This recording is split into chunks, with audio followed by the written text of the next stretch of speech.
Our hero, Julian Cryfart Plasson, is a villain with fox-like eyes, feared even by shadows. His sword is soaked in betrayal, people freeze at just his gaze. In his world, only bloodline matters. So the aristocrats created an assembly of elders to rule over everything. And in this system, our hero is just a flunky of a branch family, a pawn. But his sword and magic skills turned him into a real threat to their power. That's why the assembly is now scared of him and wants to get rid of him. But all of this is just a mask, one he's been wearing only recently. The truth is, a week ago he was just a regular guy who no-lifed the game. He racked up thousands of hours in it, knew every corner. But in the final battle, a villain ruthlessly killed the main hero, and the protagonist, furious, cancelled his pre-order. Then suddenly a message popped up on his screen from the devs. He clicked it without thinking, and a portal sucked him in, and threw him into the wasteland of the final battle. Out of nowhere, a giant mob appeared right in front of him. The hero, terrified, bolted, trying to run away. The creature lashed with its tail and struck, but the hero suddenly felt no pain, no fear. So he struck back, one hit, and the beast staggered. He gripped the blade with both hands, and brought down the final blow, shredding the creature. He was happy about the victory, but then a system notification appeared. Basic skill acquired. He pulled off his hood, then glanced at his blade. And in the reflection, he saw the very same villain. After the battle, he found himself in his mansion. He stood in front of a tall mirror, adjusting his tie. Seeing Julian's face in the mirror only deepens his disgust, because he still views him as inherently sinister. He even tests Julian's eyes, trying to understand how much emotion they reveal. The result convinces him that this strange life is real and not fading. He resigns himself to the fact that he must keep living as Julian for now. A week passes with Lee trapped in Julian's body. During that time he tries everything he can think of to return to reality, but nothing works. Eventually he accepts that all those efforts were useless. He learns one especially inconvenient trait. Julian speaks formally in every language by default. That means even his private muttering comes out with polished courtesy, which he finds deeply annoying. Still, as he grows used to the body, vanity begins to creep in. He admits Julian is absurdly handsome and finally understands why the character had so many admirers. He even starts admiring Julian's proportions in the mirror, despite himself. That self-absorption is interrupted when someone arrives to see Julian. The visitor is nervous before even entering, as if approaching Julian is dangerous. Lee dreads the meeting, feeling as though he is about to face another threat he cannot predict. Walking to the door feels like marching toward his own grave. The door opens on a tense audience. A servant announces that Sir Haran has come to visit Julian. Lee immediately recognizes the name as a direct blood relative of the Cryfart family, and wonders why such a person is here personally. Haran enters already intimidated by Julian's presence, which tells Lee how feared this body is. Lee answers with formal politeness, and Haran quickly asks after his health. Relieved to see Julian standing, Haran admits he had been worried after hearing Julian had collapsed. Haran laughs awkwardly, trying to ease the tension between them. Lee watches carefully, unsure whether this man is harmless or probing for weakness. He realizes that if Haran himself came, then whatever Julian has been involved in must be serious. Haran calls Julian frightening and notes how calm he looks even under scrutiny, while Lee considers whether to unsettle him in return. Then Haran finally reveals the reason for his visit. He has heard a rumor. The rumor is that Julian has lost his memory. Lee is jolted, because that explains why everyone around him has been acting suspiciously. He notices Haran studying his reaction closely, testing whether the rumor is true. Thinking fast, Lee dismisses it as nothing more than gossip and tells Haran not to worry. He seals the lie by addressing Haran directly with Julian's composed menace, beginning his first real move in this dangerous new role. A silver-haired noble with a predatory smile tests Haran by asking whether he believes the rumors about Julian. Haran is immediately rattled, realizing Julian is not the least bit surprised by the question. As he tries to deny it, Haran understands he has failed to catch Julian off guard. Julian's familiar smile and eyes make Haran recognize just how dangerous this man is. Unsure whether Julian already knows he is acting under orders from the Elders Association, Haran braces himself to continue anyway. He decides there is no point retreating now. Trying to sound casual, Haran dismisses the servant's gossip and shifts to the official reason for his visit. He claims that despite Julian's injuries, he has come to deliver a message from the Elders Association. The mention of that group makes the situation instantly more political. The narrator explains that the Elders Association is a body created by nobles who place great importance on bloodline.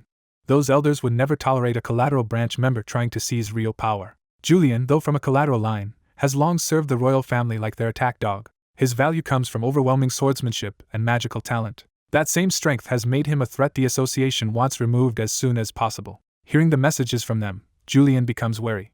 He asks Haran to state the message plainly. Haran relays the order that Julian is to participate in the Shut Eyes and Trance test as an instructor. Julian reacts with quiet interest rather than alarm. The story explains that Shut Eyes is the palace's covert force. Its members secretly carry out royal missions. In public, they usually appear to be ordinary royal guards. Only elite fighters with exceptional martial ability are allowed into this organization. Since Julian himself belongs to Shut Eyes, he finds it suspicious that people hostile to him selected him for this role. He questions whether accepting their request is wise at all. Heran knows Julian would normally see through the association scheme and refuse.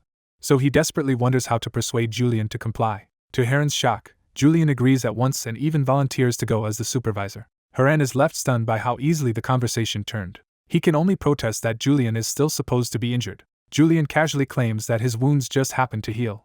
That answer only leaves Heran more bewildered. He starts to suspect Julian is simply forcing the issue for reasons he cannot read. Deciding it is safer to cooperate than question further, Heran resolves to stay useful. He tells Julian to prepare and quickly tries to put some distance between them before anything worse happens. But Julian stops him before he can escape. Heran panics, convinced Julian has no intention of letting him leave so easily. He nervously calls after Julian, hoping to calm him down. Instead, Julian cheerfully hands him an orchid, saying it brings peace of mind. Heran ends up outside clutching the potted plant in total confusion. His legs shake from the strain of dealing with Julian. The stress nearly makes him collapse on the spot. He is left breathless, trying to steady himself. Then he remembers the title Julian is known by. Julian's reputation as the smiling executioner suddenly feels very real. Back inside, Julian exhales and reflects on the absurd orchid problem. He admits he has already dealt with one person who took his words about orchids too seriously. Because of a careless remark, his room has been filled with orchids, and he decides he needs to get rid of them. Still, he puts that aside because someone is waiting and he needs to prepare to leave. He arms himself, reasoning that Julian would never go out unprepared. When he opens the wardrobe, he is confronted by Julian's outrageously flashy clothing. He is appalled by Julian's taste but realizes he must imitate it convincingly. Even while hating the style, he accepts that he has to wear it. He commits himself to acting the part of Julian perfectly. Once dressed, he announces to Heran that he is ready. He leads the way with unsettling enthusiasm, while Heran follows carrying the orchid and dreading what comes next. On the way, he asks where the entrance test will be held. Their carriage heads out toward the academy grounds. Heran explains that the Shut Eyes enrollment test will take place at Veil Academy's training grounds.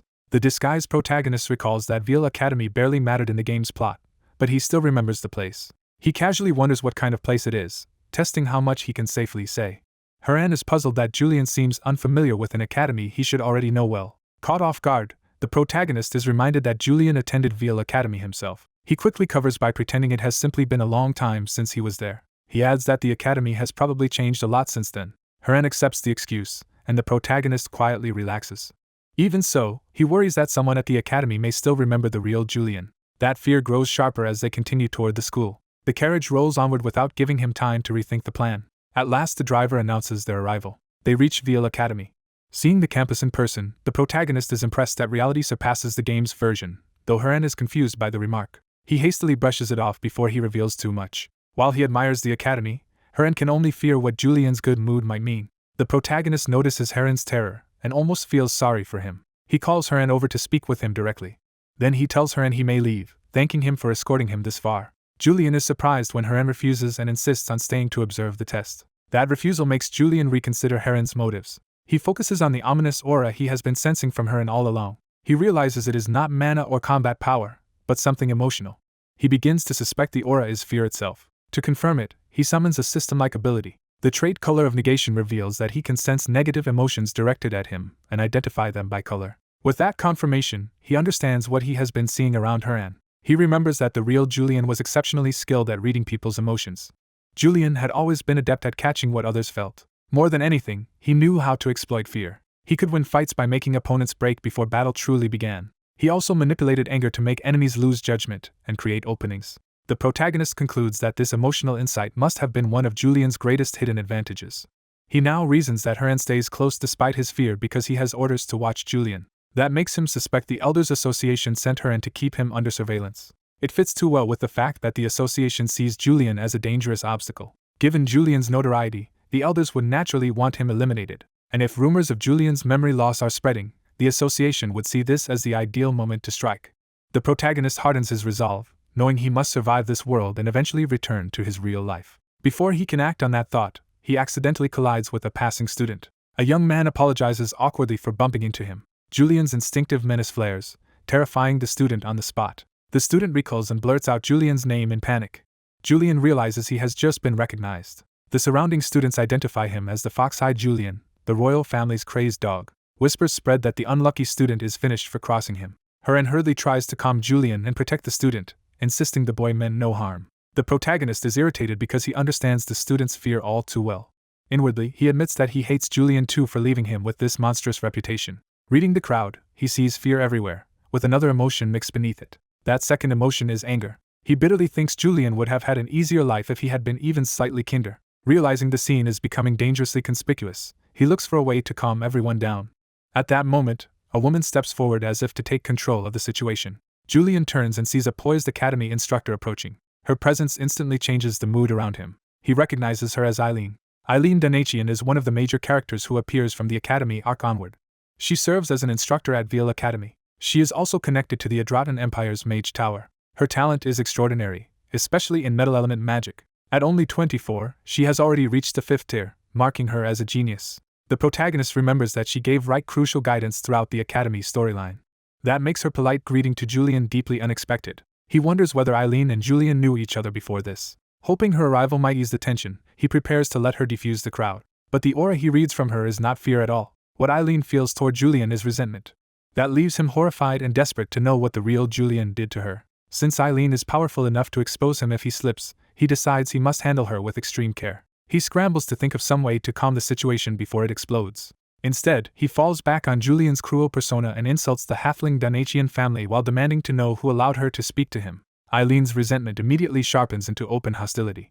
For a moment, even the protagonist is stunned by how far he has pushed it. He realizes too late that pretending to be Julian has only made things worse. The atmosphere collapses completely under the weight of his act. He doubles down and mocks her heritage, asking whether being a halfling means she only has half her hearing. He tells himself he has no choice now but to keep playing the villain.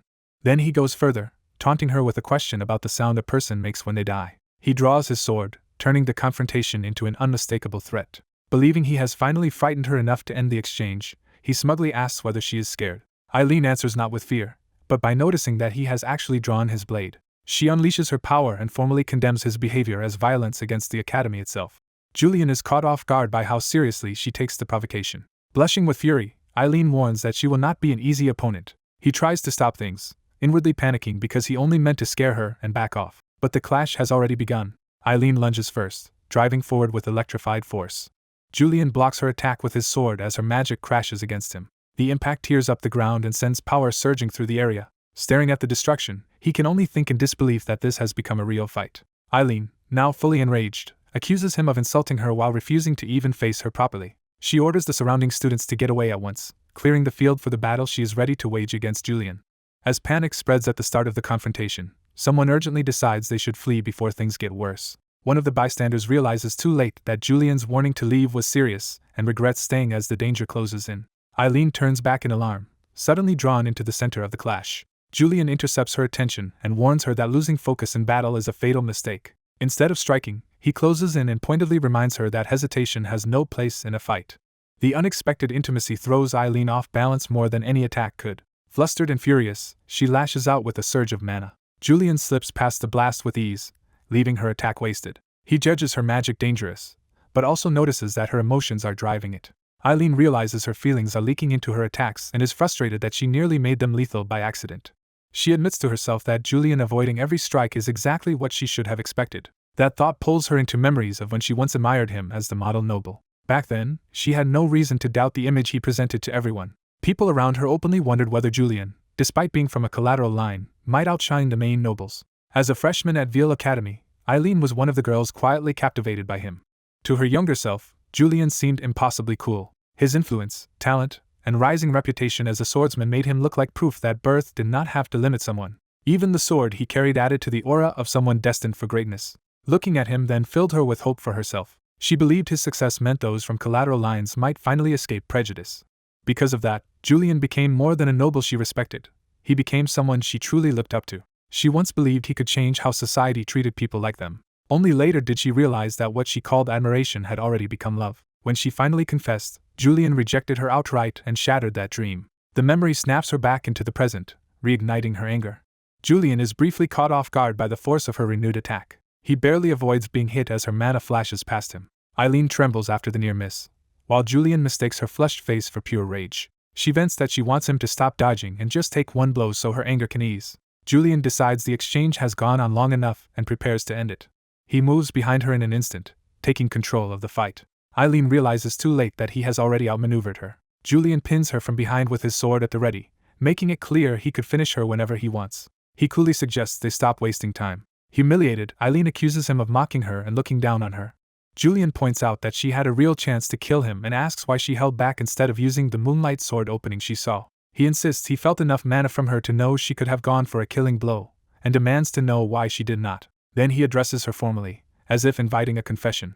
Eileen instantly misreads the moment, and dares to hope he might finally be acknowledging her feelings. Julian abruptly ruins the mood by explaining he only needs directions because Rena is new here and everyone else is too intimidated to help. Eileen is left speechless by how shamelessly he uses fear to get what he wants. Julian bluntly orders her to lead them to the testing center, calling her a halfling without any tact. She is stunned that his answer to everything was simply to bully her into helping. As she follows, she bitterly realizes that was the reason he singled her out. The mention of the moonlight sword lingers in Julian's mind. He reflects that Eileen must have been referring to his famous weapon and how aura normally manifests around a blade. But Julian's sword is different enough that it has become part of his legend. When empowered, the blade itself turns blue, as if it contains moonlight. That weapon earned its name after Julian used it to slaughter countless demons, inspiring both reverence and fear. Because the sword defines Julian's power, he wonders how he could possibly fake wielding it now. The thought alarms him because Eileen is already close to noticing the inconsistency. He recognizes that Eileen catching on this early is dangerous. Julian resolves to keep her from learning the truth, while those around him grow wary of whatever he is planning. When he notices their tension, he casually asks whether something is wrong. Eileen swallows her suspicion, pretends nothing is amiss, and leads them onward. She brings them to the training ground where the entrance exam is held. The Academy's imposing grounds make clear this is an important and public test. Julian enters first, with Eileen following close behind. He greets the assembled applicants warmly and apologizes for being late, blaming the delay on Eileen being sidetracked. Eileen bristles at being used as his excuse in front of everyone. Julian formally introduces himself as the examiner in charge of the Shut Eyes entrance exam.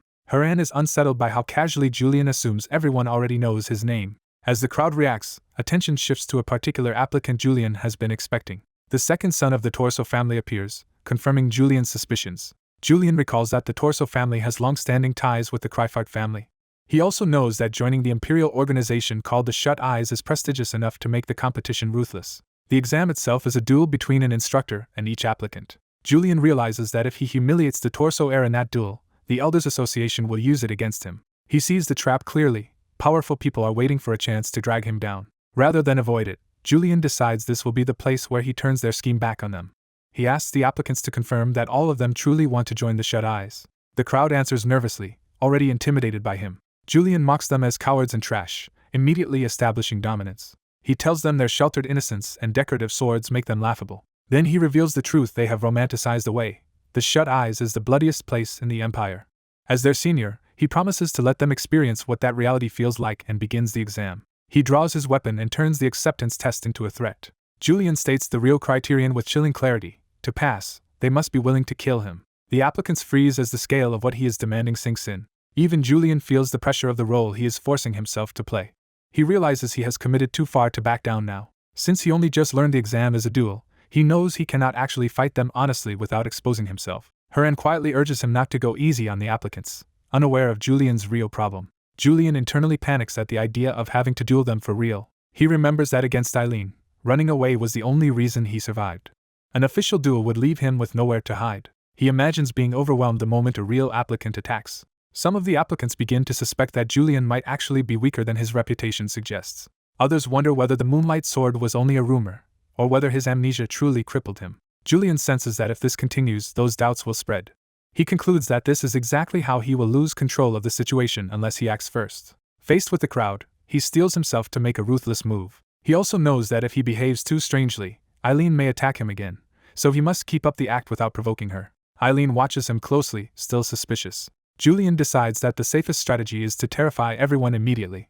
He spreads his arms and taunts the applicants, daring them to face him. Then he declares that the exam ends only if he dies or if no applicants remain. The threat visibly breaks the crowd's nerve. Julian presses the intimidation further, forcing them to imagine the consequences of staying. At last, one applicant shakily raises a hand. The first applicant gives up and forfeits on the spot. That surrender triggers others to follow, one after another. Even the proud Torso heir is swept into the wave of fear and hesitates. He struggles against the humiliation of wanting to quit. Finally, even he raises his hand and forfeits. Rena cannot believe what he is seeing and accuses Julian of bluffing. The entire field ends up surrendering, leaving the exam effectively decided without a single duel. Julian laughs to himself, pleased that the gamble worked. The tension drains from the field as resistance collapses completely. Julian formally announces that the exam is over because no applicants remain. Inwardly, he celebrates surviving by weaponizing Julian's terrifying reputation instead of actual strength. He turns to Eileen and asks whether fear of him has finally outweighed her hatred. But instead of hostility, she stands there shy and softened. Julian is baffled because he senses no negative emotion from her at all. He worries that his color of negation may have stopped working, which would be disastrous. Eileen lowers her gaze, quietly processing what she just witnessed. What Julian did reminds her of the old Julian she once admired. She recognizes the same habit of avoiding needless fights by intimidating opponents into retreat. That realization exposes the flaw in Julian's trait. Color of negation only lets him perceive negative emotions. Later, inside the Shut Eye's headquarters, someone calls out for Julian. Rena approaches him and awkwardly praises the result. Julian's expression tightens, sensing trouble rather than relief. He stops Rena before the praise can continue. Rena is startled by the sudden pressure Julian directs at him. Julian dismisses his own role and tells Rena he was the one who did the hard work, relieved that his trait still functions on him. A staff member then arrives and greets Julian respectfully. The newcomer gushes over how impressive Julian was during the exam. He introduces himself as Lazarus, the administrator handling Shut Eye's affairs. Lazarus cheerfully notes that the rumor about Julian losing his memories must have been false. He marvels that Julian cleared the exam without fighting a single applicant. Julian, however, is already irritated by Lazarus's non-stop chatter. Lazarus keeps praising him for not sparing even the Torso family's second son. That remark makes Rena suddenly realize the implications of what happened. He angrily confronts Lazarus for speaking as if the Torso heir's failure is something to mock. Rena accuses him of arrogance, and reminds him of the long relationship between the Torso and Kryphart families. Julian cuts in and says Rena is the one misunderstanding the situation. He reveals that the Shut Eyes does not accept nobles at all. Because it serves the imperial family directly, only commoners or fallen nobles are allowed to join. Rena is stunned and demands to know how Julian himself can belong there. Julian answers that as a collateral line halfling of the Kryphart family, he belongs to the imperial family as their dog, not to the nobles. He then reframes the Torso heir's participation as suspicious, since he should have known he could never pass the second screening. Julian pointedly asks whether the Torso family sent him there to learn something through failure. He pushes further, suggesting there may have been a scheme behind the application. The accusation lands heavily, making everyone imagine hidden conspirators behind the exam. Rena is shaken by how quickly Julian has turned the narrative around. He blurts out that Julian already knew the exam was a trap set by the Elders Association and that he was tied to them. Julian immediately denies it with a smile, pretending it was all just a misunderstanding. Rena realizes too late that he has exposed himself. Julian lets the threat hang in the air, warning that things will go badly for Rena if he says any more. As the scene shifts back to the Grand Estate, someone welcomes Julian home at last. Julian returns home to a formal welcome from the household staff. The servants receive him as their master while he strides inside with practiced ease. When asked about dinner, he declines, showing he has something else on his mind. Before leaving, he orders that no one be allowed into his office. The maid accepts the instruction, though his secrecy unsettles her. Once alone in his office, he heads straight for the place he can think in private. He takes up the moonlight sword, treating it as the key to his next move. Settling down, he begins reviewing the dangers closing in around him. From earlier reactions, he concludes the Elders Association likely manipulated the Academy entrance exam. He realizes he escaped notice for now, but doubts that luck will last. If the association discovers the flaw in his impersonation of Julian, he could be cast out of the family. His attention returns to the sword, the clearest sign of what he still lacks. What troubles him most is that he already exposed his inability to properly use the moonlight sword. He reframes the sword's power as the ability to overwhelm others. With that in mind, he decides it is worth testing the weapon again. He commits himself to trying to unlock the sword's hidden power. He begins channeling power into the moonlight sword in earnest. The sword responds and manifests as a glowing blade in his hand. For a moment, the weapon fully takes shape, but he immediately confirms his suspicion that simple activation is not enough. Julian's innate trait, exceptional swordsman, lets him handle any sword naturally. More importantly, the moment he grips a sword, he can perceive the path it is meant to follow. That insight reveals the proper course of the weapon to him. His trait explains why swordsmanship itself is never the problem for him. Even so, he judges that skill with the blade alone will not solve this. He admits there are many swordsmen in the Empire as skilled as Julian in technique. What sets Julian apart is something beyond ordinary swordsmanship. The true gap lies in aura and mana control, where Julian overwhelmingly surpasses others. That overwhelming power is what allowed Julian to survive despite his warped mindset. So he asks whether he can reproduce that power right now. He remembers that mishandling mana can destroy vital organs, making this attempt genuinely dangerous. The risk makes him hesitate for a moment. Still, he rejects backing down because he knows he will have to prove himself eventually. Since this world's mana should work like the games, he believes he already knows the method. Relying on repeated game knowledge, he starts the process Julian would have used. He tries to move the mana stored in his heart toward the body's mana organ. He forces that power through the network of mana meridians, aiming for the crucial great veins. He focuses on the head's great vein, the route that links directly back to the heart. As the flow reaches a critical point, he senses the change. The sword's aura begins to sway, showing the circulation is taking hold. Seeing the opening, he prepares the next step. He decides to relocate the mana in his body into a more stable position through the sword. The resistance is harsher than expected, but he trusts that Julian's body can endure it. When the process finally breaks through, he believes he has succeeded. A system message immediately tempers that excitement by labeling the result incomplete. He sees that the Moonlight Sword has materialized, but only in a weak form. Its shape resembles only a crescent beginning to form rather than the full weapon. Even so, he takes comfort in having brought out the first sign of the moon on his very first day. By the next day, he is already training outside with wooden targets. He tests the incomplete Moonlight Sword against the dummies to measure what he has gained. He commits to the strike with growing confidence. The empowered slash tears through the target with far more force than before. The dummy shatters, proving his new power is real. From that result, he judges he has at least reached the level of a knight. His next goal is to complete the Moonlight Sword, but he knows his game knowledge is running out. He decides he needs someone who truly knew Julian and whom Julian himself would have consulted. Before he can pursue that thought, a maid arrives to announce a visitor. Hearing that Julian has a guest, he immediately wonders if this might be the perfect source of information. The visitor turns out to be Lazarus, an overly eager young subordinate. Julian's host body recognizes him at once, though the moment lands awkwardly. When he calls Lazarus by name, the boy is thrilled that Julian remembered him. Lazarus nervously wonders if Julian remembers him because of his embarrassing behavior the day before, while Julian privately decides the boy is either fearless or foolish. Julian cuts through the panic and asks why Lazarus came. Lazarus explains that he was ordered by the commander to confirm the results of yesterday's entrance exam directly with Julian. Julian points out that Lazarus already witnessed the results himself. Lazarus awkwardly insists that formally receiving and delivering the interviewer's result is standard procedure, which Julian internally dismisses as absurd bureaucracy. Julian orders him to report that there were 0 successful candidates in the exam. As Lazarus prepares to obey, Julian stops him. He calls Lazarus back before he can leave. Julian confirms that Lazarus intends to report directly to the commander. Then Julian abruptly decides he will deliver the report himself. Lazarus is stunned that Julian personally intends to go. Julian insists and tells Lazarus to come with him so they can ride together. The terrified boy wonders if he has somehow offended Julian. He assumes this sudden attention must be punishment for yesterday, but Julian denies it.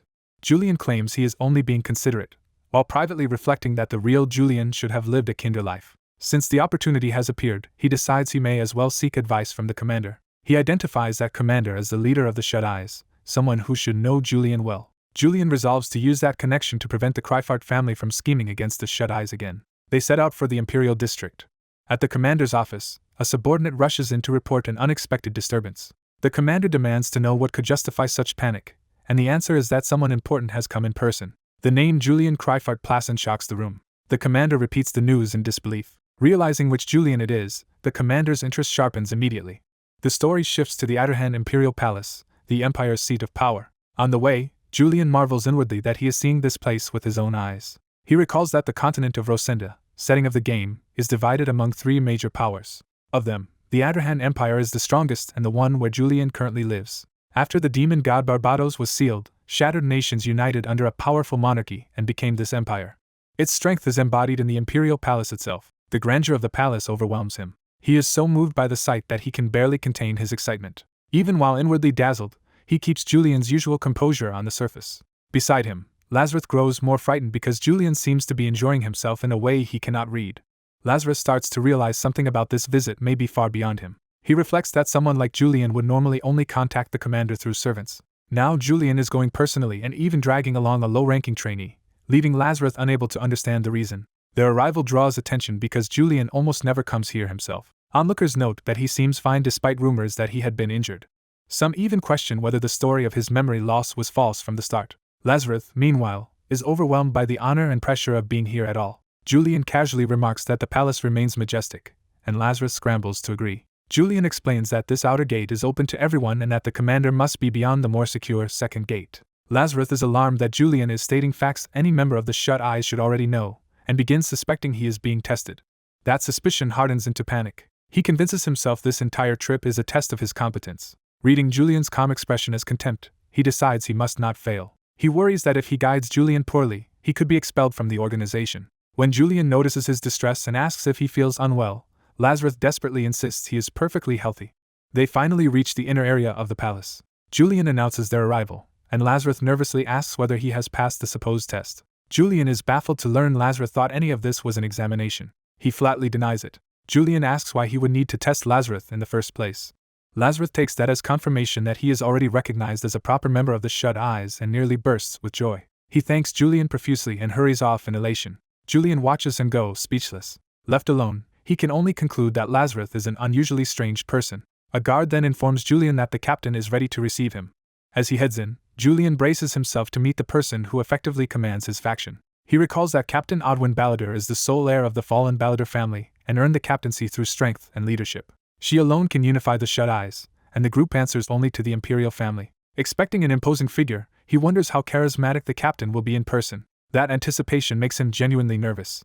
At the door, he formally asks permission to enter. The captain grants it from inside. He enters to find the captain buried in paperwork at her desk. She greets Julian warmly and reveals herself as Odwin Ballader, the captain of the Shut Eyes. Instead of suspicion, she immediately asks with concern whether his reported injury has left him all right.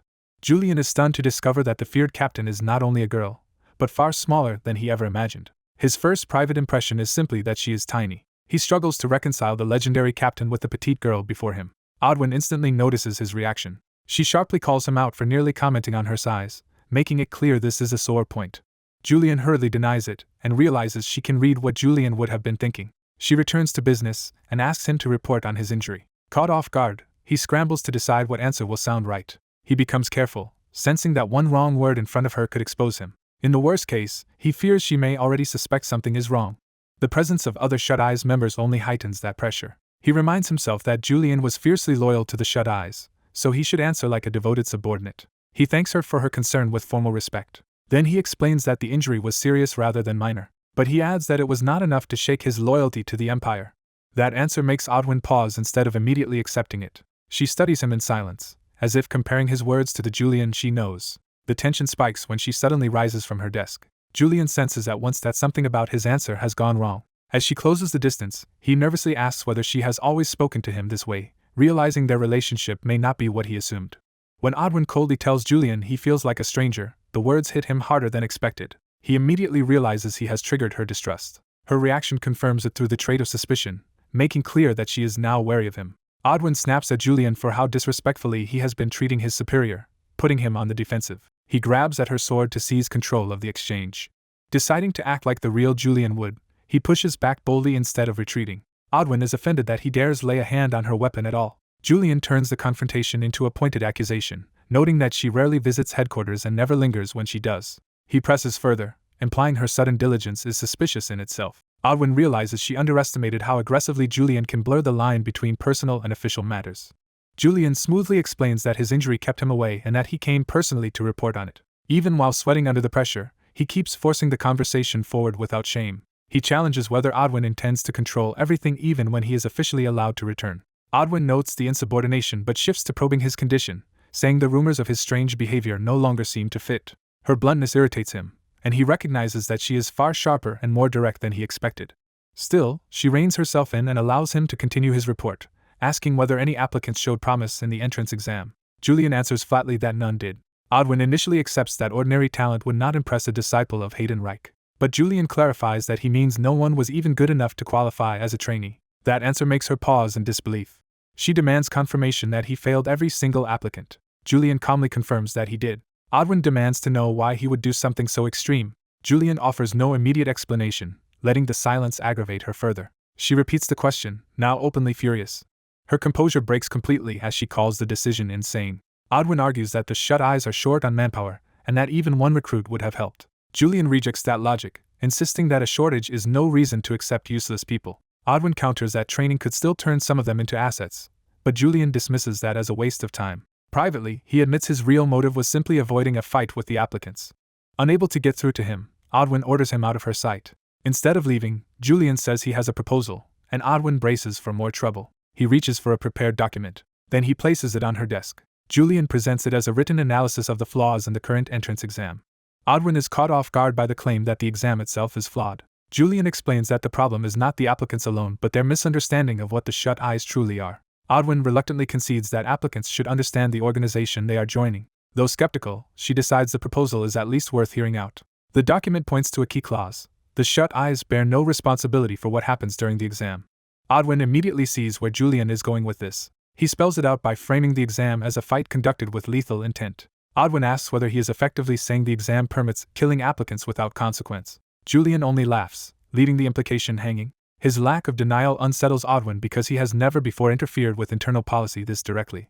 She realizes this proposal is unusual precisely because Julian normally stays out of matters like this. Odwin tests her suspicion by asking whether he rejected everyone simply to avoid trouble after injuring them. Julian admits that was part of it, and adds that anyone accepted under such a system would be useless anyway. He wraps the argument in lofty rhetoric about protecting the honor of an imperial agency until Odwin cuts him off. She bluntly tells him he always loses his balance whenever the imperial family is involved.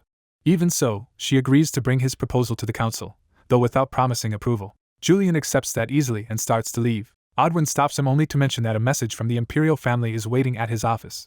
He acknowledges it with obvious interest. After he leaves, Odwin is left alone with the proposal and her doubts.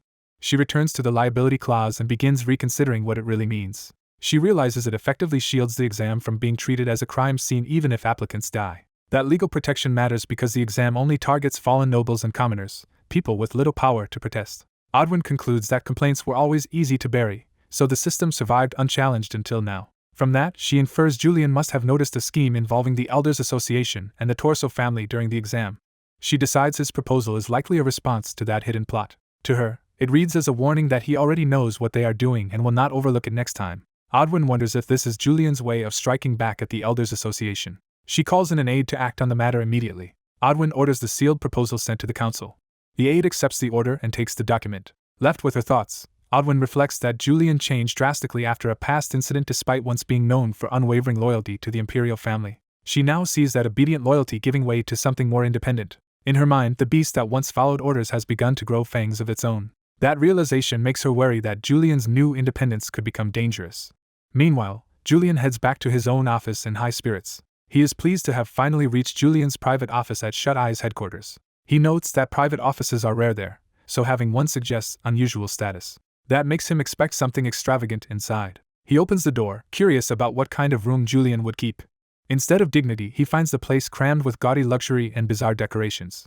The grotesque sculptures immediately make him recoil. He judges the room as a tasteless pile of expensive junk and decides Julian's aesthetic sense is hopeless. As he stumbles over the clutter, he concludes Julian has a serious shopping problem on top of everything else. Before he can settle in, someone arrives at the office.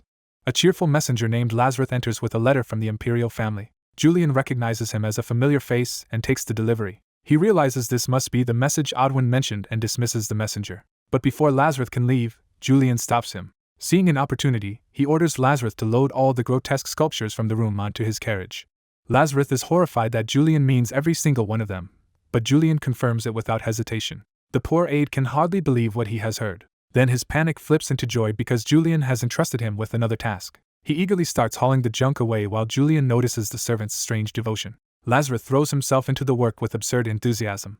In his haste, he crashes into the clutter. The accident sends him sprawling with the load. He lands hard amid the scattered decorations while Julian watches in silence. Julian can only marvel at how troublesome Lazarus is. When Lazarus apologizes in terror, even grabbing a sword in his panic, Julian stops him before the situation gets any worse. He tells Lazarus there is no need to go that far. Trying to lighten the mood in Julian's usual threatening style, he jokes that dying here would only make cleanup harder. Terrified but obedient, Lazarus resumes moving the sculptures. Once the servant is busy again, Julian decides to read the imperial letter while he waits. He recognizes the imperial seal exactly as he remembers it from the game. The letter is formally addressed to Julian as both a Cryfart family member and an officer of the Shut Eyes. Because he can read the Empire's language, he quickly grasps the message. The imperial family states that if he has recovered, he is expected to return to active duty. He reads that as a polite way of putting him back to work rather than a genuine concern for his health. Still, he does not mind much because field experience may help him find clues about the Moonlight Sword. The assignment is the restoration of a resonance stone. He recalls that in the game, resonance stones were magical tools tied to the long war against demons born from the remains of the demon god Barbatos. Those remnants became the demons that plagued humanity, whether by possessing living beings or taking physical form. Resonance stones were created as one of the key means of subduing them. They could bind and restrain demonic forces. He remembers them as a great magical legacy of the mages. Since he is not a mage himself, he concludes his role will be protecting the mage assigned to restore the stone. The mission is dangerous because it involves demons, but success would also help silence the recent rumors and suspicions surrounding Julian. That makes him wonder which mage he will be guarding. He can only hope the assigned mage is someone reasonable. Elsewhere, a young woman stretches as if starting another long day. At the Imperial Palace, Professor Diana complains that even after becoming a professor she still has to keep producing work for the court. Her friend Eileen sympathizes with the burden of constantly proving oneself as a mage, though Diana still finds the Imperial family exhausting. Diana is interrupted by someone tugging at her sleeve. Eileen turns to see who has approached them at the palace. The newcomer is their old acquaintance Diana, and the two women greet each other warmly after a long separation. Diana invites Eileen to join her for tea, but Eileen claims she has to work on her thesis. She tries to hide behind diligence, and Diana accepts the excuse at first. Then Diana notices something that makes her stop mid-conversation. She points toward the road. What she has spotted is Julian's carriage arriving at the palace. Eileen recognizes the crest immediately, and confirms that it really is his. Diana remarks that he was rumored to be near death, so his return is surprisingly quick. She also notices Eileen's reaction and begins to tease her. Diana bluntly asks whether Eileen still has feelings for Julian. Eileen denies it, but her embarrassment gives her away. Diana reminds her of the time she once dragged Julian out beneath the cherry tree because of a romantic rumor. Flustered beyond reason, Eileen abruptly decides she now has plenty of time for tea after all. Diana laughs and tells her there is no shame in having liked Julian, since many people did. Eileen reluctantly admits that much is true. Thinking back, she reflects that Julian used to be a very different man before the Northern Front, and his time in the Shut Eyes changed him. So when Diana suggests she go greet him, Eileen refuses and insists her old feelings are gone. She adds that she will not have to see him for a while anyway. At that moment, a letter is placed into her hand. Eileen reveals that she has just received notice that she will be away from the palace for some time. Diana immediately senses the coincidence. The letter is from the Imperial family. Eileen explains that it assigns her to a mission. The mission is the restoration of a resonance stone. Around them, guard knights gather in unusual numbers for the operation. The soldiers note that both the Shut Eyes and the Order of the Blue Knights will be involved, meaning someone important must be part of it. They specifically mention that Julian of the Shut Eyes will be joining the special mission. Other guards dismiss the rumors about his memory loss as jealous slander and treat his recovery as obvious. As Julian rides out with the mission force, people around him speak as if a man like him could never truly be hurt at all. Julian rides with the escort feeling satisfied that taking this mission is already repairing his damaged reputation. As the convoy moves, the Blue Lion Knights formally acknowledge Julian's work and approach him with unusual politeness. Two of them introduce themselves as Perrin and Heinleich, making it clear that the Imperial Order will be accompanying him. Julian returns the courtesy and agrees to cooperate with them in protecting the mages until they reach Julian. Their friendliness quickly turns unsettling when they hint that dangers on the road could conveniently remove him, and Julian recognizes the threat beneath the smiles. Perrin then suggests that Julian ride in the carriage instead of staying near the mages. He frames it as concern for Julian's comfort, and offers to take over direct protection of the mages. Julian immediately suspects that this kindness is meant to push him away from the real objective. He recalls that the Blue Knights are the Empire's official noble order, unlike the lower-status Shut Eyes. Because most of them are nobles, he reads their behavior as an attempt to keep a collateral Imperial relative like him from standing out. Julian bitterly accepts that as the story's villain, he is the one who gets treated this way instead of being favored. Even so, he decides that accepting the carriage may be the easiest way to avoid conflict for now, which visibly relieves the two knights. The Blue Lion pair eagerly move to finalize the arrangement before Julian can reconsider. But the moment they mention that Mage Eileen is in the carriage, Julian's composure breaks. A sudden arrival confirms exactly who is inside. Eileen cheerfully introduces herself as the mage leading the restoration work, only to discover Julian is right there. The encounter shocks her so badly that she can barely continue speaking. Julian instantly retracts the carriage plan and apologetically tells Perrin to forget it. Eileen is thrown into confusion, wondering why Julian is here at all and whether he just deliberately avoided her. Julian, meanwhile, decides Eileen is too unpredictable and resolves to keep his distance because he cannot read her intentions. Perrin and Heinleich misread Julian's sudden refusal as a power play meant to reassert dominance over them. They nervously convince themselves that Julian has seen through their attempt to sideline him. Perrin realizes Julian likely understood that sending him to the rear was meant to let the Blue Lions take command. Julian's survival within the Imperial family only deepens their sense that he is more dangerous than he looks. Resentment builds as they judge him arrogant for someone from a collateral branch. While they glare at his back and vow to remember this slight, Julian is only trying to avoid Eileen without understanding their hostility. He privately complains that no one warned him the mage he had to protect would be Eileen. Eileen, hiding behind the carriage curtain, is just as uncomfortable and keeps watching him from a distance. Julian decides the safest course is to finish the mission quickly while minimizing any contact with her. His horse suddenly rears, jolting him out of that plan.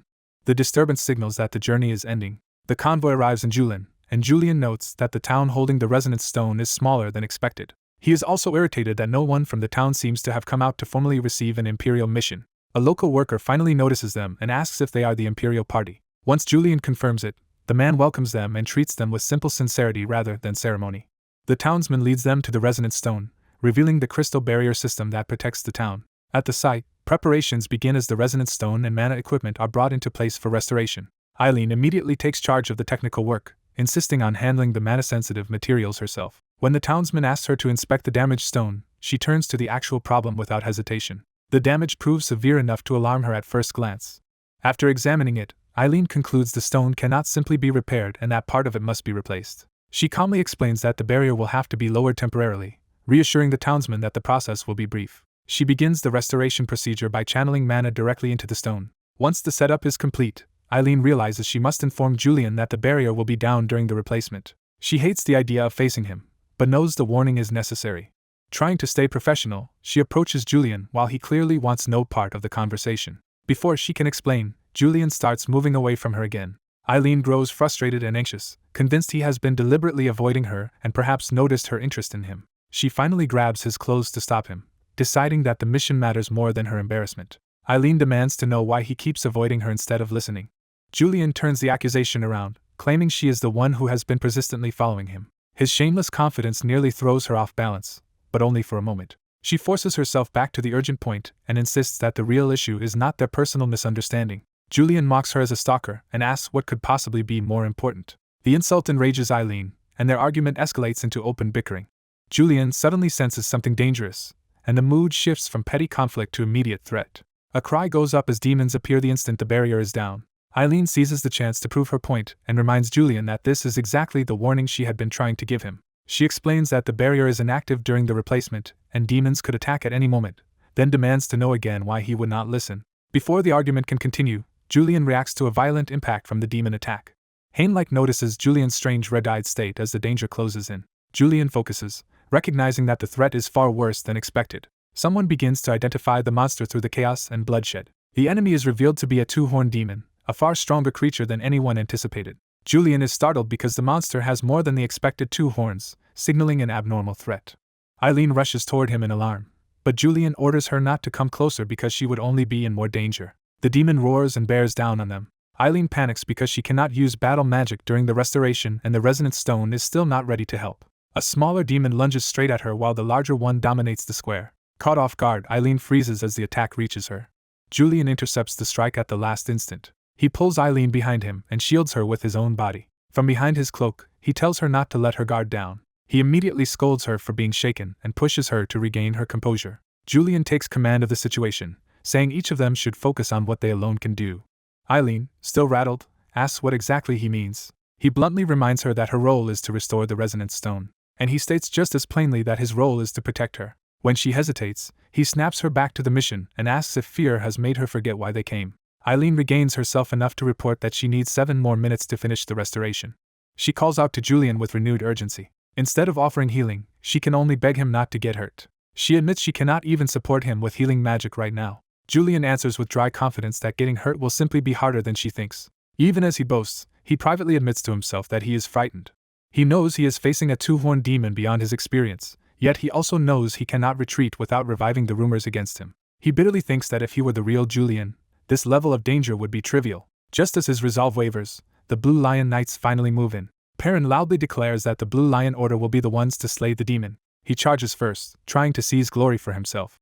Perrin's opening strike looks bold, but it is more show than substance. The demon remains overwhelmingly intact in front of the combined force. Perrin pretends confidence, and claims they only need to keep wearing the monster down. He even mocks Julian for seeming afraid, trying to reclaim superiority in front of the others. Julian quietly agrees in a way that sounds wrong, as if he has reached a private conclusion.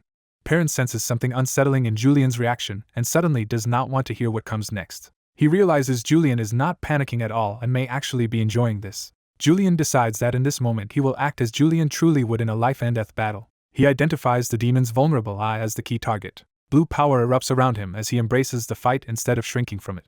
His trait as an exceptional swordsman awakens and sharpens his focus. With a single empowered strike, he tears through the demon's body and shatters bone. The Blue Lion Knights are stunned that Julian inflicted that much damage in one blow. Julian smiles through blood and pain, thrilled that his power is finally responding. He realizes the weapon is working and prepares to press the advantage. He launches himself forward again before anyone else can react. Julian races along the demon's body, turning the battlefield into his own hunting ground. He unleashes a larger burst of blue energy that engulfs the monster. The rush of power pushes him into fierce exhilaration. He drives his attack toward the demon's eye, aiming to finish it decisively. But the demon counters faster than expected, and Julian realizes too late that he has overcommit. The monster slams him away with brutal force. Julian cries out as the impact tears through him. Collapsed and gasping, he can barely breathe from the pain. Still, he refuses to break and hardens himself instead. He fixes on the demon's eye again, choosing to keep fighting rather than retreat. The monster advances through the rubble, still dangerous despite the damage. Its movement shakes the square and crushes the ground under its weight. Seeing Julian thrown down, Perrin immediately assumes Julian is finished and starts imagining himself taking command. That fantasy ends when someone points out a new change on the battlefield. A lone silhouette rises within the blue haze, making it clear Julian is not done. His sword now shines with a far stronger blue light than before. The watching knights recognize the glow and understand something legendary is happening. Julian has activated the imperfect moonlight sword. Even the onlookers realize this is the rumored weapon tied to Julian's name. Julian knows it is only an incomplete version of the true sword, but decides it is enough to level the fight. He dives back into battle with overwhelming speed and force. Now openly exhilarated, he attacks like someone finally allowed to be himself. The demon roars under the renewed assault. Julian slips past another counterattack with unnerving ease. He reads every strike before it lands and realizes the monster can no longer surprise him. Using his insight trait, he declares himself Julian and turns that identity into absolute confidence. He advances through the demon's attacks as if he can already see the outcome. The demon lashes out repeatedly, but Julian threads through each blow without being touched. His eye sharpens further, locking onto the exact flow of the battle. The soldiers can only stare as Julian avoids everything the demon throws at him. Perrin finally understands that this is the terrifying Julian of the shut eyes he had only heard rumors about. At the same time, the restored resonance stone begins to reform and stabilize behind them. Eileen completes the restoration and prepares the barrier to reactivate. She braces herself and commits to the final step. Eileen shouts that the barrier will be restored again in moments. Blue crystal pillars surge up around the demon as the town's protection returns. Julian notices the shift and immediately judges Eileen's timing as dangerously careless in the middle of combat. The demon's eye tracks the opening created by that distraction. Julian curses the mistake even as he moves to compensate for it. The demon prepares one last lethal strike. Julian answers with a massive arc of moonlight sword energy. He cuts through the attack with red-eyed ferocity and drives forward instead of yielding. Eileen can only watch in shock as Julian commits himself completely to the finishing blow. The stunned soldiers are left speechless, realizing they are witnessing a side of Julian far beyond rumor. A monstrous, blood-stained demon falls silent, marking the end of a deadly clash. Julian steps out of the aftermath with practiced composure, sheathing his weapon as if the victory cost him nothing. The battlefield still bears the demon's looming presence, emphasizing how overwhelming the enemy had been. The soldiers watching him can only stare in stunned disbelief at what he has done. Inside, he is shocked that his attempt to imitate Julian's power actually succeeded. As he walks past the troops, he notices that their fear now extends to him as well. He tells himself that this reaction is natural, since Julian is already feared as a villain and they just witnessed terrifying power. When a soldier nervously calls out to him, he answers with calm authority. The soldier reaches for him hesitantly, unsure how to approach the man who just saved them. Instead of menace, Julian responds with grateful warmth, catching the soldier completely off guard. The soldier blurts out relief and admiration, convinced Julian saved them from certain death. Julian accepts the thanks politely, though he privately admits he never expected this kind of response. He spots Sir Perrin and immediately tries to hand over the social aftermath to someone more suited for it. Julian asks Perrin to take charge of the rest because he is not used to handling people like this, and Perrin obediently agrees. From the soldier's perspective, Julian now seems even more exceptional, standing apart from ordinary nobles.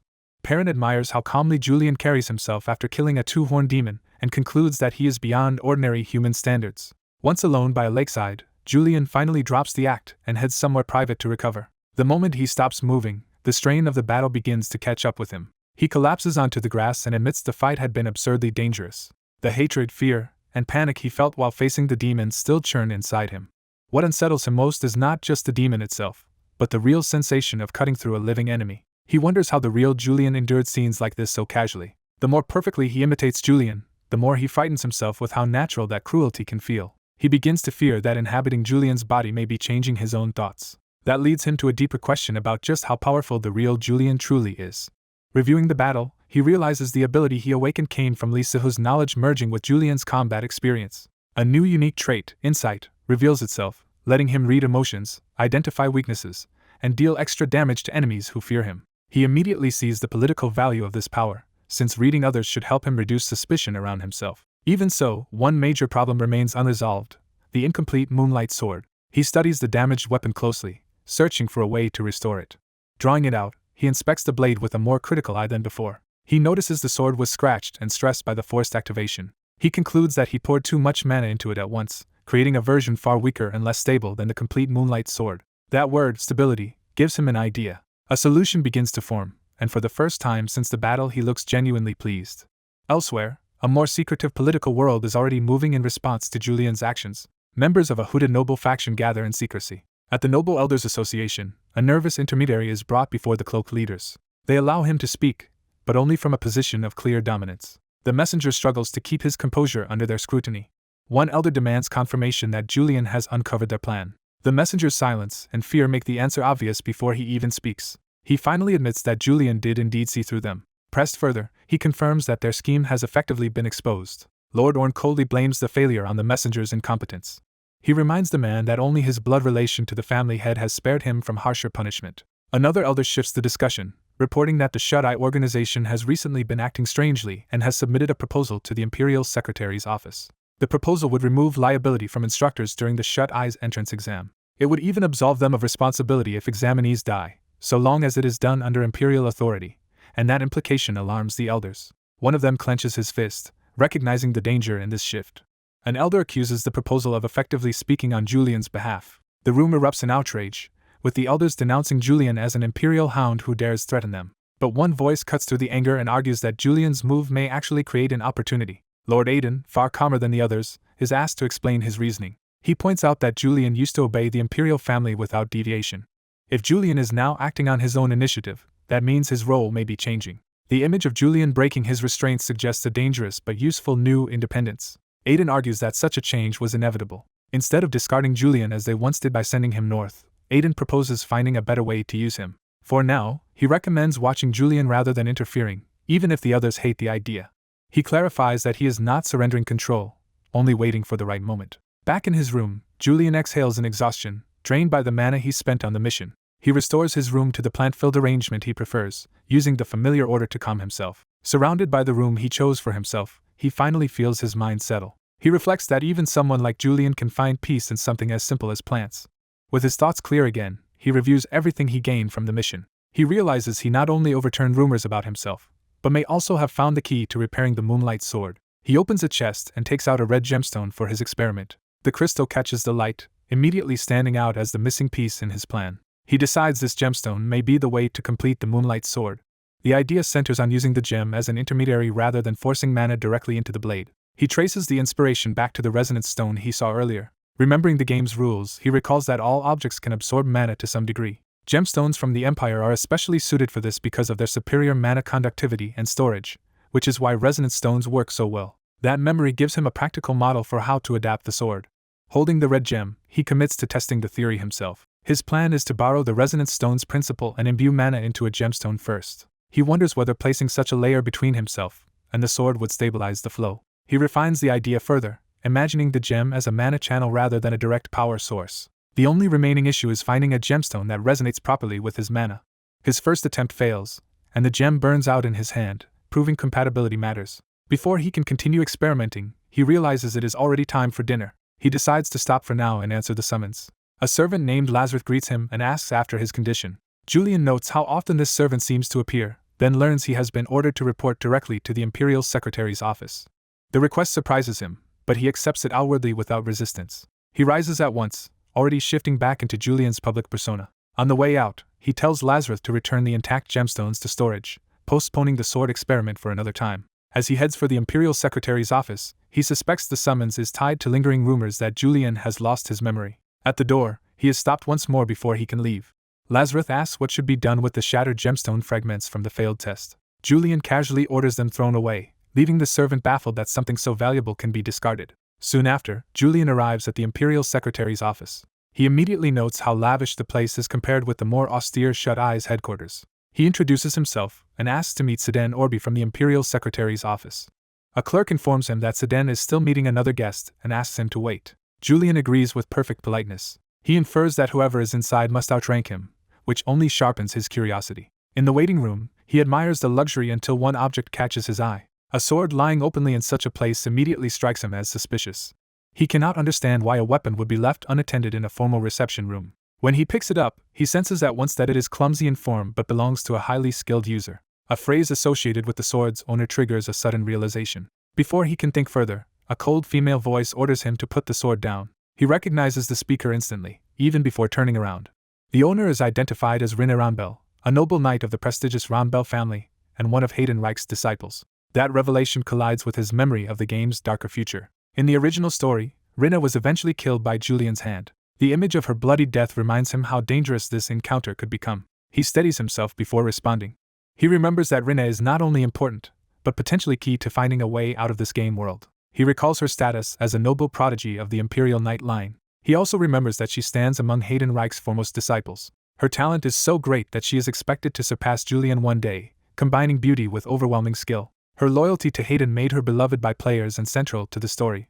That popularity only reinforces how significant she is to the path ahead. But insight immediately shows him that, as Julian, he is facing her hatred, and he demands to know what she intended to do with Hayden's sword. He pretends innocence, while privately deciding to provoke her and gather information from her reaction. Rena mocks him for not even recognizing the sword anymore, and accuses him of carrying his own weapon carelessly in the palace. Unlike Hayden, Julian notes with satisfaction that she reacted exactly as expected, because her upright nature makes her easy to bait. He presses further by asking whether the guest inside before him is Heidenreich himself. Rena refuses to explain why that should matter to him. Julian claims simple curiosity, saying Hayden was once his teacher, while secretly measuring the depth of her hostility. Rena's grip tightens, betraying how deeply his words are getting under her skin. She explodes in anger at the idea that he would dare speak of Hayden so casually. Insight confirms the intensity of her anger, and Julian decides he has learned enough from the provocation. The office doors open before the confrontation can escalate further. A clerk interrupts to summon Rena inside to the secretary's office. She turns away from Julian with formal contempt and prepares to leave him behind. Rena makes clear that she wants nothing more to do with him, only to learn that Julian has also been called in. For a moment, both of them are left in uneasy silence by the unexpected order. Julian hurriedly resolves to keep acting like the real Julian, even as he thinks he may soon meet Hayden himself. Rena cuts off that thought at once and warns him that he no longer has any right to speak of Hayden. She forbids him from mentioning her teacher again. Julian can only admit to himself that meeting his favorite character while wearing the body of Hayden's betrayer leaves him both thrilled and anxious. A formal summons bearing the secretary's seal confirms that this meeting is official. Inside the Imperial Secretary's office, both Julian and Rena are formally received together. The secretary opens by bringing up Julian's recent mission and the report that he defeated the two-horned demon alone, and Julian answers with arrogant confidence. Rena ignores the boasting and immediately demands to know where Hayden is. Instead, she is told Hayden has already departed after assigning her a mission, and Julian is ordered to accompany her. Rena protests furiously at the idea of traveling with the man she considers a traitor. The secretary explains that Hayden specifically wanted someone from the Empire to go with her, and Julian is simply the most convenient choice, leaving him inwardly cursing Hayden's interference. Their assignment is to investigate the capital slums. Julian keeps up his disdainful act, questioning why the filthy slums should matter at all. The secretary explains that demons have appeared there, and that the slum residents would reject direct imperial involvement. That is why Julian and Rena are ideal. Both are tied to the Empire, yet technically stand outside the imperial family itself. The slums are described as a refuge for people from conquered nations who were never truly accepted into the Empire. Julian recognizes the political logic immediately and admits that the arrangement is fair. Privately, he realizes this mission is dangerous for him because if Rena outshines him, it will strengthen her claim to succeed the Sword Saint, but he also knows he cannot refuse while trapped in Julian's role. So he accepts the mission with a smile, leaving Rena stunned that he would agree so readily. Rena tries to refuse the assignment outright, but Julian immediately frames it as a direct order from her master, leaving her little room to resist. The reminder that her teacher personally chose her forces Rena to hesitate instead of rejecting the mission. Julian presses harder by implying that refusal would mean defying Hayden's will, and Rena is cornered. After a tense silence, she gives in and accepts the mission. Rena steels herself with the pride of being Hayden's disciple. She resolves to keep the traitor Julian under control during the mission, but privately admits she lacks the power to truly restrain him. While wishing for a gemstone suited to her mana, she notices the moonstone pendant she already carries. Julian immediately senses the stone's reaction and realizes it resonates with his mana. He abruptly questions Rena about the glowing gem, and she identifies it as a moonstone. The sight of the moonstone confirms the answer he had been searching for. When he touches it, the stone responds strongly to him, proving it is compatible with his mana. Rena is alarmed by his sudden grab, but Julian brushes it off as curiosity while hiding how important the reaction was. He concludes that the moonstone can absorb and resonate with his mana, and decides he must obtain one for himself. Later, disguised in a cloak, Julian visits a jeweler to search for moonstones. He openly asks for gemstones that match his mana and specifically requests moonstones. The clerk explains that moonstones are almost never stocked because they are hard to mine and valued only by collectors. Julian's frustration flares because he needs moonstones to complete the Moonlight Sword before the mission with Rena, and the terrified clerk hurriedly promises they can still be sourced. Relieved, Julian politely but insistently orders the clerk to find them no matter what. Even so, he worries Rena will notice his unfinished weapon, and the day of the mission arrives before he can secure the stones. Having failed to get the moonstones, Julian meets Rena for the mission while bitterly regretting the setback. Rena curtly tells him to stop talking and just follow her lead. Julian immediately stops her and points out that she is heading the wrong way. He explains that the slums are a maze of illegal structures where maps and signs cannot be trusted, though Rena dismisses him as someone showing off game knowledge. Rena insists she would rather trust the posted directions than trust Julian. Julian realizes she is not entirely wrong to distrust him, but knows the signs will fail her. He recalls that the eastern slums are notoriously difficult to navigate, even by design. Rena refuses to believe he is helping in good faith and assumes he is trying to sabotage her. She accuses him of wanting Hayden's disciple to fail so he can disgrace the current Sword Saint's line. Rena draws a clear line between herself and Julian. She declares that she will become the next Sword Saint and prove it through this mission. Julian realizes she has completely misunderstood his intentions. He resigns himself to the fact that this mission will be difficult with her hostility intact. As they continue, Rena still clings to the signs and questions why he doubts them. Once they reach the slums, she challenges Julian to explain how he knows the area so well if he has never been there. Rena sees through his evasiveness and demands a real answer. Julian can only offer a vague excuse about intuition, which convinces her even less. Fed up, Rena suggests they split up, but Julian reminds her that the Imperial Order requires them to move together. He twists the issue into a challenge of whether Hayden's authority matters more to her than the Empire's command. Rena snaps back that he has no right to speak her teacher's name. Her anger surges, and Julian notices he has provoked her more than intended. Rena clenches her fist and struggles to contain her temper. She admits to herself that Julian is stronger than she is and that people constantly compare them. Those comparisons haunt her, because she keeps thinking Hayden would have handled everything easily. To fight that insecurity, she reaffirms that she is the Sword Saint's true successor and must prove it here. Her confidence falters when she notices something strange in the route markings. The coded signs no longer match the map, and she realizes something is wrong. Julian asks what happened, and Rena tries to hide her mistake. As more mismatched markers appear, she is forced to admit the map is unreliable after all. When they find the original marker again, Rena realizes they have walked in a circle. She is mortified to discover they have returned to where they started, while Julian can only dryly note the obvious. A local man named Baden approaches, notices they are lost, and offers to guide them through the area for a price. Rena readily agrees to buy him drinks in exchange for help, and introduces herself without caution. Baden immediately recognizes that she is a noblewoman from the powerful Ronbell family, and sees profit in exploiting her. Julian grows suspicious of Baden at once, but Baden cuts him off and insists they simply follow. Julian vaguely recalls Baden's name from somewhere, then dismisses him as unimportant when nothing comes to mind. He lets Baden lead for the moment, while keeping his doubts to himself. Baden brings them into a pub and loudly orders drinks for all three before guiding them further. When the owner asks who they are, Rena openly reveals that they are from the Imperial Court. The owner immediately raises the price to an outrageous level because of that connection. Baden mocks Rena for not having enough money for slum prices. He mistakes her silence for poverty and presses the humiliation. Rena casually produces far more than enough money, revealing she was only surprised by how cheap the drinks were. Baden realizes just how wealthy and sheltered she is, and his greed deepens. He secretly orders the owner to serve Julian and Rena drugged drinks so he can rob them once they collapse. The owner slips something into the mugs as instructed. The drinks are presented as the finest the slums can offer. Baden waits for the trap to spring as Rena starts to drink. Julian stops the moment before the poison can take effect. He inspects the mug instead of drinking, immediately recognizing danger. Julian directly accuses them of tampering with the drinks.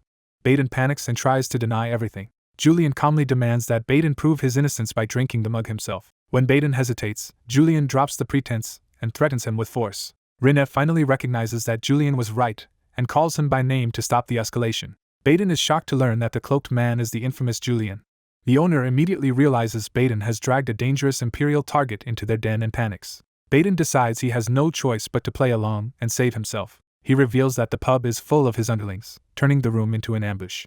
Julian sees that Baden's gang is not just random thugs but the strongest fighters in the slums. More armed men close in, ready to attack on Baden's signal. Weapons are drawn as the trap fully closes. Baden boasts that even he can fight if necessary, trying to recover his nerve. Julian answers by shattering the tension with a burst of blue mana and declaring the waiting game over. He invites the gang to attack if they insist on forcing the issue. One of Baden's strongest men charges first. Julian drops him instantly with a brutal strike before the attack can even develop. He moves through the room faster than the others can follow, dismantling the ambush. Julian fights with cold delight, making it clear the gang never had a chance. His blue mana dominates the room as he advances alone. Rena draws her sword, confused by how quickly the situation has turned. The remaining thugs realize they are being overwhelmed by a single man. Julian warns them that he does not want to cause more chaos in the slums, but he is fully prepared to if they continue. Baden freezes when Julian presses a bloody blade to his throat. Watching the others hesitate, Julian understands that the whole pub answers to Baden. He orders Baden to call off his men if he wants them to live. To make the threat unmistakable, Julian compares their fate to the shattered beer glass. Baden finally breaks under the pressure. Julian tells him to hurry and give the order. Baden frantically commands his men to back off. The strongest thug reluctantly stands down as the fight ends. With Baden subdued, Julian praises his cooperation and offers him a safer outcome if he answers questions. Baden is stunned when Julian tells him surrender is his best chance to survive. Julian makes it plain that resisting further will only get Baden killed. Faced with no alternatives, Baden agrees to turn himself in. He bows to Julian's authority and submits. Outside the pub, Rena admits she sensed Baden was suspicious but never imagined he was tied to organized crime. Julian dismisses Baden as a thug but notes that they at least extracted useful information from him. Rena blames herself for not seeing through the deception sooner, and Julian attributes it to her sheltered upbringing. His blunt assessment leaves her shaken and self-conscious. Trying to recover, Rena asks how Julian knew the drinks had been poisoned in the first place. Julian teases her by asking whether she truly wants the answer, and she insists that she does. He is quietly impressed that she is willing to learn from someone she hates if it will help her grow. Even while admiring that trait, he wishes she did not despise him so intensely. Julian explains that he used a trait called mana detection, which let him sense the murderous intent embedded in the drinks and in the shop before they entered. He reveals that he had already spread his mana in advance to read the atmosphere around them. That preparation allowed him to detect the hostility in Baden and the others before the trap was sprung. Rena compares the technique to a kind of magical echolocation, and Julian agrees that it works similarly. He explains that the method is usually for mages, but his immense mana makes it easy for him to use. Once that lesson ends, Rena asks the question that has really been bothering her. She points out that instead of focusing on demon sightings, Julian kept asking Baden about living conditions in the slums. Julian confirms that this was deliberate. When she reminds him their mission is to investigate demons, he says that is exactly why he asked. He introduces the idea of demonification, a process tied to the remnants of the demon god Barbados. Rena recalls the orthodox explanation that those remnants parasitize non-human creatures. She assumes that should simply create ordinary demons. Julian explains that the slums are different because resonance stones block outside demons, and there are no nearby animals to serve as hosts. That leaves only one possible host population, and Rena is horrified when she realizes he means humans. Julian says this matches what happened in the game and states with confidence that human demonification is occurring here. Rena immediately rejects the claim as absurd and regrets trusting him even briefly. Julian counters with a concrete lead. 3 houses in the slums bought fever remedies within the last week, and fever is said to be an early sign of demonification. Rena hesitates, torn between rejecting his theory and following the only lead they have. By evening, they have checked the suspected homes one by one. With only one house left, Rena sounds relieved and hopeful. She takes the lack of obvious demonification in the earlier residents as good news, while Julian remains unconvinced. Approaching the final house, he quietly hopes she is right even as he prepares for the worst. He knocks and politely asks whether anyone is home. An old hooded man answers the door with glowing eyes and immediate hostility. Julian judges that the man has not fully demonified, but senses concealment and resistance from him. A familiar scent reaches Julian, matching the resonance stone mission. He suddenly realizes the smell is demon blood. Julian introduces himself as an imperial investigator, and the old man reacts sharply to his name. The mention of Julian and the shut eyes terrifies the man, confirming he knows more than he should. Instead of cooperating, the man panics and tries to drive them away. Julian blocks the door before it can be shut. He forces his way inside despite the man's resistance. Rena protests that he owes her an explanation, but Julian only thanks the old man for cooperating. He tells Rena that her innocence is dangerous because she still believes appearances and procedure will protect the truth. Julian warns that one day her naivety will get her hurt. Ignoring her objections, he advances deeper into the house while she insists they are investigators, not raiders. Julian answers that the Imperial Court cares only about results, not the niceties Rena is trying to preserve. An investigator interrupts Julian at dinner and reveals that the records show he lives with his son. The questioning sharpens when they point out that he prepared food for 3 people, implying a hidden third presence. Cornered, Julian blurts out that he has a guest. To support the lie, he immediately moves to serve the extra meal. He notices the soup is strangely thick and realizes the old fever remedy has returned in a more dangerous form. Julian deduces that the supposed guest meal was actually drugged with sleeping pills and meant for someone else. He concludes the intended victim is the demon locked behind the sealed door. Rena is stunned as the implication finally reaches her. The old man suddenly panics and screams for his son to run, exposing the truth Julian had been hiding. In desperation, the father fumbles with the lock to free whatever is inside.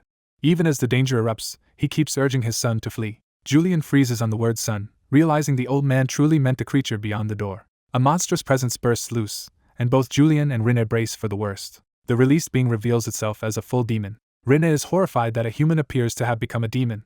She immediately decides the creature must be hunted down before anything else. Her sword ignites with power as she launches the first strike. Rena drives in aggressively, trying to end the fight at once. The clash wrecks the room, but the demon withstands her assault. Julian notices her weapon is Rena Roundbell's current sword from before her awakening and realizes why she had asked about mana earlier.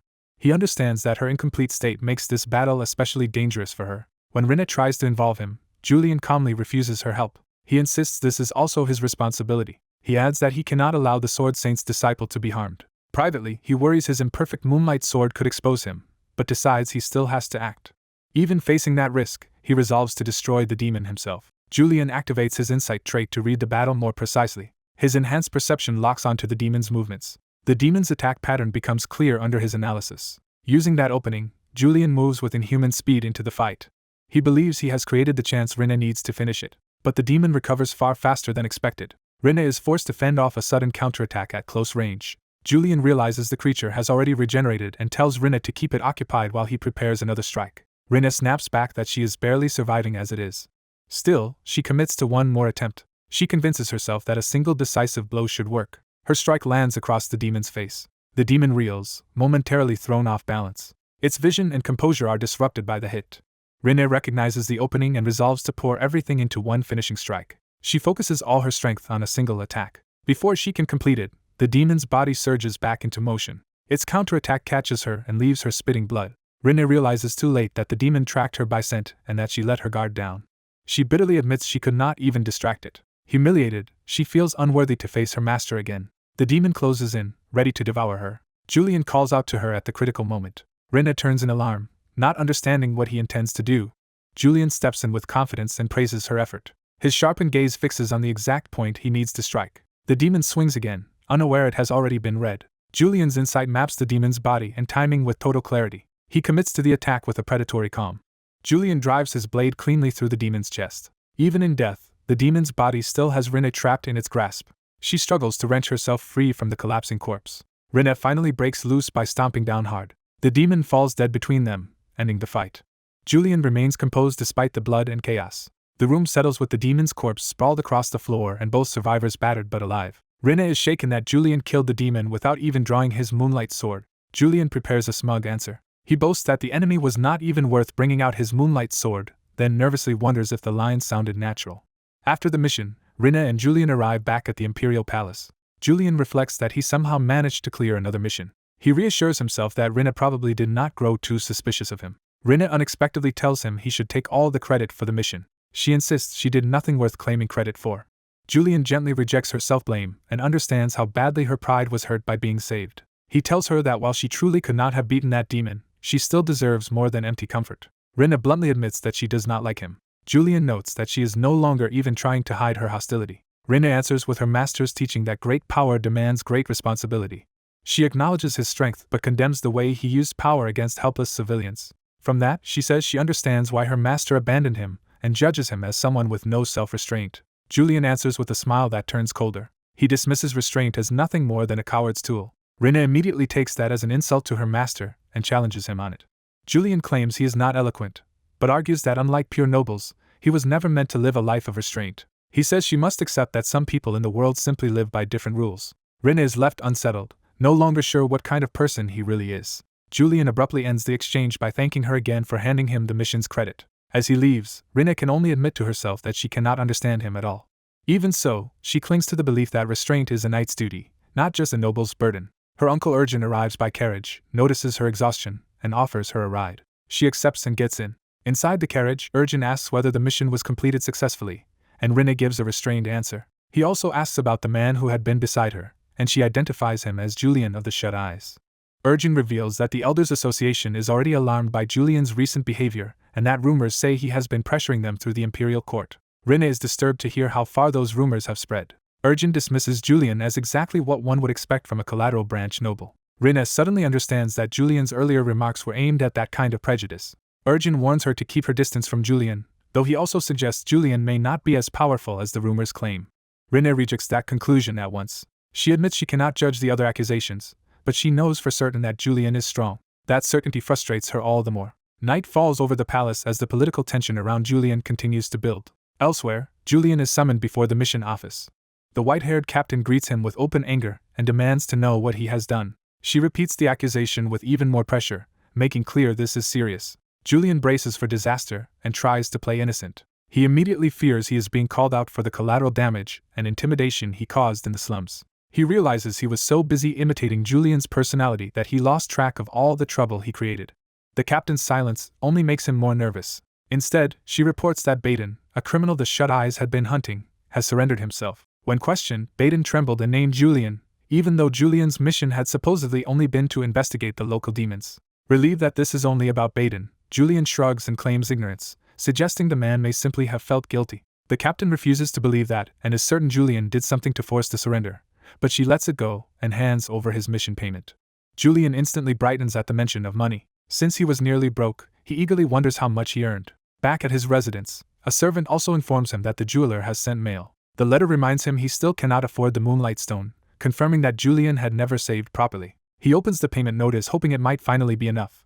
The amount shocks him, 11,000 nars. Realizing nars are roughly equivalent to dollars, he is stunned that he just earned the equivalent of 11,000 in one payout. He marvels that 2 missions have already brought in an absurd amount of money. The captain casually notes that the sum is actually lower than usual because he has been inactive for so long. That only leaves him more bewildered by how lucrative this work normally is. As he studies the deductions, he assumes some of the losses are normal expenses tied to Julian's taste for art. Then he notices a string of installment and maintenance charges and realizes something is very wrong. His actual take-home pay is only 900 nars. He is horrified to discover Julian was catastrophically bad with money. Now desperate for funds to buy moonlight stones, he realizes Julian left him almost nothing. He immediately asks the captain whether any new missions are available. She is surprised to hear him ask for work so eagerly and guesses he needs money. She says there is nothing new yet and reminds him that she warned him to stop wasting money on useless things. Julian bitterly notes that he would not be upset if he had been the one who bought all that junk. The captain casually reveals that if he sold those pieces to the art gallery, he could buy an entire castle.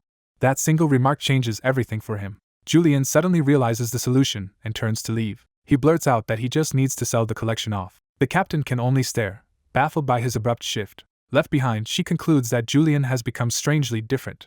Meanwhile, hooded members of the Elders Association gather in secret. Urgent warns that Julian is too dangerous now that he can kill demons without even using his moonlight sword. Aiden, another association elder, receives the report with interest rather than fear. He dismisses the messenger and says he has private business with his subordinates. Once alone, he lets the mask of concern drop. He notes that the Elders Association still hates Julian deeply. He focuses on the key revelation that Julian defeated a demon without his signature weapon. A subordinate confirms the report. Aiden calls Julian a monster, but the word carries fascination as much as dread. His subordinate asks whether the rest of his plan should proceed. Aiden approves and declares that he intends to make that monster his own. The next move takes Julian to the prestigious Ed Cosmos Art Gallery. He arrives hoping the gallery will buy the expensive collection that has been draining his finances. An appraiser named Perso greets him respectfully and thanks him for coming on such short notice. Perso makes clear that a request from Sir Julian of the Shut Eyes is important enough that the gallery would never refuse it. An appraiser arrives to examine a painting that has been set aside for valuation. The covering is removed so the work can finally be judged. The revealed canvas shows a dramatic field scene that immediately looks valuable. The appraiser leans in with interest, sensing something unusual in the piece. From the brushwork, he concludes it resembles the style of the famed painter Corsius Vincent. Julian presses him on that hesitation, demanding a definite answer. Under pressure, the appraiser declares the painting a counterfeit. Julian instantly recognizes that he is being misled. He berates the appraiser for such a poor judgment, and wonders if he brought the wrong painting. Julian realizes he had assumed the entrance display must be expensive, and now fears the gallery owner's reputation will suffer for hanging a fake. The appraiser insists the forgery is exceptionally convincing, which is exactly why Julian should accept the mistake. Instead of rejecting it, the appraiser abruptly asks to buy the painting himself. When Julian questions buying a fake, the man argues its condition alone makes it worth 1,000 nars. Julian is relieved to recover some money, though he knows the amount is nowhere near enough for his real needs. The sale moves forward, and Julian is told to wait in the gallery while the contract is prepared. Before he can leave it at that, a woman stops him and questions whether he really wants to sell this piece. Eileen confidently states that the painting in front of them is the genuine one. Julian and the appraiser are both startled, and Julian demands to know why she is so certain. Eileen explains that she came because one of her cousin's works is on display, but this matter is more important. She studies the painting closely, gathering her proof. She argues that no painter in the Empire could imitate oil work at this level. Julian listens seriously as her claim begins to overturn the earlier appraisal. She points to the signature and identifies it as unquestionably Corsius's own mark. Their dispute draws the attention of everyone in the gallery. The appraiser panics at having missed something so obvious and begins to grasp the scale of his mistake. Julian turns cold and accuses the man, Parso, of trying to deceive him. Terrified by Julian's fury, Parso collapses and begs for forgiveness. Julian reaches toward him, ready to punish him for the attempted fraud. Eileen grabs Julian and pleads with him to stop before he goes too far. She reminds him that even experts can make mistakes and that human error is not a crime deserving violence. Julian realizes he nearly killed the man in front of a room full of witnesses and reins himself in. He decides he cannot cause a scandal here and bitterly notes that Eileen now makes him look like the villain. Recovering his composure, he asks the practical question of how the painting's confirmed authenticity changes its price. Parso is too terrified to answer at first. He finally bows and apologizes again, abandoning any pretense. Parso admits the gallery could never afford the real painting because it is worth far beyond their means. Julian laughs at how completely the situation has reversed. He places a hand on the trembling man, turning menace into control. Julian warns that incompetence can be dangerous, and wonders aloud what should now be done with such a priceless work. He then offers to solve Parso's problem himself. Eileen is surprised that Julian would help after nearly killing the man, but he confirms it. Julian reveals that he knows a buyer who collects every painting by Corsius. That answer makes him reconsider the whole opportunity. He agrees to help, but only if Eileen accepts 2 conditions in return. Eileen prepares to negotiate rather than simply accept his favor. Her first demand is that Parso not be punished for what happened. Julian agrees easily, since he had already decided not to pursue it. Eileen then admits she needs Julian's help with another matter as well. With no urgent mission of his own, Julian agrees to hear her out. They seal the arrangement with a handshake.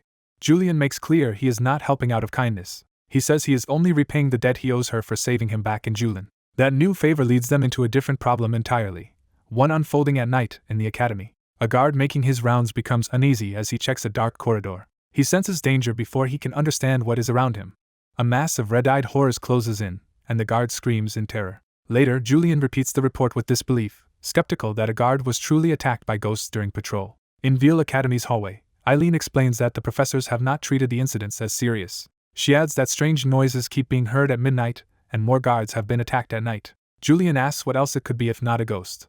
Eileen answers that she believes a demon is behind it. Julian questions the idea of a demon inside the academy, and Eileen explains the school is normally heavily protected. She suspects demons slipped in while the resonant stone defenses were down, making the campus increasingly dangerous and leaving too few guards willing to work. Since she could not handle it alone, she has resorted to asking Julian for help.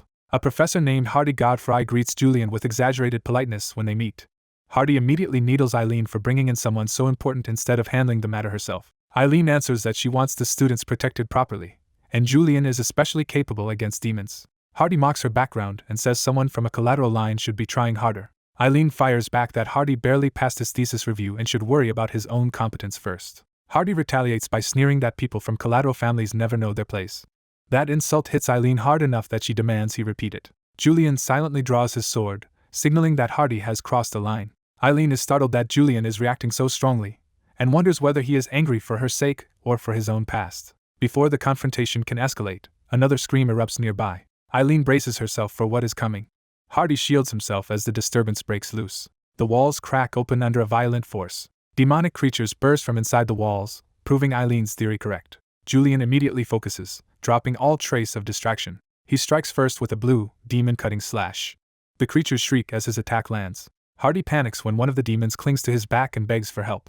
The terror finally strips away his arrogance. More demons swarm around them, multiplying the threat. Julian coldly remarks that demons do not care about noble hierarchies.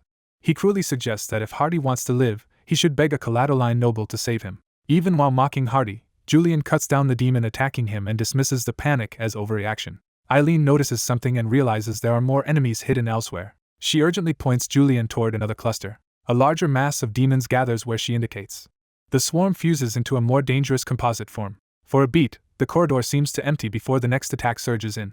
Eileen and Hardy are left exposed as the threat closes around them. A giant rat-like demon emerges, forcing them to retreat while Julian stands ready. Julian recognizes that this monstrous shape is the swarm's true form.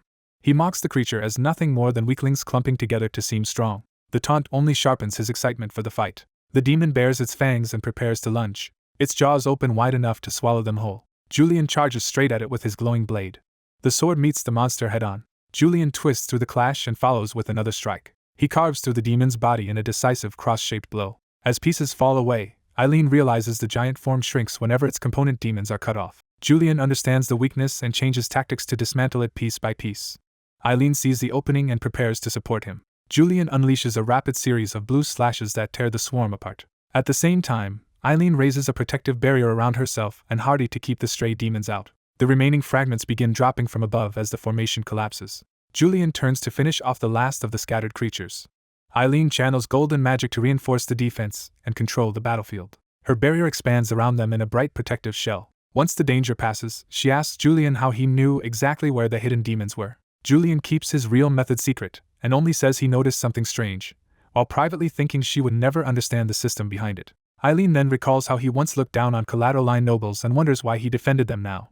Julian pretends not to know what she means. She reminds him that he once called her Danachian's halfling, a remark she clearly never forgot. She reflects that he used to dismiss her and care only about his own advancement, so his behavior now feels like the Julian she knew in their academy days. Julian realizes his old posturing hurt her more deeply than he intended. Eileen explains that being looked down on for belonging to a collateral line is simply part of her daily life.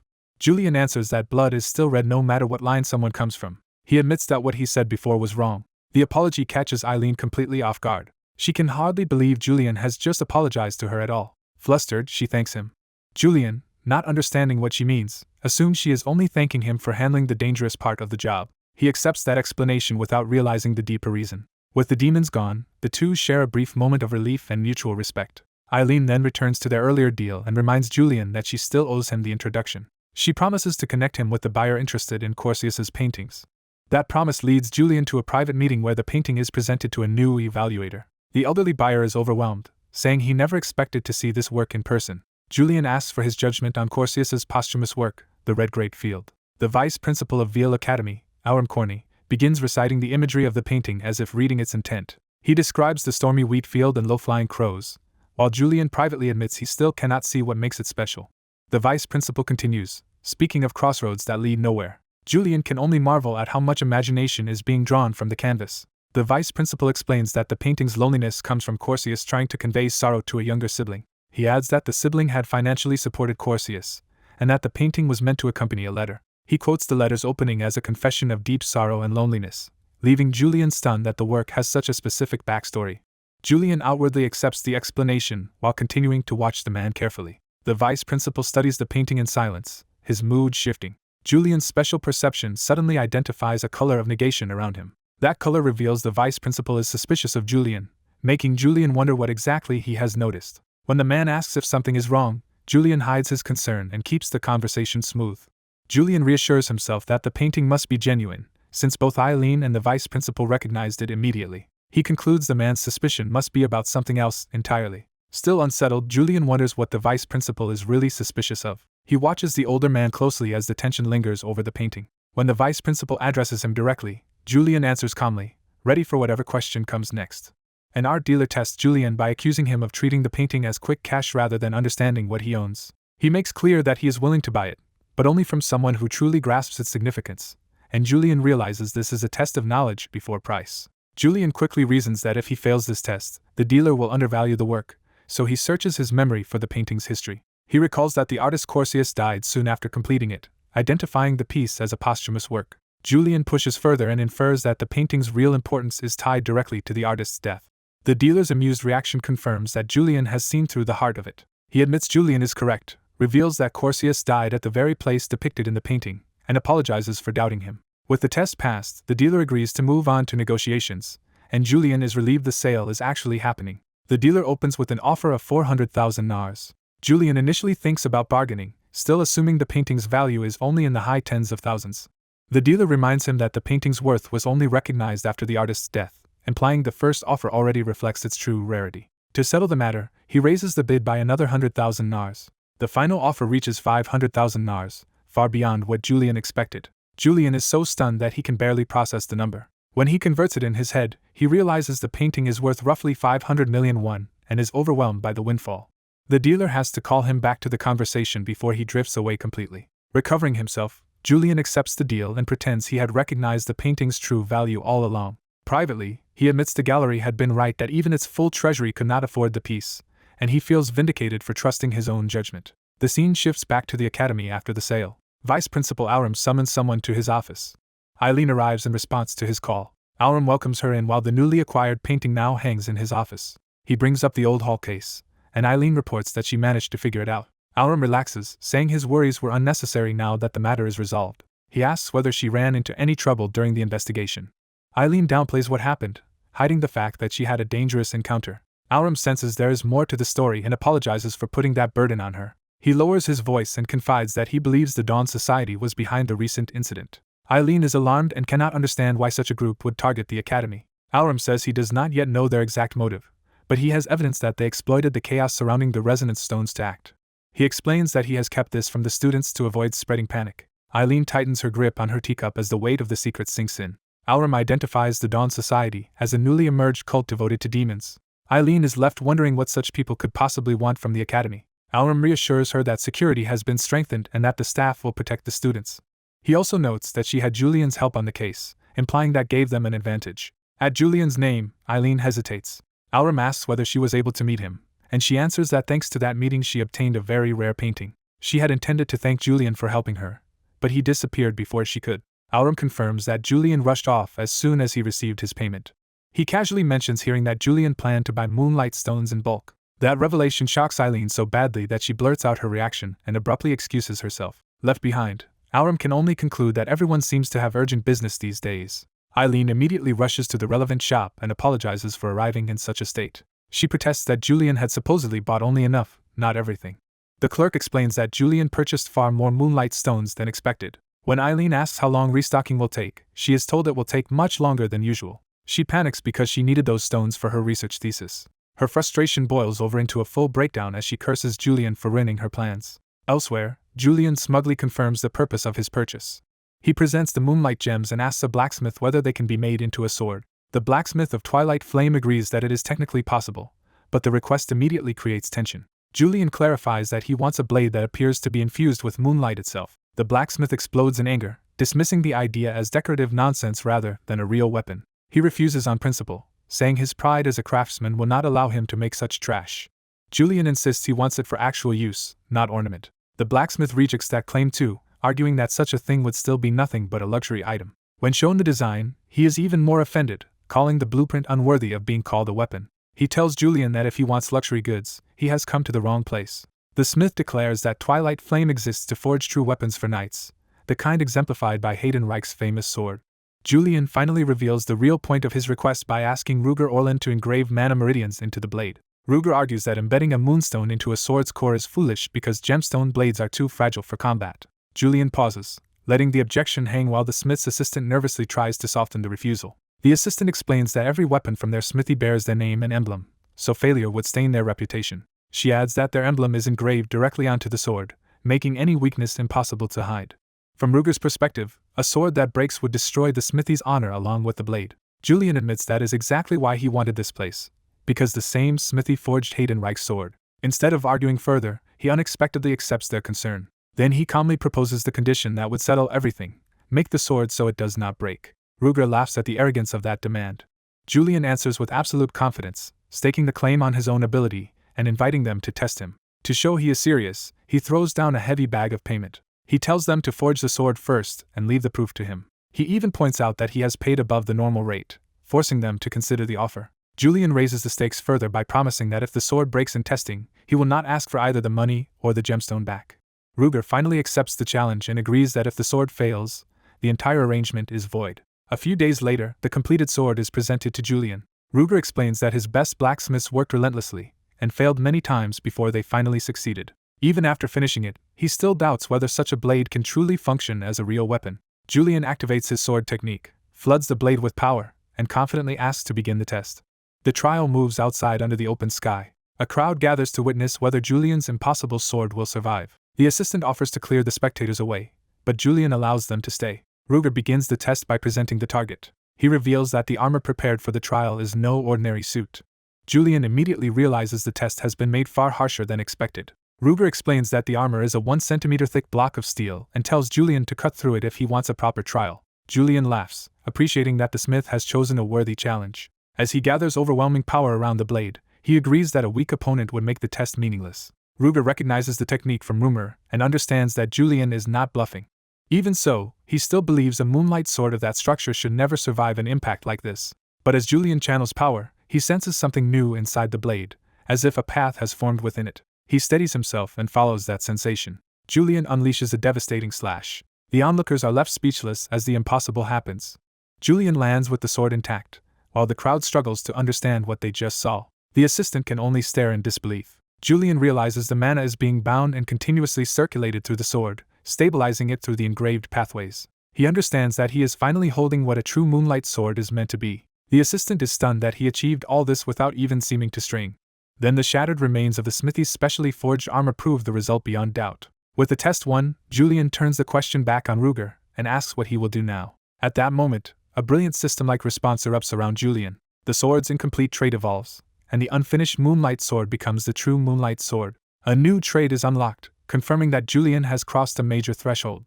Julian notes that he poured a great deal of aura into the blade, yet it remains completely unmarked. The perfected weapon shines like a celestial artifact in his hands. Overjoyed, Julian declares the moonlight sword a complete success. Ruger admits that he had badly underestimated Julian. Julian sheathes the sword, satisfied that proof was better than argument. He remarks that some things are best demonstrated rather than explained. Ruger warns him that the sword now carries the smithy's reputation as well, so he must use it carefully. Julian promises with a smile that he intends to use it very well. As he leaves, the broken armor crunches underfoot. Watching the cleanly severed fragments, Hayden Reich realizes that armor custom made by Twilight Flame was cut as if it were nothing. He is forced to wonder whether this astonishing feat was truly Julian's doing. When Rena joins him, Hayden confirms that Julian had indeed been here. Yet Hayden notes that he cannot sense Julian's aura anymore, which makes the result even more unsettling. He concludes that Julian remains formidable, with the sword path refined entirely toward cutting. Hayden coldly says he had hoped to study how the armor would be sliced, leaving Rena uneasy at his reaction. Sensing his fixation, Rena asks whether Julian is troubling him. Hayden instead reminds her that she recently went on a mission with Julian and presses her for an honest impression. Rena reluctantly admits that Julian was undeniably strong. Hayden accepts that, but asks whether she noticed anything strange about him. Rena does not understand what kind of strangeness he means. Hayden voices the suspicion forming in his mind: Julian may be connected to the Dawn Society. The accusation sounds absurd on its face, especially with Julian's recent conduct, but Hayden does not dismiss it. Julian himself remains elsewhere, quietly pleased with the sword at his side. Yet, in private, he feels the unsettling influence of Julian's identity growing stronger within him. He reminds himself that his true goal is not to live this life, but to return to his original world.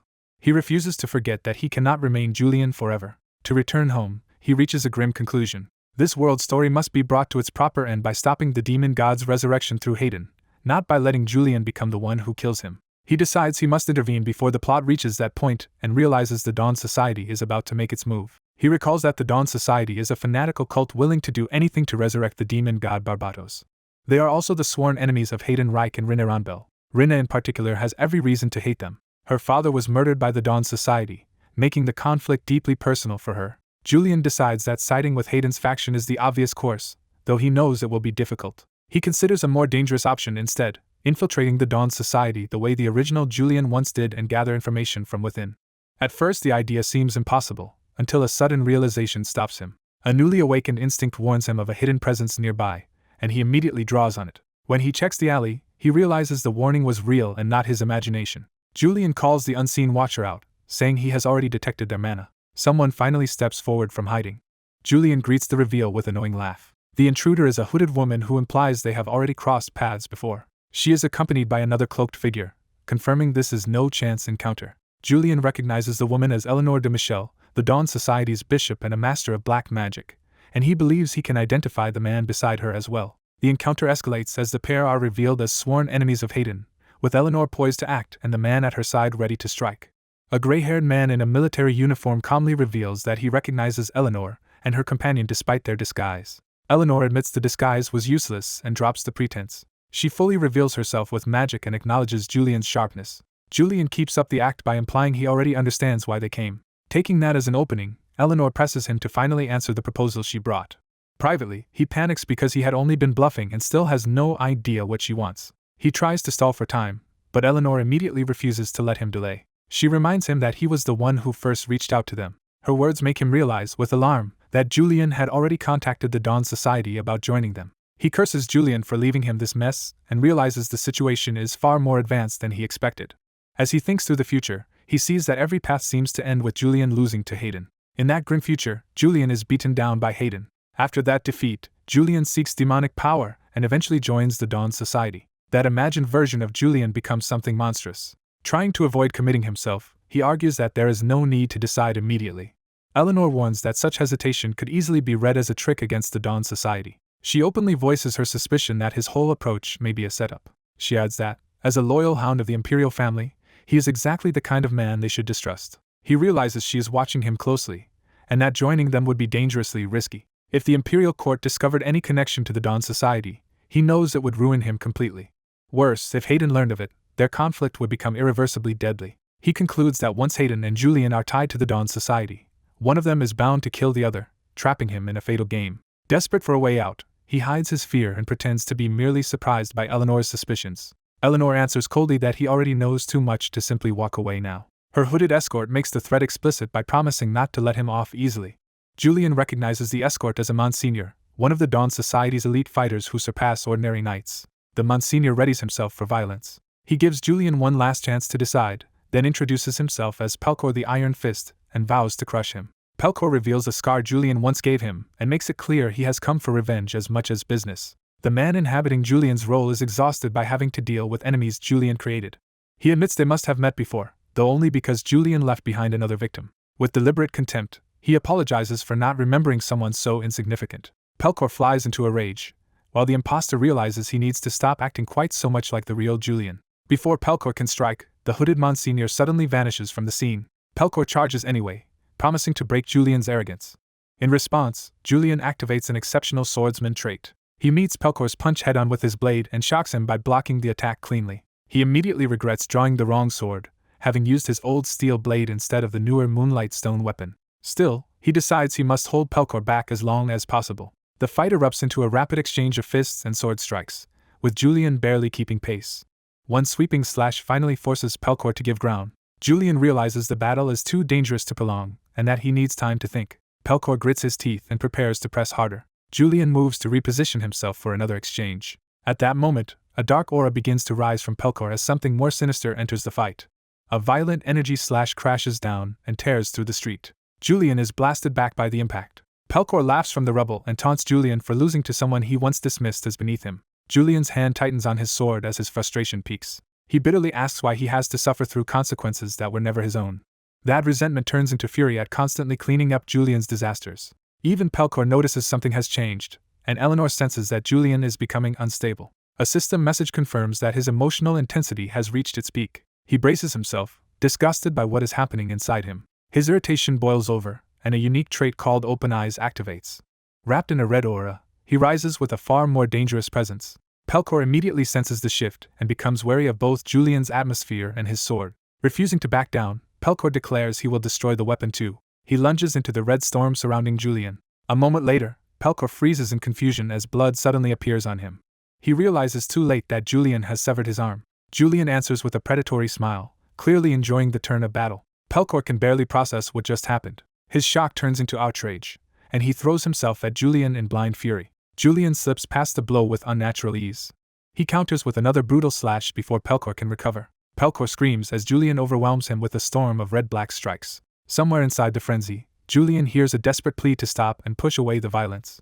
Pelkor, now terrified, begs him to stay back. Julian closes in anyway, moving with relentless speed.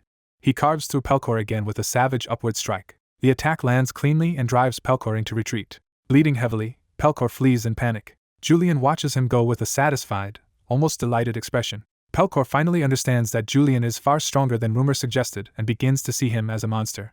Julian laughs, intoxicated by the fight. He revels in the blood, the sensation of cutting flesh, and the terror on his enemy's face. Pelkor's fear only feeds that exhilaration. A system explanation reveals that Open Eyes amplifies strength and perception when emotions peak, and Julian feels disturbingly good under its influence. He tries to tell himself to stop, but the urge to kill keeps pulling him forward. Pelcor collapses and begs for mercy while Julian looms over him.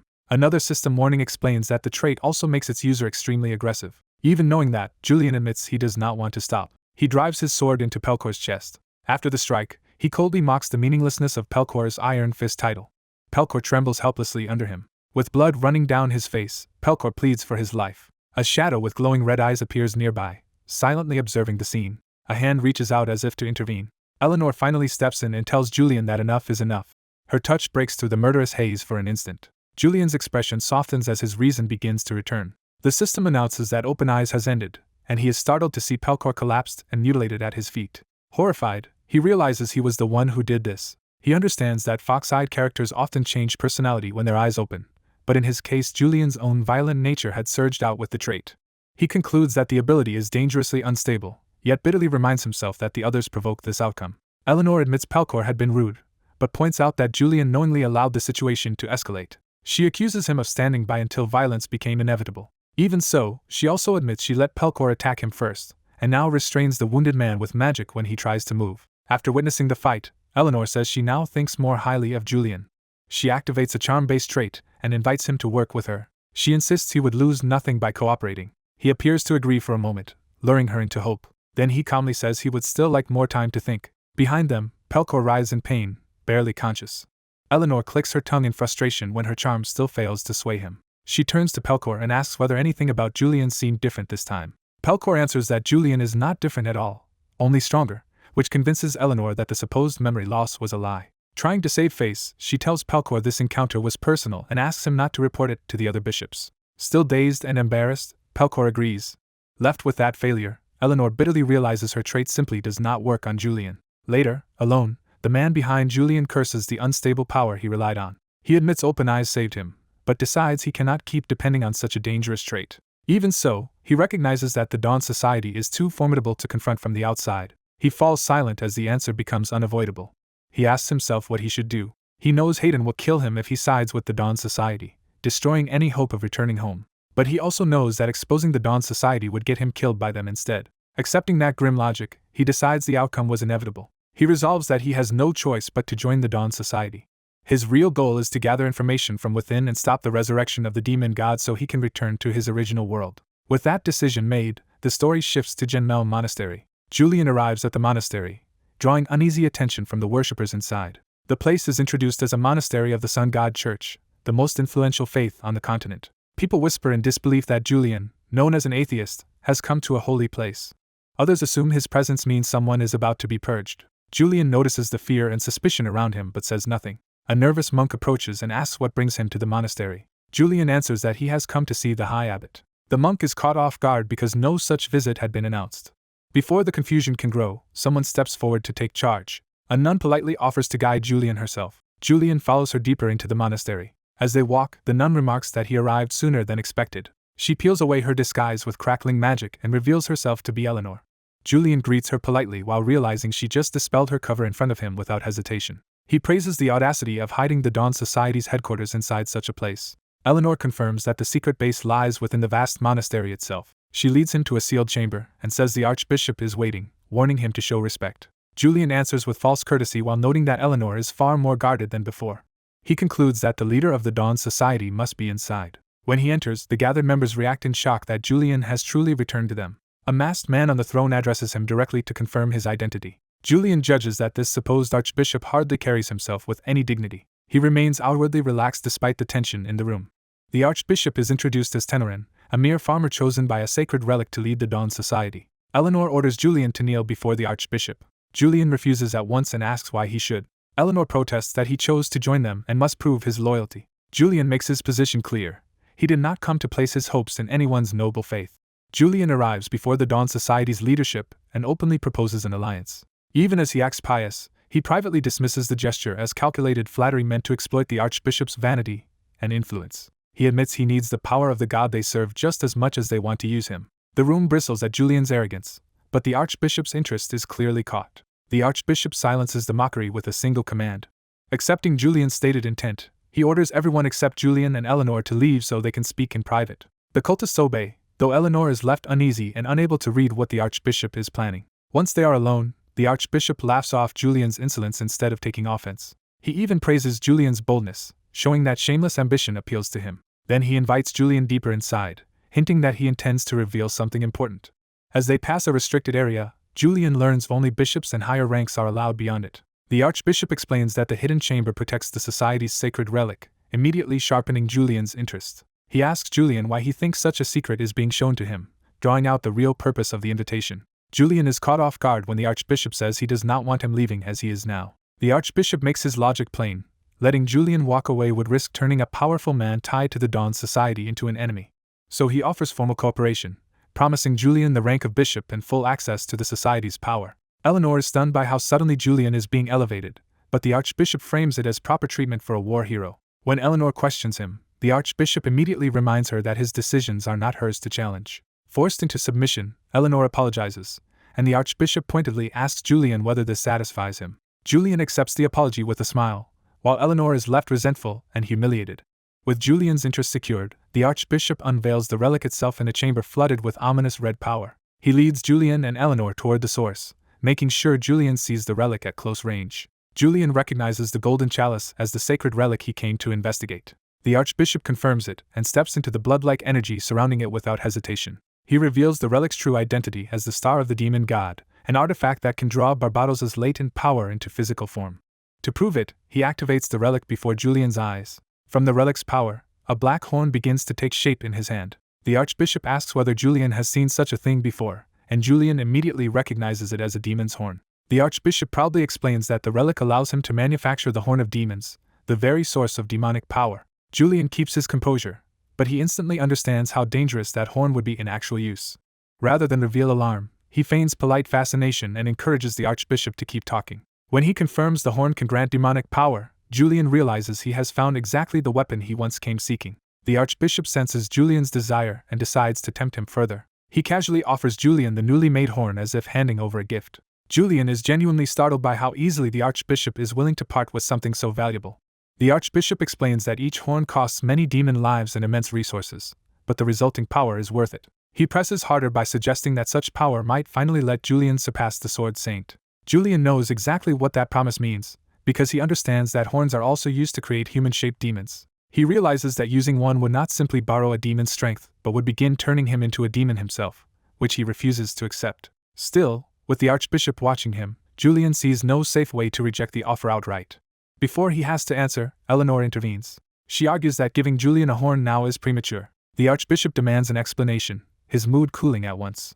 Eleanor carefully says Julian has not yet committed himself to the society, and handing over the organization's core source of power would anger the other members. Julian quietly notes that he can hear every word, but he also recognizes that Eleanor has just given him a way out. He returns the horn for the moment, claiming it was never the main reason for his visit. The Archbishop accepts the delay and praises Julian for seeming more reasonable than expected. He then asks Julian for another favor, shifting from temptation to negotiation. He explains that spirit stones, needed to make horns, can only be harvested from the hearts of demons with at least 3 horns, and asks Julian to bring him such materials. Julian points out that hunting 3-horned demons without imperial orders would be far too suspicious for someone in his position.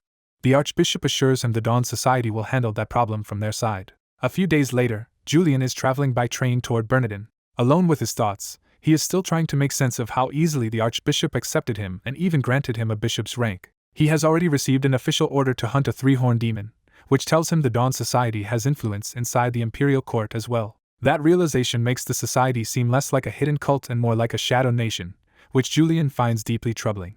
His escort Heren chatters about the convenience of public transport, and Julian belatedly remembers he is not traveling alone. Heren confirms he is also headed to Bernardin, keeping close to Julian. He explains that Bernardin is hosting the Ascension Festival of the sun god Chunch, and that Julian will attend as the Kryphart family's representative. Trying awkwardly to be friendly, Heren suggests Julian enjoy the festival after finishing his mission. Julian decides it is safer to play along for now and gives a polite answer without meaning it. He also notices that Heren is still visibly afraid of him, which keeps their exchange strained. When the train arrives in Bernardin, Julian prepares to separate from him. Before leaving, Julian pauses as if remembering something important. He warns Heren not to provoke Margrave Oronil, surprising him. Heren explains that Oronil had been close to the Highlands family, which Julian destroyed, so resentment is inevitable. Julian accepts that he has inherited yet another enemy because of his past actions. He tells himself he only came to kill demons and hopes he can avoid crossing paths with Oronil at all. That hope ends quickly when Oronil summons him and demands that his mission be delayed. Julian answers with mocking politeness, making clear he has no intention of yielding easily. Oronil explains that access to Pyron Forest has been restricted to Sun Church members while the city prepares for the Ascension Festival. He adds that the three-horned demon is believed to be inside that forest, and a hunt there would ruin the festival. Julian points out that the demon has not appeared yet, implying that waiting only increases the danger. Oronil counters by asking Julian to delay the mission anyway, even if that means bending imperial orders. He insists the festival is the pride of Bernardin, and cannot be disrupted for a threat that has not yet acted openly. Julian warns that if the demon appears in the middle of the celebration, the consequences will be far worse, but Oronil refuses to consider it. Oronil ends the discussion by telling Julian to enjoy the festival first and deal with the demon later. He even needles Julian as a cold-blooded man who should at least be able to appreciate a festival. That insult briefly stirs Julian's killing intent. Before the confrontation can escalate, Julian notices someone else entering. A little girl named Rena peeks in, instantly changing the mood. She innocently asks who Julian is and calls him handsome, and Julian realizes she must be Oronil's daughter. Oronil panics and drags her away from Julian as if he were a monster. Julian is left staring after them, bitterly amused that Oronil truly believes he would harm a child. In response, Julian releases a fear-based aura that leaves Oronil trembling while Rena remains too young to understand what is happening. Having made his point, Julian withdraws and ends the conversation for the day. Oronil clutches his daughter protectively even after Julian leaves. Outside, Julian exhales, having restrained himself from turning the meeting into bloodshed. His own men meet him and ask how the negotiation went. Julian admits Oronil would not budge. He confirms that he failed to stop the mission from being delayed. His subordinates ask whether they should recall the Shut Eyes members already inside the forest. Julian refuses, deciding to leave them in place. He concludes that the festival will not proceed peacefully no matter what Oronil wants. His men begin to grasp that Julian expects something far worse than a simple delay. Julian reflects that Bernardin is where many players first encounter a three-horned demon, and that such a creature is far more than just a stronger monster. He recalls the terrifying presence of a named three-horned demon. From that memory, he realizes the festival could collapse into total chaos. He remembers that demons grow stronger and gain unique abilities as their number of horns increases. Once a demon reaches 3 horns, it receives a name tied to its special power, and the one in Bernardin is the beast, Hamlin. Hamlin is a parasitic demon that turns the territory it infests into a living fortress full of traps and shifting terrain.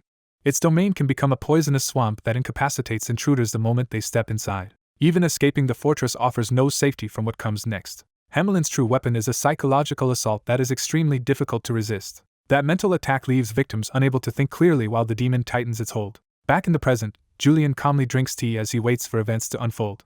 He predicts that Hamlin is nearly finished preparing its fortress and that Oronil will soon come begging for help. He waits without moving, confident the city will force the answer he wants. Right on cue, a messenger rushes in to say Oronil is demanding Julian's immediate presence. Julian goes at once, while the messenger apologizes for interrupting his meal. Julian is unsurprised, having expected this reversal from the start.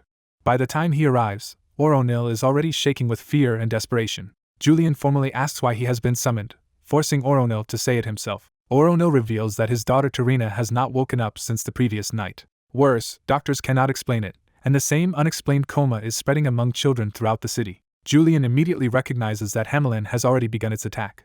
He pushes Oronil to see the pattern for himself. Healthy children do not suddenly collapse without cause. When Oronil demands a direct answer, Julian makes him confront the truth he had tried to ignore. Julian states plainly that this is unquestionably the work of a demon.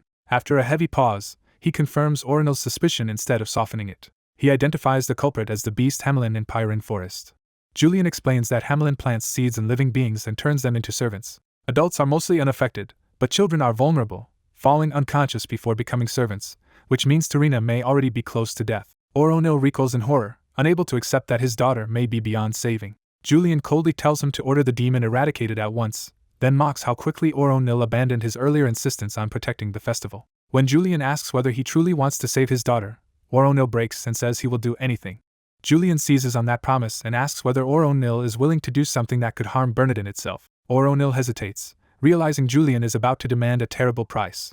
His fear shows physically as he struggles to answer. At last he bows his head and agrees to bear responsibility for whatever follows. Satisfied, Julian accepts the answer.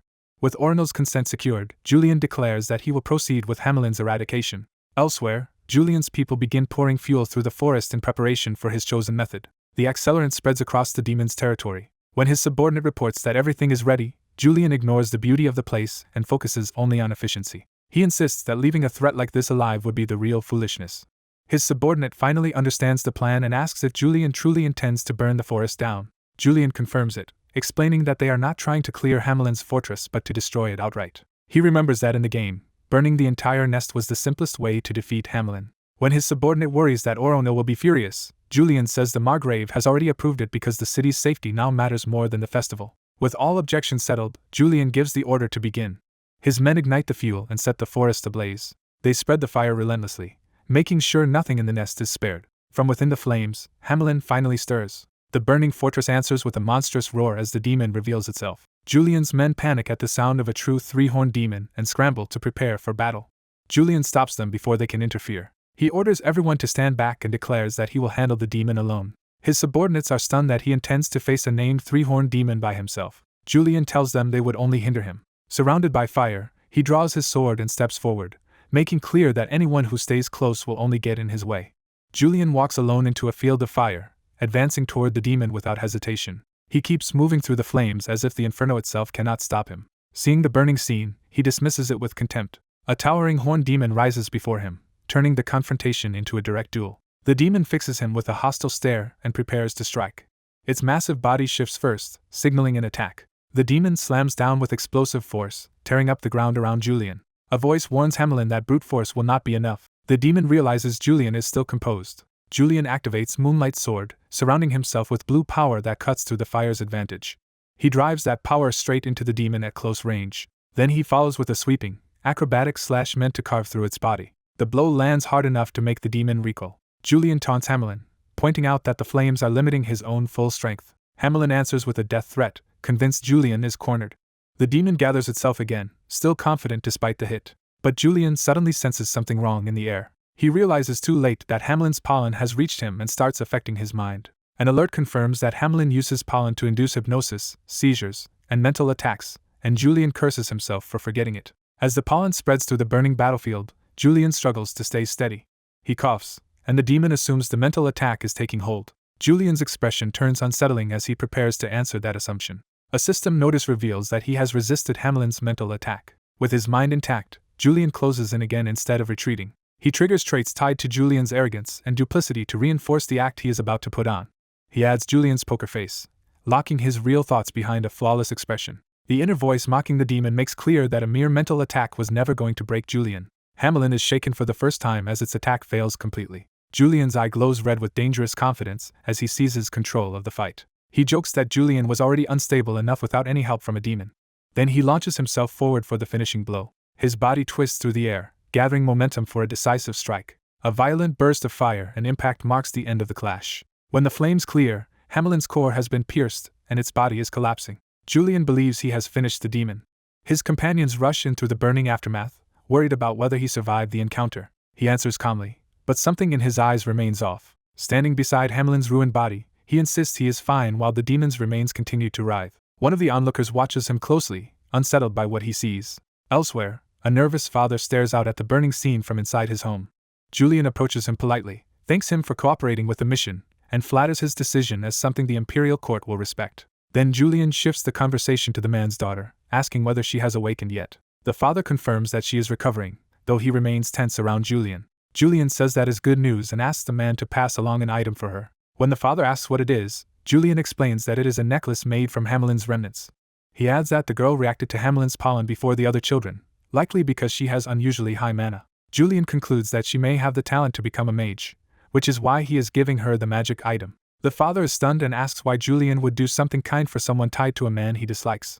Julian brushes it off by saying more mages are simply better for everyone, but the father refuses to believe the gesture is that simple. Julian insists it is merely repayment for the man's cooperation, leaving the father wondering if this can really be the Julian he knows. The father privately recalls that Julian destroyed the Highlands family, making this generosity even harder to understand. Even as he suspects hidden motives, Julian departs after thanking him again, still asking for nothing in return. Left alone with the necklace, the father is stunned that Julian truly walked away without demanding anything. As he studies the gift, he starts to wonder whether Julian might actually have meant it. Before he can finish the thought, the bedroom door opens. His daughter wakes up and calls for him, instantly shifting his attention from suspicion to relief. He gives her the necklace as a get-well gift, and she lights up at once. Her delight reassures him that the item seems safe, though her strong reaction surprises him. Realizing this response may be significant, he decides he should report it to the Elders Association. In secret, the father reveals he had tried to delay Julian's mission because the president asked him to. But after his daughter was endangered, he resolves never to cooperate with them again. He quietly asks the ruined Highlands family to forgive him for choosing his family's safety over revenge. A train departs, carrying Julian away from Bernardin. On board, Julian confirms to himself that he secured Hamlin's spirit stone from the demon's heart. He opens the box containing the prize. The stone radiates a disturbing aura strong enough to make even him uneasy. Its power pulses ominously from within the box. Julian wonders what he should do with something this dangerous. He considers handing it to the Dawn Society to gain their trust, but decides there must be a better use for it. As the train nears Rondrian Station, the announcement interrupts his planning. He decides his first priority is to hide the stone somewhere safe so no one discovers he has it. Someone approaches down the carriage aisle before he can settle himself. The newcomer is Rena Ronbell. Julian freezes as she arrives at the very seat beside him. Rena is equally startled to find him there. Julian inwardly panics at the worst possible timing. He hurriedly tries to conceal the box, knowing it would be disastrous if either Rena or Hayden's people learned about it. He resolves that she must not find out while he still has no plan for the stone. Since carrying demon remnants is suspicious enough already, he decides to hide the box behind his bag. He tucks it out of sight and hopes that will be enough for now.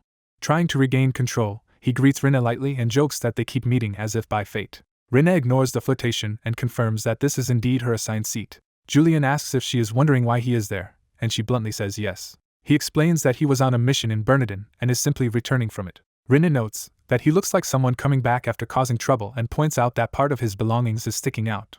Julian snaps at her to mind her own business, then immediately covers it with a polite apology. He thinks she has not fully caught on yet, but also realizes that if she learns what he is hiding, he is finished. The moment he relaxes, he understands she has already noticed something. Rena admits that something about the situation feels wrong.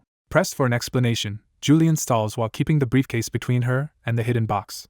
Rena openly says she doubts this is coincidence, and asks whether he has been stalking her. Julian deflects by claiming the Imperial Secretary's office booked the ticket, not him. He even turns the accusation around as a joke, which only irritates her further. Inside, he is frantically trying to think of a safer place to hide the stone. He regrets ever taking it out, knowing he would have kept it buried if he had known Rena was coming. Rena notices how protective he is of the box and remarks that it must be precious to him. Julian struggles to keep his expression from cracking under the pressure. Rena points out that he has been fussing over it for quite a while. He realizes she has been watching him the whole time and scrambles for a lie. So he claims the box is nothing more than an ordinary jewelry case. Rena studies him with open suspicion. She remarks that he still loves luxurious things and even asks whether the new moonlight sword really was made from jewels, which tells Julian she has not seen inside the box. He eagerly plays along, laughing that one can never have too many jewels. Before he can settle the matter, the train jolts violently. Julian is thrown off balance and instantly realizes the timing could not be worse. An announcement explains that a storm has forced an emergency stop, while the box flies from his hands. As it opens and the spirit stone spills out, Julian is certain he is ruined. Rena reaches the fallen stone before he can recover it. Julian desperately asks her to give it back before she understands what it is. He braces for the moment she recognizes the spirit stone and condemns him.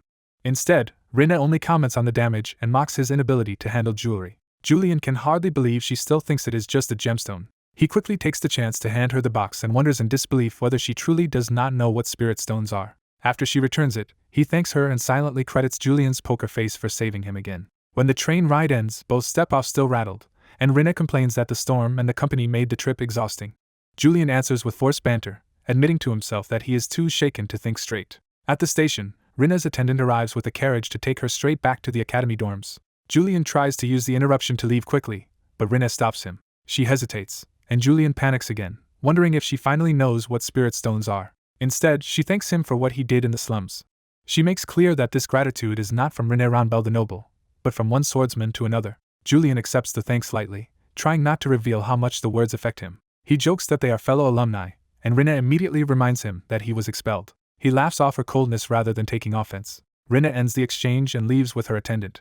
The next day at Shut Eyes, Julian returns to headquarters. He is greeted with teasing about whether Bernardin was enjoyable, and he answers that the mission was anything but fun. He notices Captain Odwin buried under paperwork and casually asks what happened. Trying to sound like Julian, he jokes that the captain must have been slacking while he was away. Odwin explodes at him, furious that Julian would say that while she is drowning in work. Julian keeps up the act by needling her even more. Odwin finally blurts out that all this trouble is Julian's fault. She demands to know why he burned down the Pyran forest. Julian calmly answers that such decisions are allowed depending on the situation, leaving Odwin too exhausted to keep arguing. She explains that most of the paperwork consists of warnings from the Sun God Church. Because the Pyran forest is sacred to them, the church is furious, though the imperial court has promised to help manage the fallout. Julian half-jokingly accepts that blame if she wants to put it on him, while privately apologizing for having to keep acting like Julian in front of her. Odwin then mentions that several letters arrived for him, including some from Veil Academy. One sealed with an unfamiliar sun emblem catches his attention immediately. The name Genmel Monastery makes him tense. He remembers being told that others would investigate three-horned demons for him so he would not attract suspicion, and realizes this letter may be connected. Alarmed, he asks why the Sun God Church, which should currently despise him, would send him a proposal letter. Odwin can only ask whether he knows anything about it. Julian suddenly understands the implication. They intend to send the matter directly to Shut Eyes. Before he can react further, Razrith rushes in with urgent news from the secretary's office. The office wants a report on what happened in Bernadin. Julian seizes the interruption as perfect timing and turns to Odwin for permission to leave. Odwin lets him go and hands over the letters as well. As he walks out, Julian is overwhelmingly relieved to have escaped the conversation. Razrith chases after him in awe, repeating the rumor that Julian single-handedly defeated a three-horned demon, while Julian dismisses it as nothing even though he had genuinely thought he might die. Julian dismisses the demon problem for the moment because a letter from the Dawn Society has arrived, and he sends Lazarus ahead to the secretary's office while he reads it. Once alone, he steadies himself and prepares to inspect the message more carefully. He immediately suspects the letter carries a hidden purpose beyond its ordinary contents. As he studies it, he notices something unusual. The letter appears normal at first, but he senses concealed magic woven into it. That hidden spell manifests before him like a dark messenger. The concealed message summons him in the name of the Archbishop, confirming the letter was meant specifically for Bishop Julian. Julian realizes Eleanor must have written it and hidden the summons inside the letter. He assumes the Dawn Society wants the spirit stone he took from the three-horned demon. What unsettles him more is that someone outside his trusted circle knew exactly when he would return and timed the message perfectly. He concludes there are more hidden players around him than he expected. He heads to the church, where the summons is waiting in a tense, watchful atmosphere. Even before meeting anyone, he can feel suspicious eyes following him. The attention confirms that his recent actions have made him a person of interest. Eleanor receives him warmly and personally. Their reunion is polite but sharp, and she immediately sees through his attempt to keep others at a distance. As they walk together, Eleanor brings up the rumors spreading about what he did at Bernadin. She presses him about the stories that he defeated a three-horned demon alone and burned down the Pyran forest. Rather than trust hearsay, she asks to hear the truth directly from him. Julian answers with charm, but shifts the conversation to the danger of her secret letters. He warns that sending hidden messages to him directly could expose his ties to the Dawn Society. Eleanor pretends innocence, yet accepts the warning and agrees such carelessness should not happen again. She asks how he expects to stay in contact with them if letters are too risky. Julian proposes a bolder method by suggesting he simply visit in person from time to time. He frames face-to-face meetings as the safest way to hide his connection to the Dawn Society. When Eleanor hints that he sounds as if he could always find her, Julian lets the implication hang. She decides he must be bluffing and reassures herself that her true identity is still hidden. Leaving her behind, Julian proceeds to meet the Archbishop. The Archbishop greets him with theatrical enthusiasm and immediately turns to the matter of the Spirit Stone. He demands to see the Spirit Stone from the three-horned demon Julian supposedly defeated alone. Julian answers with a smile that already signals he intends to control this exchange. He calmly states that he did not bring the Spirit Stone with him. The Archbishop is caught off guard by that answer. Julian confirms the demon was real and that a Spirit Stone did exist, so the Archbishop presses him to explain where it went.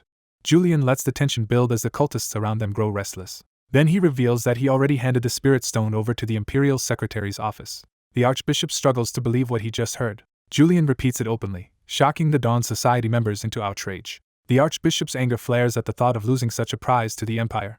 Still, he forces himself to ask why Julian would do that. Julian answers that he gave up one step now so he could gain several later. The surrounding cultists denounce him as a traitor and urge the Archbishop not to listen. Julian dismisses their accusation as foolish. He points out that if he truly meant to betray them, he would never have come here in person. He explains that giving the Empire the first official heart of a three-horned demon lets him exploit the Imperial Court's resources and curiosity. His real plan is to use that single stone to push the Empire into hunting more demons, making future Spirit Stones easier for the Dawn Society to obtain. The Archbishop admits the strategy has merit, but he remains unconvinced that this practical explanation is Julian's whole motive. As suspicion hardens, the cultists prepare to attack. They move in, ready to test him by force. Julian accepts that words alone will not settle the matter, and hints there is another reason behind his choice. He says the rumors about him becoming a heroic figure are spreading too widely. He deliberately names himself a hero, drawing everyone's attention to the danger of his rising fame. Julian argues that too many eyes are now on him, including hostile ones the Dawn Society should care about. The cultists try to shut him down, insisting he is only stalling. Julian answers their hostility by inviting them to test him directly. He draws his sword and welcomes the challenge. Before the clash escalates, the Archbishop orders everyone to stop. He demands to know exactly who Julian claims is obstructing him. Even as the question hangs, Julian cuts down an attacker in a single overwhelming strike. His speed and power make it clear he could kill the rest just as easily. The blow lands decisively, and leaves no room for doubt about his strength. The wounded cultist collapses, proving Julian's threat was not empty. Julian stands over the result, completely in control of the room. Now that he has their attention, he agrees to name the person he meant. The revelation immediately unsettles the Archbishop. Julian identifies the obstacle as his former teacher, the Sword Saint Hayden Reich. The Archbishop's fury surges at the name. Julian notes to himself that invoking the hidden link between the Dawn Society and the Sword Saint is confusing the Archbishop even more effectively than expected. The Archbishop's hatred sharpens because Hayden is the man who ruined his face. Julian realizes the mask hides a personal grudge, not just ceremony, and that Hayden has also been watching him. He explains that returning empty-handed after killing a three-horned demon would have made Hayden suspicious of him. The Archbishop accepts that reasoning and is outraged that Hayden even distrusts a former pupil. That shared resentment softens the Archbishop enough for a temporary alliance. He clasps Julian's hand and says he finally understands why Julian chose to join them. Julian outwardly welcomes that understanding while privately knowing the Archbishop has completely misread him. Back in his office, Julian taps the desk as he reviews what he gained from the encounter. He judges that he successfully bought himself time. He plans to keep manipulating both the Dawn Society and the Imperial Court until he can reach the end of his larger game. Before that, he decides he must deal with the person who has been secretly shadowing him. At first he tolerated the surveillance, but the Watcher's behavior has only grown stranger and more suspicious. He finally resolves to identify that person. Soon after, Lazarus arrives with a letter from the secretary's office. Julian has him place it on the desk while quietly observing his behavior. Lazarus nervously fidgets, already sensing something is wrong. As he tries to leave, Julian stops him, confirming Lazarus's fear that this is not a routine errand. Julian casually remarks that Lazarus has been unusually busy lately. Lazarus awkwardly claims he is only working hard for the shut eyes and is grateful for the trust placed in him. Julian agrees on the surface, but uses that answer to tighten the trap. He reminds Lazarus that he once delivered a message from the secretary's office on the very day Julian returned with the Spirit Stone. Lazarus tries to explain it away as harmless curiosity. Julian's reaction makes clear he does not believe that excuse. He points out that Lazarus should not even know what Spirit Stones are if he were truly just a trainee. Julian reveals the contradiction plainly. This is the first time he has ever used that term in front of Lazarus, yet Lazarus was not confused at all. He narrows the list of people who know about Spirit Stones to himself, the Imperial Court, and the Dawn Society. Lazarus falters, unable to produce a convincing denial. Julian says he suspected from the beginning that Lazarus's position and knowledge did not match. He presses the point by asking how a mere trainee could be entrusted with such sensitive work. When Lazarus grabs his collar in panic, Julian does not resist. Instead, he states the obvious conclusion. Lazarus could only have that access through Dawn Society influence hidden inside the Imperial Court. Julian unexpectedly reassures him that he has no intention of harming him. He says what he really wants is a conversation. Lazarus, still tense, tries to understand what Julian is after. Realizing his cover is gone, Lazarus drops the mental disguise he had been using. He reveals a concealed purple crystal and the magic tied to it. The spell lifts, exposing his true appearance. Freed from the strain of hiding, Lazarus exhales in relief. Julian notes that the disguise was a mental spell and remarks that Lazarus now looks completely different. Lazarus explains that such a spell is essential for surviving inside the palace. Julian says he prefers this more direct version of Lazarus and asks what he really wants, since he clearly chose not to kill him. Lazarus admits Julian is quick-witted and decides to speak plainly. He asks Julian to work for him instead. Julian demands a clearer explanation. Lazarus says it outright. He wants Julian to act as his spy, effectively becoming a double agent. Even as he says it, Lazarus is baffled by his own boldness and wonders what Julian's true motive could be. He voices the suspicion directly and asks whether Julian intends to betray the Dawn Society. Julian rejects the word betrayal and says he only wants enough freedom to move without being trapped by any side. Lazarus cannot believe Julian expects him to agree so easily. Julian answers that he would never ask for such help without offering payment. He reveals he knows Lazarus has been secretly donating large sums to nursing homes. By pointing out that a trainee should not have that kind of money, Julian shows he has investigated Lazarus just as thoroughly. He makes it clear that those donations matter deeply to Lazarus. Julian lightly threatens that it would be a shame if anything happened to that cause. Lazarus bristles at the implied pressure. Julian immediately softens the threat and recasts it as a joke to keep the negotiation from breaking. Then he offers real help instead of intimidation. He promises a generous gift to the nursing home if Lazarus cooperates. Lazarus is thrown off by the sudden sincerity of the offer. Julian claims he has recently developed an interest in doing good deeds. Lazarus studies him, unsure whether to trust any of it. A few days later, Lazarus is already carrying out his side of the arrangement. He meets Bishop Aiden, who asks whether he brought the requested information. Lazarus confirms that he did. He reports Hayden Reich's next destination and adds that an elder has submitted a petition related to it. Hayden dismisses the petition as unimportant and orders Lazarus to report Hayden's movements to the Archbishop. Lazarus obediently accepts the order, continuing his role inside the Dawn Society. Hayden then notices Lazarus seems off and comments that he looks different than usual. Lazarus hesitates, wondering whether to reveal what happened with Julian. He weighs silence against the risk to his little sister Chernia, even if the Dawn Society could protect him. Julian's promise resurfaces in his mind.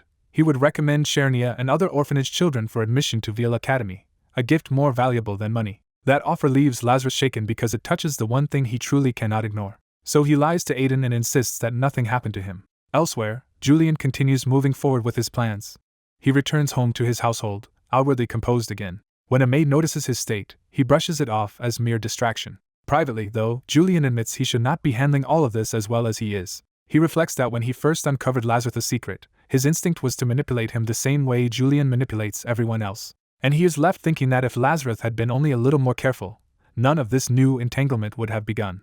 He realizes the paper he had been carrying was never really about the orphanage, and that the original Julian would never have noticed the deeper scheme behind it. As he leaves with a maid attending him, he reflects that Lee Siho would have missed this hidden thread entirely. The maid interrupts his thoughts with news that a message has arrived from the Kryphart family home. He immediately suspects it concerns the relatives who despise Julian for belonging to a collateral branch. The message turns out to be a formal invitation to Runia Kryphart's wedding, and he recognizes her as Julian's older sister while assuming the invitation was sent only out of obligation.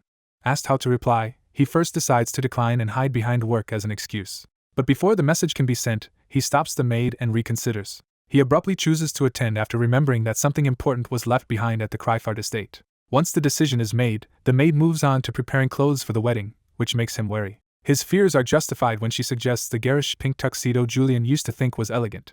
Embarrassed by Julian's terrible taste, he asks for something more refined while the maid reminds him that Julian once considered that outfit his height of class. He silently curses Julian for saddling him with this problem. He heads to a high-end tailor to find something respectable enough for the wedding. The shop displays extravagant formalwear, confirming he has come to the right place. Inside the Empire's most prestigious clothing house, the staff greet him with forced smiles while he wonders why Julian would ever frequent such a place. He notes that White Garment House is regarded as the finest clothing shop in the Empire. Seeing the quality of the store and the number of attendants available, he decides this is the best place to be dressed properly. He tries to ask politely for help, but Julian's natural menace twists even a simple request into something threatening. His attempt at courtesy comes out like a demand, terrifying the staff instead of summoning assistance. The attendants panic and apologize rather than helping him. Left standing alone again, he wonders why buying clothes has become such an ordeal. At the same time, Eileen arrives at the same shop and is welcomed as a familiar customer. The shop owner greets Eileen warmly and notes that her research has kept her away for some time. Eileen brushes it off as the burden of being a professor. She explains that her work nearly collapsed when someone bought up all the moonlight stones she needed, though she is still bitterly blaming Julian for it. She adds that the Imperial Court's request to investigate spirit stones unexpectedly gave her a new direction. That new subject saved her research, and she is genuinely grateful to whoever uncovered the spirit stones. When asked what she needs today, Eileen says she is shopping for clothes to wear to a wedding. She reveals the wedding is Runia Kryphart's, a major noble event, so she feels she must dress with more care than usual. The owner eagerly offers to show her dresses suited to such an important occasion, and Eileen agrees. Freed briefly from research, Eileen enjoys the rare chance to relax. As she admires the store's selection, she is in unexpectedly good spirits. That mood breaks the moment she senses something familiar nearby. She is stunned to discover Julian in the shop. Startled by the sight of him, she hides at once while Julian notices only a fleeting presence. Unable to confirm what he saw, he dismisses it as his imagination. Eileen then questions why she instinctively hid from him at all. She reasons that, as a collateral Kryphart, Julian must be here to buy clothes for the wedding, which confirms he is still treated as part of the family in some capacity. What confuses her is that he is browsing ordinary formalwear instead of the absurdly flashy outfits he used to favor. Her confusion turns to alarm when she realizes he is seriously considering one of the options. Julian settles on a severe red outfit, convinced it looks sufficiently dignified. Eileen panics, certain that if he wears it he will disgrace the entire wedding. As she hesitates, even nearby shoppers begin noticing the strange woman lurking and muttering to herself. She decides embarrassment no longer matters and that stopping him comes first. Eileen steps in and addresses Julian directly before he can commit to the choice. She bluntly asks whether he truly intends to buy that outfit, and he is surprised to see her there. Julian automatically slips into teasing familiarity, while Eileen fires back that he still cannot resist mocking people on sight. She tells him he clearly does not understand what that kind of clothing signifies, especially given his history of tasteless extravagance. He is genuinely confused by her accusation, and she treats his confusion as either stupidity or deliberate provocation. Eileen presses further, implying that choosing such clothes for a Cryfart wedding is almost like declaring hostility toward the family. She even frames it as the sort of statement someone with a grudge against the nobility would make. Julian is left baffled because he has no idea what hidden meaning she is talking about. He finally focuses on the outfit itself, and wonders what message it could possibly carry. Eileen concludes that his habit of wearing flashy nonsense has left him ignorant of the symbolism woven into formal attire. He insists he was only trying to pick something suitable for a wedding and asks what exactly is wrong with it.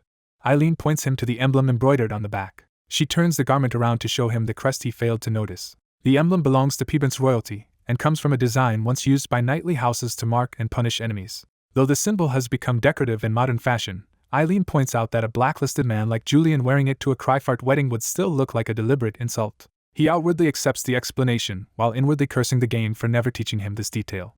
Tired and still fighting Julian's terrible instincts for gaudy colors, he starts thinking it would be easier to let someone else choose for him. He decides he may as well ask Eileen for help now that she has intervened. To provoke her into taking over, he reaches for an even more outrageous sparkling outfit as his next choice. The tactic works immediately, because Eileen cannot believe he would seriously consider something that ridiculous. When he calmly talks about only needing matching trousers, she finally snaps. Unable to watch any more, Eileen resolves to take control of the situation herself. Invoking the pride of the Donachian family, she declares that she will personally find clothes worthy of him. Julian is pleased by how easily she can be manipulated, while Eileen belatedly realizes she has been dragged into solving Julian's fashion disaster. With Eileen choosing his attire, time passes and the day of the wedding arrives. At the venue, Julian presents his invitation and is formally admitted. The guard confirms his invitation, making it clear that his attendance is officially recognized. Dressed in the outfit Eileen selected, he enters the wedding safely and without causing the scandal she feared. Even so, the clothes feel unfamiliar on him, and he attributes the discomfort to Julian's lingering emotions toward this place. He reminds himself that he only accepted the invitation because the Cryfart family's soul stones may be obtainable here. Those soul stones are the real objective hidden behind his attendance. He recalls that in the game soul stones could be gained through several routes, including speaking with the Cryfart patriarch. That possibility is unpleasant, because even thinking about Julian's father fills him with dread. Still, he enters the hall under the gaze of the assembled nobles. His arrival is so unwelcome that even the musicians falter. Guests turn in surprise and discomfort as the atmosphere shifts around him. He dryly notes that the music stopping entirely is a little excessive. He understands that everyone is shocked he actually dared to come. Before the tension can harden, the bride rushes to him with open delight. Rena, introduced as Rena Cryfart, greets him warmly and thanks him for coming. She takes his hands and happily says it has been so long that she can barely believe she is seeing him again.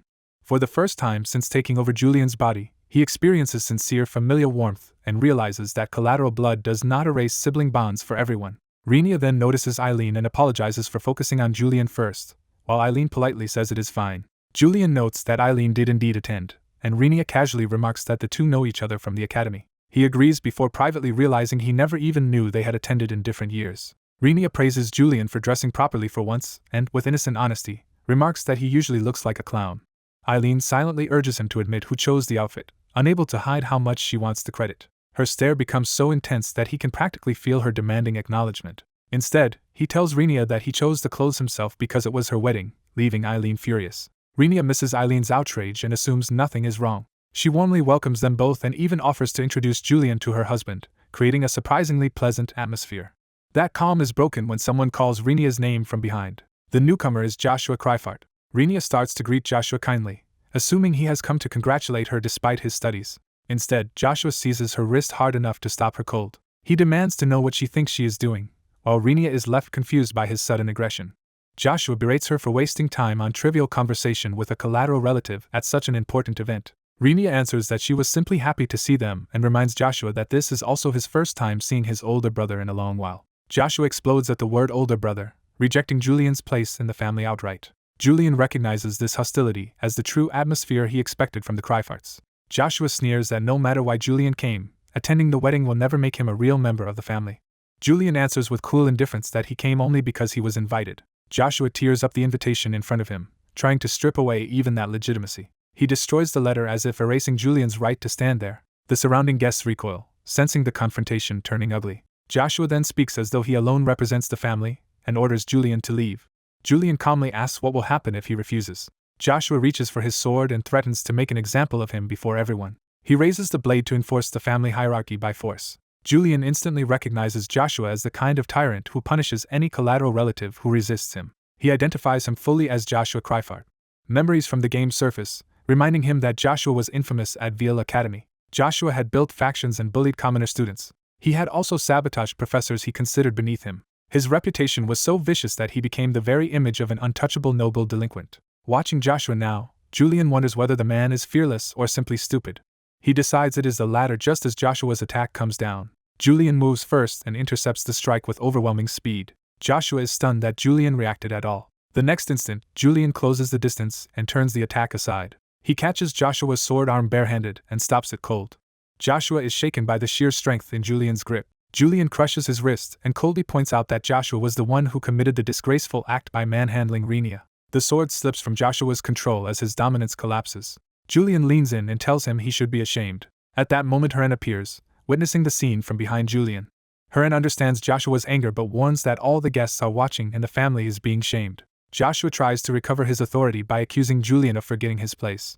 Rena cuts him off and reminds him that he was the one who provoked both Rena and Julian first. Joshua is left speechless and humiliated by the rebuke. Rena then addresses Julian as father's representative and orders Joshua to stop acting rashly. That phrase catches Julian's attention immediately. He realizes that if Rena is only acting as the patriarch's representative, then the head of the Kryfart family is absent. Without the patriarch present, Julian concludes that obtaining a soul stone through this route will be difficult. With his main objective gone, he decides there is no reason to remain in the conflict. He releases the tension, checks that Rena is unharmed, and apologizes for disturbing her wedding. Rena gently tells him not to apologize, understanding that he stepped in for her sake. She reassures him that everything is fine, and he accepts her calm response. Having lost his purpose for staying, he announces that he will take his leave. Rena is surprised he is leaving so soon, but he says even he knows when it is time to withdraw. Before going, he turns to Eileen and thanks her formally, catching her off guard. He explains that the outfit she chose suits him well. He praises her taste as worthy of the noble Danachian family, and the unexpected compliment leaves her flushed and speechless. The moment lingers around her like a warm shock after the chaos. Elsewhere, a man admires an enchantment as though it were woven from starlight itself. A bespectacled woman, equally captivated, calls it a beautiful enchantment worthy of a Danachian, hinting that Eileen's talents are being recognized beyond the wedding. A scream from Eileen jolts Rena into remembering a strange scene from the wedding. In that memory, Julian walked away while Eileen caused the scene, and the recollection unsettled him for reasons he could not place. The memory continues with Julian leaving the venue alone. He notices someone hurrying after him and turns back. Rena catches up, breathless, and stops him because she nearly missed her chance to give him something.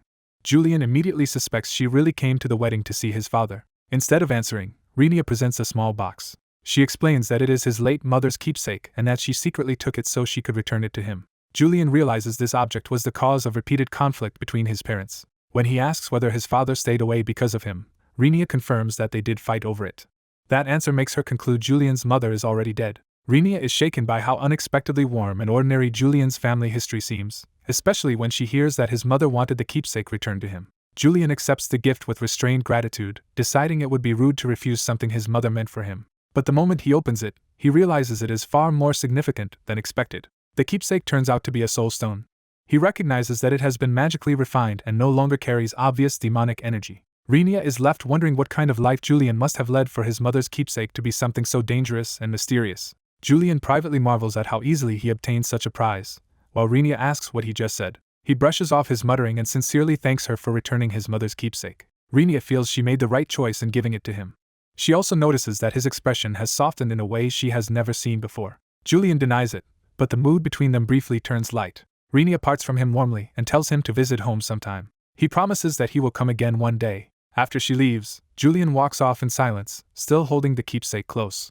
He reflects that the soul stone taken from the Kryfart vault was actually his mother's possession all along. As he thinks about it, a painful stirring rises in his chest. The feeling becomes unmistakable longing, and he realizes Julian still carries deep emotion tied to his mother. The journey home begins with that realization still weighing on him. He is disturbed that even someone he considered monstrous could feel such sadness.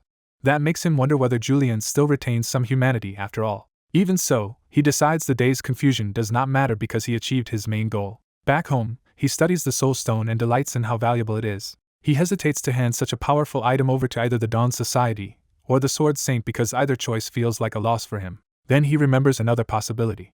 He opens Julian's status information to check one of Julian's original traits. The trait reveals Julian is the Demon King's vessel, able to absorb remnants and thoughts left in demonic relics and gain power from them. From that, he realizes Julian could absorb the soul stone itself and grow stronger through it. He immediately sees the terrifying implication that Julian could even become the Demon King and become nearly impossible to oppose. That prospect horrifies him so much that he rejects it outright. He reminds himself how much he hated playing as Julian, a character built on hypocrisy and betrayal, and recoils from becoming more like him. Deciding he does not need power that badly for now, he resolves to hide the soul stone somewhere safe instead. He prepares a locked container for it. Even that does not reassure him, and he worries the Dawn Society may come after the stone. With no immediate solution, he tries to relax in the mansion's silence.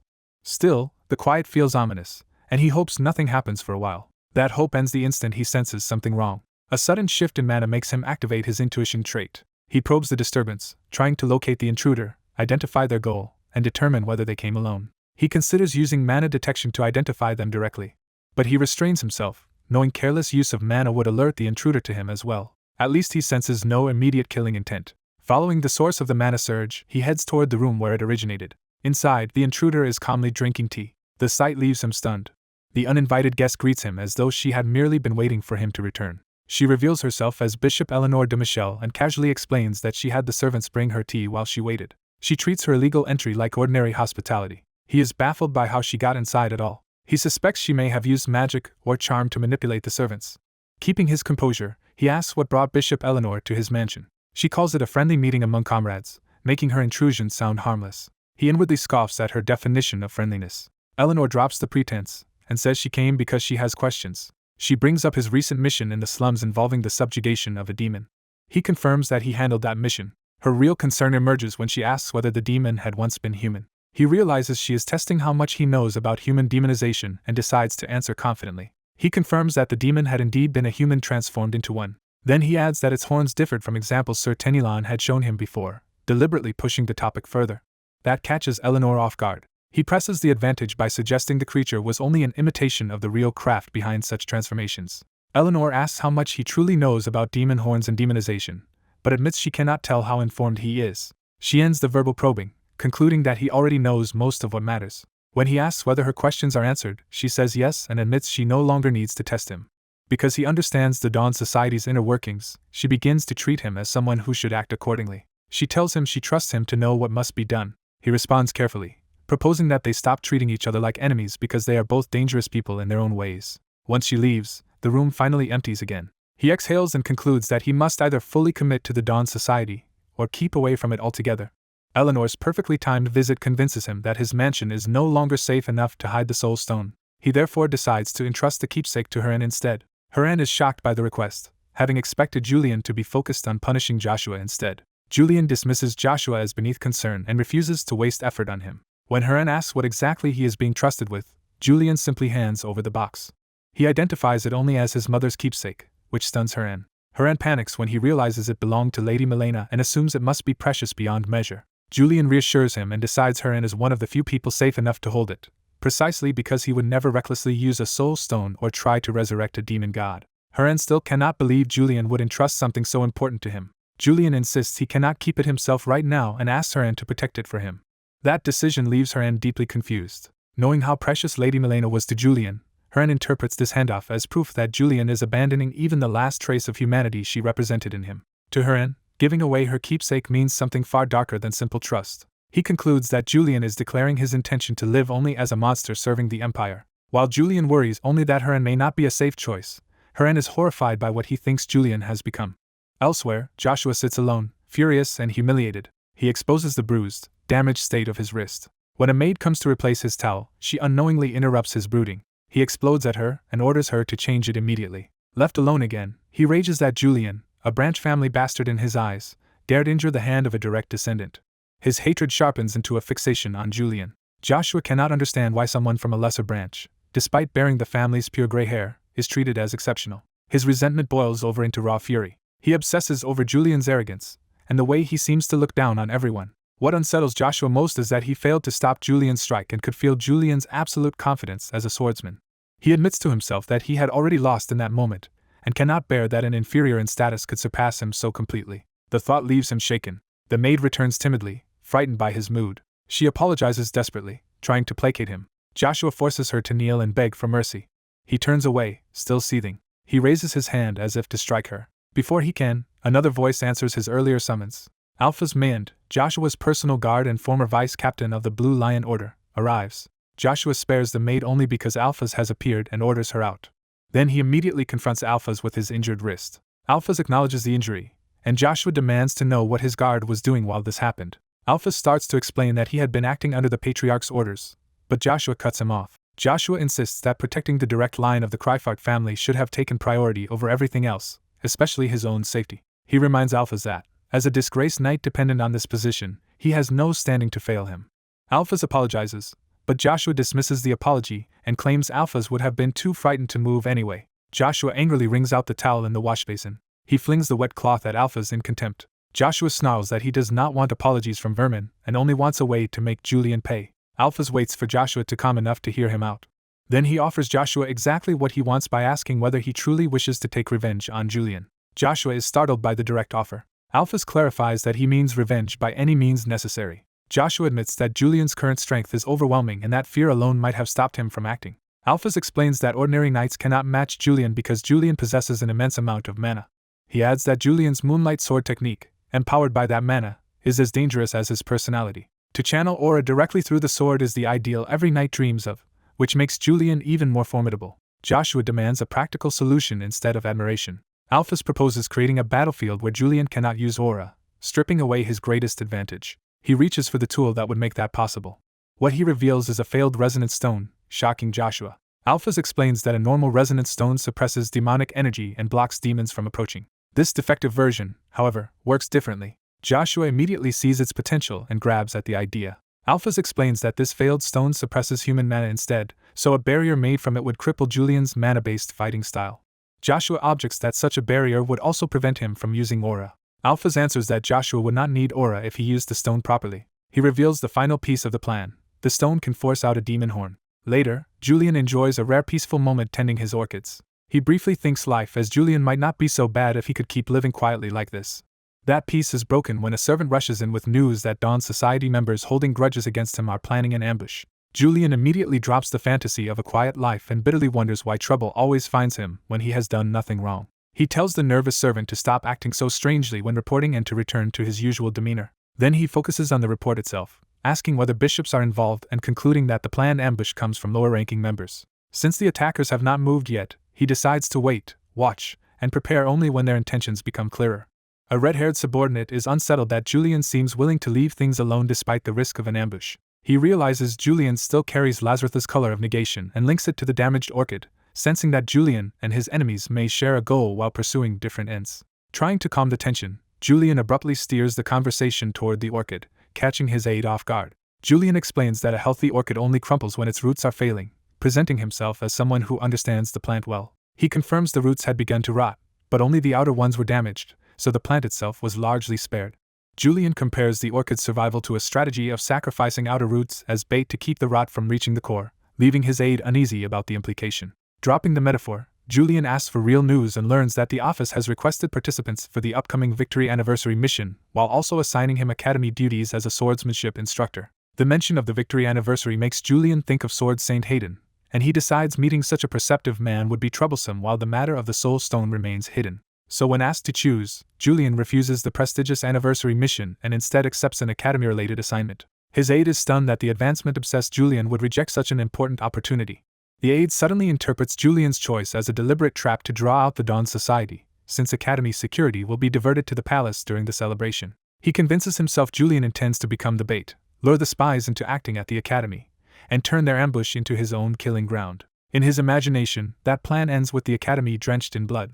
Without meaning to, Julian has made himself look like a calculating strategist in his subordinates' eyes. Elsewhere, the academy headmaster can only laugh nervously at the situation unfolding around Julian.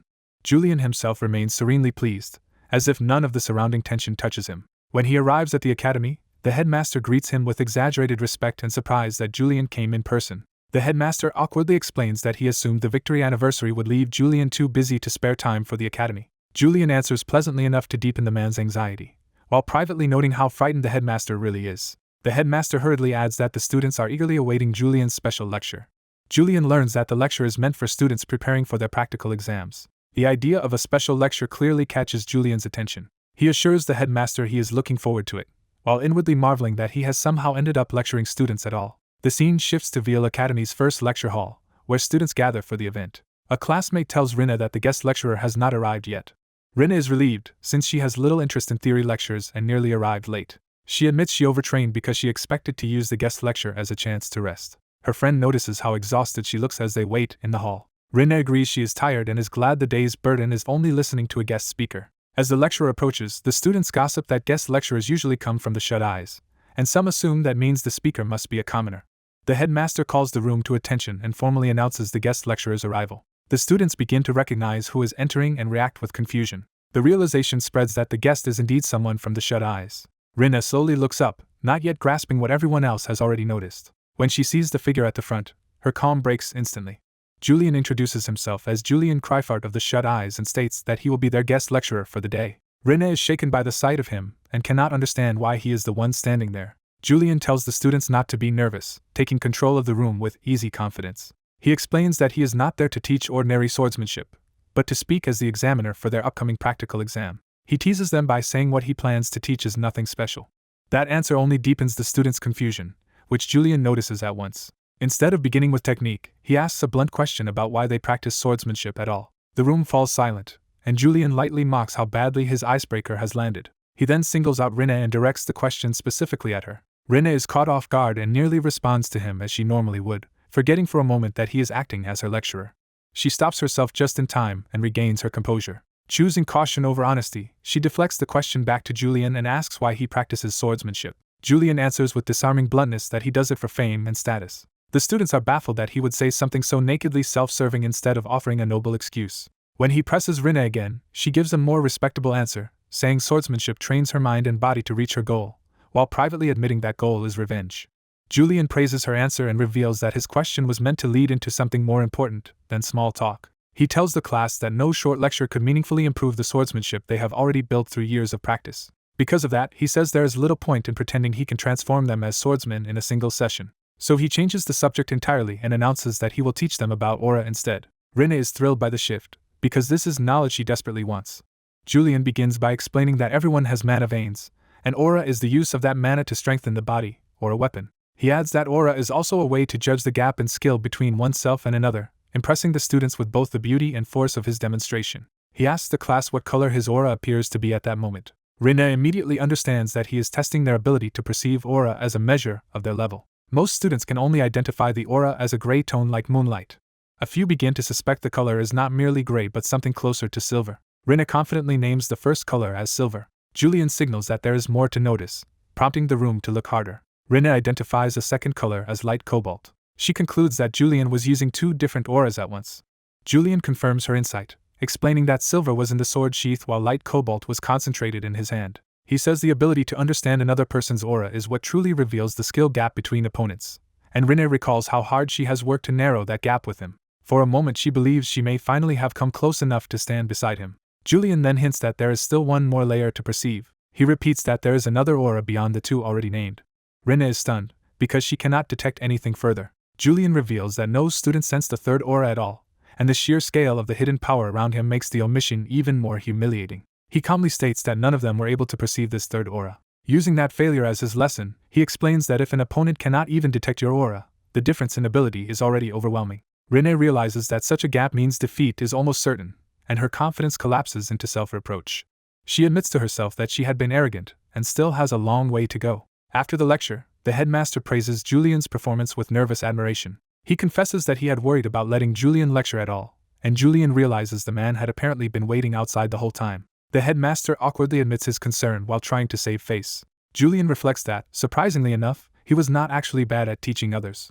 The headmaster then entrusts even the practical examination to Julian, which shocks him with how much authority he is being handed. Once the headmaster leaves, Julian decides it is time to head home as well. Walking the academy halls, he is struck by a sense of familiarity and remembers how much time he once spent in this place within the game. That nostalgia suddenly drags up a darker memory tied to a trailer he once saw. The trailer's ominous titles resurface in his mind, including Black Knight, Forgotten Hero, and Fallen Star Haydenreich.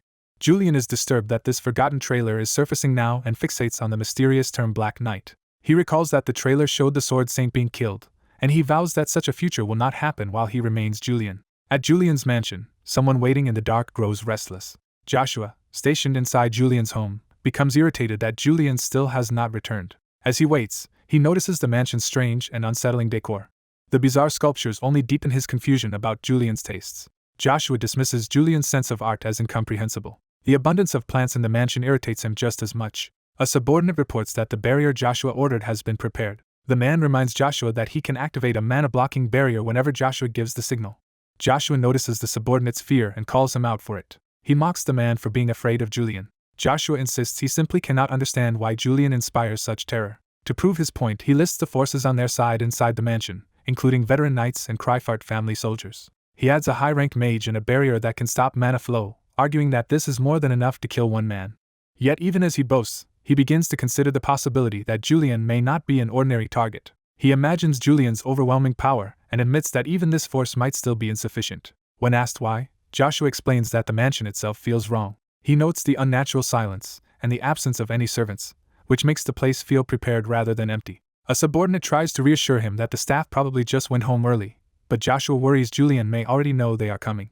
That suspicion snaps Joshua into action. He lashes out physically at the subordinate in frustration. Joshua berates him as a fool for showing fear at a moment like this. He shames the man for calling himself a Cryfart knight while trembling before Julian. The subordinate can only apologize to his enraged master. Joshua orders him not to fight Julian personally and to focus only on raising the barrier when commanded. He convinces himself that once the barrier is active, Julian will be unable to use aura properly and will become manageable. Joshua's confidence hardens as he clings to that advantage. He tells himself that with the power he now possesses, Julian is no longer beyond his reach. When another servant announces that someone has arrived, Joshua assumes it must be Julian and orders everyone into position. Outside the mansion, however, a different group is already gathering in the night. Someone hidden in the bushes prepares to move. The intruders believe Julian should be asleep by now and expect an easy kill. Their leader, William Highlance of the Dawn Society, openly revels in the thought of murdering Julian. His followers echo that hatred, furious that Julian rose above their rules and was made a bishop by the Archbishop himself.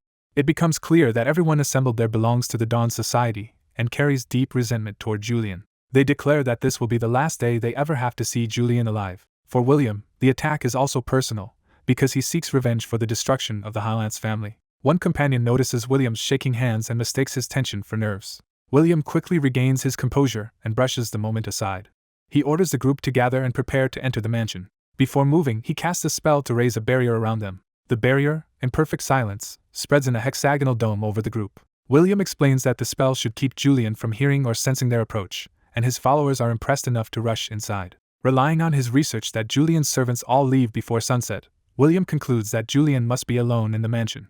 Even so, he begins to feel something wrong in the air as they advance. The unease grows stronger, and William starts to falter under a strange pressure he did not expect. He realizes the mana flow around the mansion has already been disrupted, as if someone else deliberately cut it off first. At the same time, Joshua's side receives alarming news of its own. A report reaches Joshua that many people are approaching the mansion and that they are not servants but skilled magicians. Seeing hostile magic outside, Joshua realizes another force has arrived and wonders whether Julian discovered the plan. He concludes that their information must have leaked. William reaches the same conclusion from the other side and fears that Julian may have prepared a counter barrier specifically for them. Both leaders, now trapped in the same uncertainty, suspect they have walked into Julian's trap. Joshua's frightened subordinate asks what they should do next, while Joshua decides he needs to force the issue. Joshua refuses to retreat even if this is a trap. Driven by obsession, he declares that Julian will die tonight no matter what. He reasons that the barrier should still weaken Julian, so the original plan can continue if his men handle the newcomers. When he learns the approaching group is just outside the hallway, he sees an opportunity. Joshua sends his men forward to intercept them. Drawing his sword, he decides to strike first before the intruders can act. The mansion doors burst open as Joshua and his side confront the Cloaked Dawn Society members head-on. Joshua sizes them up, recognizes their strength, and condemns them for serving the same scum he hates. William fires back that Joshua has no right to speak of honor. As the clash begins, William hurls his own accusation, saying Joshua should be ashamed of himself. The intruders realize their target can still cast inside the barrier, proving he is at least a third-class mage and far more dangerous than expected. Even so, the swordsman orders the attack and charges the robed mage before the enemy can seize the initiative. He breaks through the mage's defense with sheer speed and closes the distance in a single rush. After the exchange, he notices Julian is nowhere in sight and immediately suspects something is wrong. That realization jolts him, and he freezes for a split second in confusion. A surge of blue power lashes out nearby, revealing that someone else is intervening with overwhelming force. The swordsman looks down toward the source, trying to understand what just happened. Outside his immediate clash, a black-clad figure is struck down by that lightning-like attack. Seeing that level of power inside the barrier, the swordsman is shaken and curses the ally who panicked and fled. The robed mage, already hurt, cannot understand how such power is possible under the barrier's restrictions. He coughs blood and realizes the barrier is suppressing him so badly that even moving has become difficult. The swordsman also recognizes that his opponent is only hanging on because the barrier is crippling him. For a moment, the swordsman considers using a hidden trump card. He rejects that idea, deciding to save it for Julian and beat this lesser enemy by finding an opening instead. As he circles, the mage senses the shift and braces for the next move. The swordsman suddenly changes tactics and grabs a nearby vase to create that opening. He hurls the vase as a distraction while pressing in with his sword. The improvised attack catches the mage off guard and breaks his focus. The swordsman gets right into his space, forcing the mage onto the defensive. The mage tries to answer with magic, but the barrier and the pressure leave him too slow. The swordsman lands a heavy electrified strike and drives the mage back. Drunk on the advantage, he laughs as the fight turns decisively in his favor. He follows up mercilessly, battering the mage down before he can recover. The mage reels, bloodied and stunned by the sudden reversal. A sword point stops at his throat, making it clear the swordsman can kill him at any moment. With contempt, the swordsman declares that even third-class mages are helpless inside this barrier. His anger sharpens into murderous contempt for anyone who dares stand between him and Julian. Pinned beneath the blade, the mage desperately asks how much Julian paid for this attack. The swordsman assumes greed brought the mage here and mocks him for selling his life cheaply. He raises his sword to finish the job without hesitation. Terrified, the mage grabs at him and begs for a chance to explain. He blurts out that Julian did not hire him at all. The swordsman dismisses it as cowardly lying, but the mage insists he actually came to attack Julian. That claim makes the swordsman pause for only an instant. He decides the truth no longer matters, because anyone who obstructs him is marked for death. The mage realizes too late that reason will not save him. The swordsman tightens his grip and commits to the execution. He lowers the blade toward the helpless mage and coldly demands his life. Just before the killing blow lands, another presence steps into the scene. The swordsman senses unexpected company and recognizes that more uninvited guests have arrived. He is rattled because this newcomer slipped in without triggering his senses at all. Julian himself appears at last, approaching calmly while the mage cries out his name. The swordsman instantly understands why the others call Julian a monster. Julian's attention goes first not to the fight, but to the shattered vase nearby. He confirms with eerie calm that it has been broken. The sudden destruction and the commotion tell him exactly how the disturbance began. The swordsman tries to reassure himself that inside the barrier he can still challenge Julian with swordsmanship alone. Meanwhile, Julian kneels by the broken pot and touches the spilled soil. He quietly admits that this loss genuinely pains him because he cared for that plant. The swordsman is thrown off by how seriously Julian is taking a broken vase. Julian notes that the barrier itself is functioning properly, so the problem lies elsewhere. As blue aura erupts around him, he concludes the estate's mana has become unstable and his presence alone overwhelms the scene. He gathers himself and prepares to move, still focused on what the disturbance means. Looking over the estate, he senses that the entire atmosphere has turned unnatural. He confirms that the instability is external and that the mana around the estate is fluctuating dangerously. Julian calmly predicts that the real attack he had been warned about is beginning now. He recalls that many people resent the fox-eyed villain he is known as, so an ambush was always inevitable. That makes the current assault unsurprising, only badly timed. Confident in his improved skills and perfected moonlight sword, he considers meeting the attackers head-on. He steps through the broken ceramic, moving from reflection back into the present crisis. The aftermath of earlier violence lies around him, showing the estate is already stained with blood. Julian is mildly annoyed that a fight has broken out before he even arrived to manage it. Then a detail about the broken pot catches his attention. Seeing the fragments clearly, he realizes the vase was not merely knocked over but completely smashed. He reflects that the real Julian would have exploded in rage over this, but he himself is not truly that man. He wonders whether losing this plant should matter to him at all if he is only playing Julian's role. Yet the ruined plant still tugs at him more deeply than he expected. The emotion breaks through, and he cries out Angelica's name in genuine distress. That outburst surprises even him, because the grief feels personal. He remembers that when he first became Julian, the first thing he chose to care for was this plant. He had named it Angelica and quietly made it his own. That memory fuses with Julian's darker instincts, and his expression turns frightening. Activating Moonlight Sword, he decides the intruders will pay for Angelica's death with their lives. A cold smile settles in as his anger becomes controlled intent. Then he catches himself and questions why the destruction of a plant has provoked such murderous fury. He wonders whether living as Julian has changed him more than he realized, despite trying not to be influenced. He forces himself to calm down and insists it is only a plant, trying to regain emotional control. That thought leads him into a memory of tending Angelica in quieter days. He remembers watering it every day with patient care. He remembers moving it into the sunlight so it could thrive.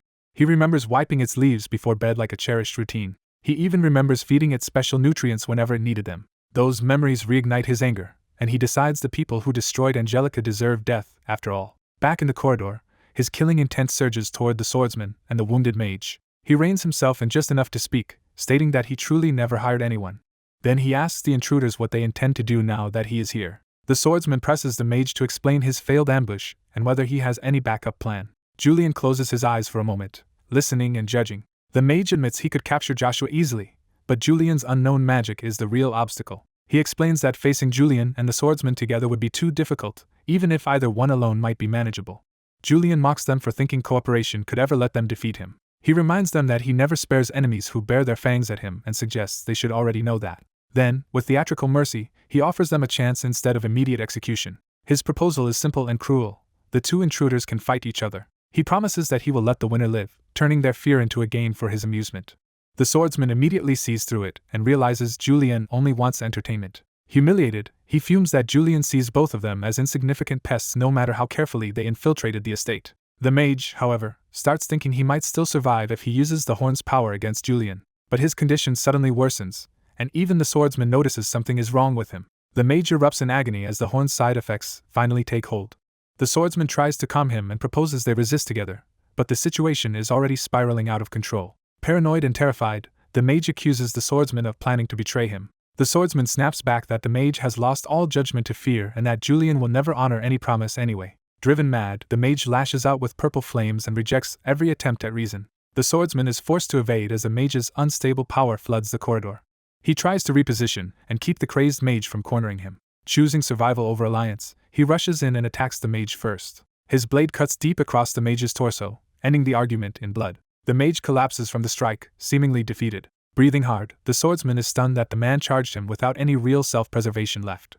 He tells himself he has survived one enemy, and now must somehow face Julian next. Remembering Julian's reputation, he knows that showing hostility means certain death. The word death settles over him as the true danger finally sinks in. He realizes that death is standing directly in front of him now. Julian casually mocks his effort, and notes that the wound he carries must hurt badly.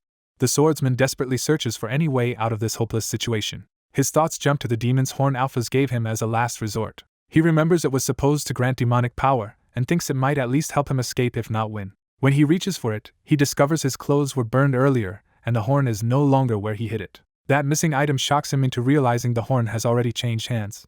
He turns back toward the fallen mage in alarm. The mage, barely conscious, admits they have no other choice left. Consumed by the desire to live, he decides to use the horn himself no matter the cost. He begs forgiveness from the archbishop even as he commits to that desperate act. The horn's power tears through him, and his scream marks the start of a grotesque transformation. The swordsman can only stare as the dying mage rises again in a new form. He curses Alphas for deceiving him and setting this disaster in motion. The transformed mage realizes too late that the horn did not merely lend demonic power but turn him into a demon. Julian, still composed, asks whether the horn originally belonged to the swordsman. After hearing it came from Alphas, Julian immediately connects the scheme to Alpha's Mayhand of the Dawn Society, a known enemy of Julian.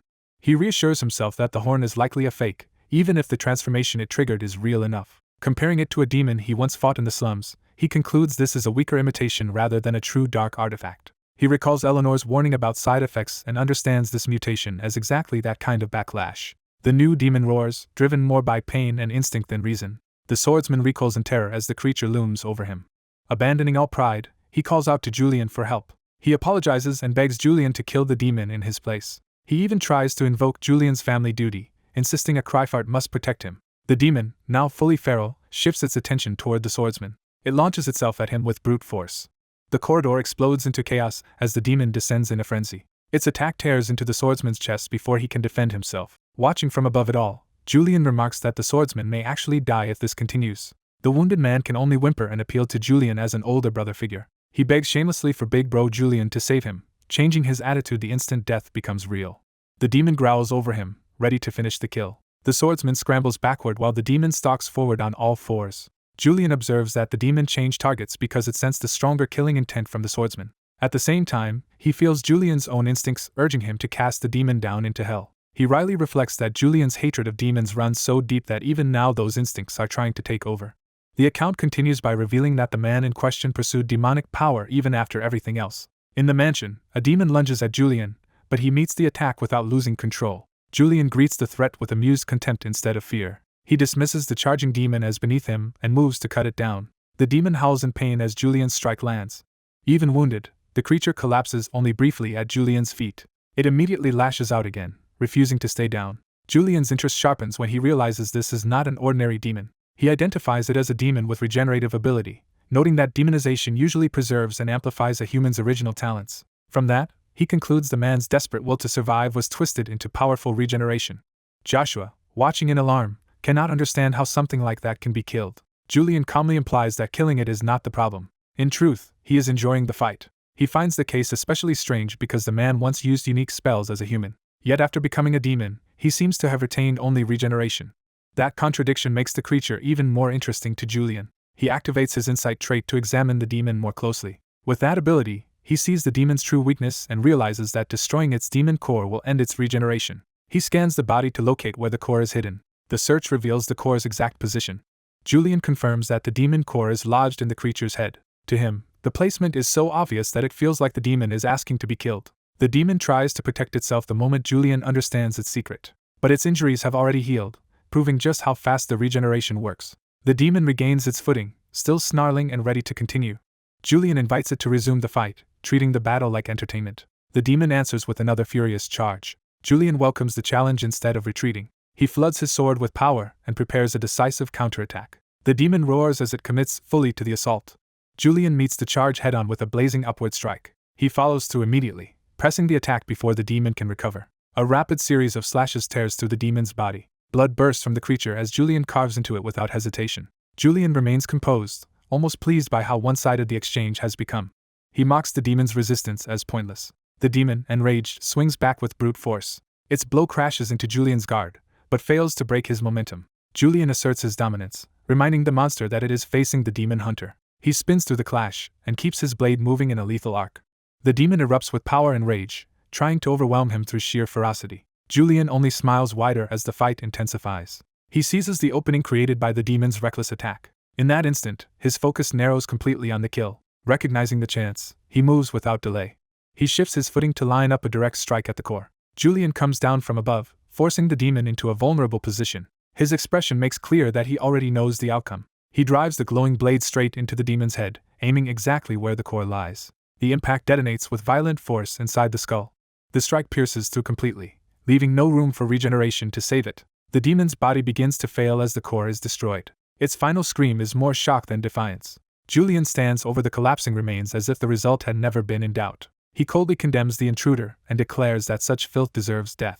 With the fight over, he lowers his weapon and regains his usual composure. Then, in a flourish that embarrasses even himself, he grandly introduces himself as Julian the Demon Hunter. His inner reaction immediately betrays how much he regrets sounding so theatrical. Joshua is left speechless by what he has just witnessed. He can barely process that the man before him is truly that powerful.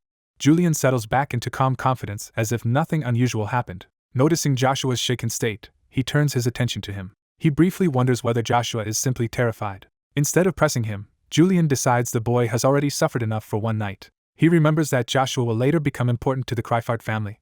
Because of that future value, Julian decides it would be wise to win Joshua over now. So for the moment, he chooses leniency. He praises Joshua for surviving, framing the ordeal as a test the boy somehow passed. Joshua can only stammer in confusion under that sudden approval. Later, Julian examines a broken horn-shaped object and recognizes it as a replica of the horn. He is unsettled to find another replica here after already encountering one in the slums. Recalling the original story, he knows these replica horns become a major source of trouble once the Dawn Society expands its influence into the Empire. He sets the replica down and begins rethinking the timeline. The appearance of the replica now tells him events are unfolding earlier than they should. In the original course of events, this was supposed to happen only after Rena Roundbell graduated from the academy. He suspects the acceleration is tied to the person Rena seeks revenge against, someone closely connected to the replica maker. Following that logic, he concludes the backers of the replicas should be linked to the Black Knight. He recalls that the Black Knight is a masked figure who hides from the Empire. That man secretly opposes the Dawn Society with overwhelming power. And in the original story, the Black Knight was eventually revealed to be the Sword Saint, Hayden Reich. That creates a contradiction, because if the Black Knight were already active, the replicas should not have appeared this early or this quietly. Julian therefore wonders whether Pintel, the trigger for the Black Knight's rise to fame, has not appeared yet. He remembers that the Black Knight only became widely known after stopping Pintel from obtaining soul stones. Since the Black Knight should be on Julian's side and is not yet moving openly, Julian cannot reconcile the current situation. He rejects the idea that Heidenreich would ignore a danger like this if he knew about it. That confidence comes not only from the story but from Julian's trust in Hayden himself as the true protagonist of this world. For now, Julian sets those larger mysteries aside and focuses on what he can control. What matters immediately is giving Joshua a clear example to follow. When the household staff arrive and see the aftermath, they are horrified by the destruction. The blood and wreckage make the mansion look like a slaughterhouse. As they talk among themselves, they describe the mansion as total chaos when they first came in. They are stunned that anyone could have spent the night in a place like that. Their gossip paints the head butler as impossibly fearless for facing so many intruders, while Julian privately fumes at being treated like someone who felt nothing. He knows the only reason he stayed composed was because Julian's instincts and senses forced him to play the role perfectly. He realizes that his calm facade is now becoming part of his reputation. He predicts that news of the incident will spread through the capital almost immediately. Since he cannot stop that, he resolves to lean into the image of the smiling executioner. When someone asks how to handle the aftermath, Julian is already slipping into that persona. He dismissively tells the servants not to trouble him with trivial matters and to deal with them themselves. Then he notices a crushed plant among the debris and pauses. Recognizing it as Angelica, he gently orders that it be buried properly in the yard.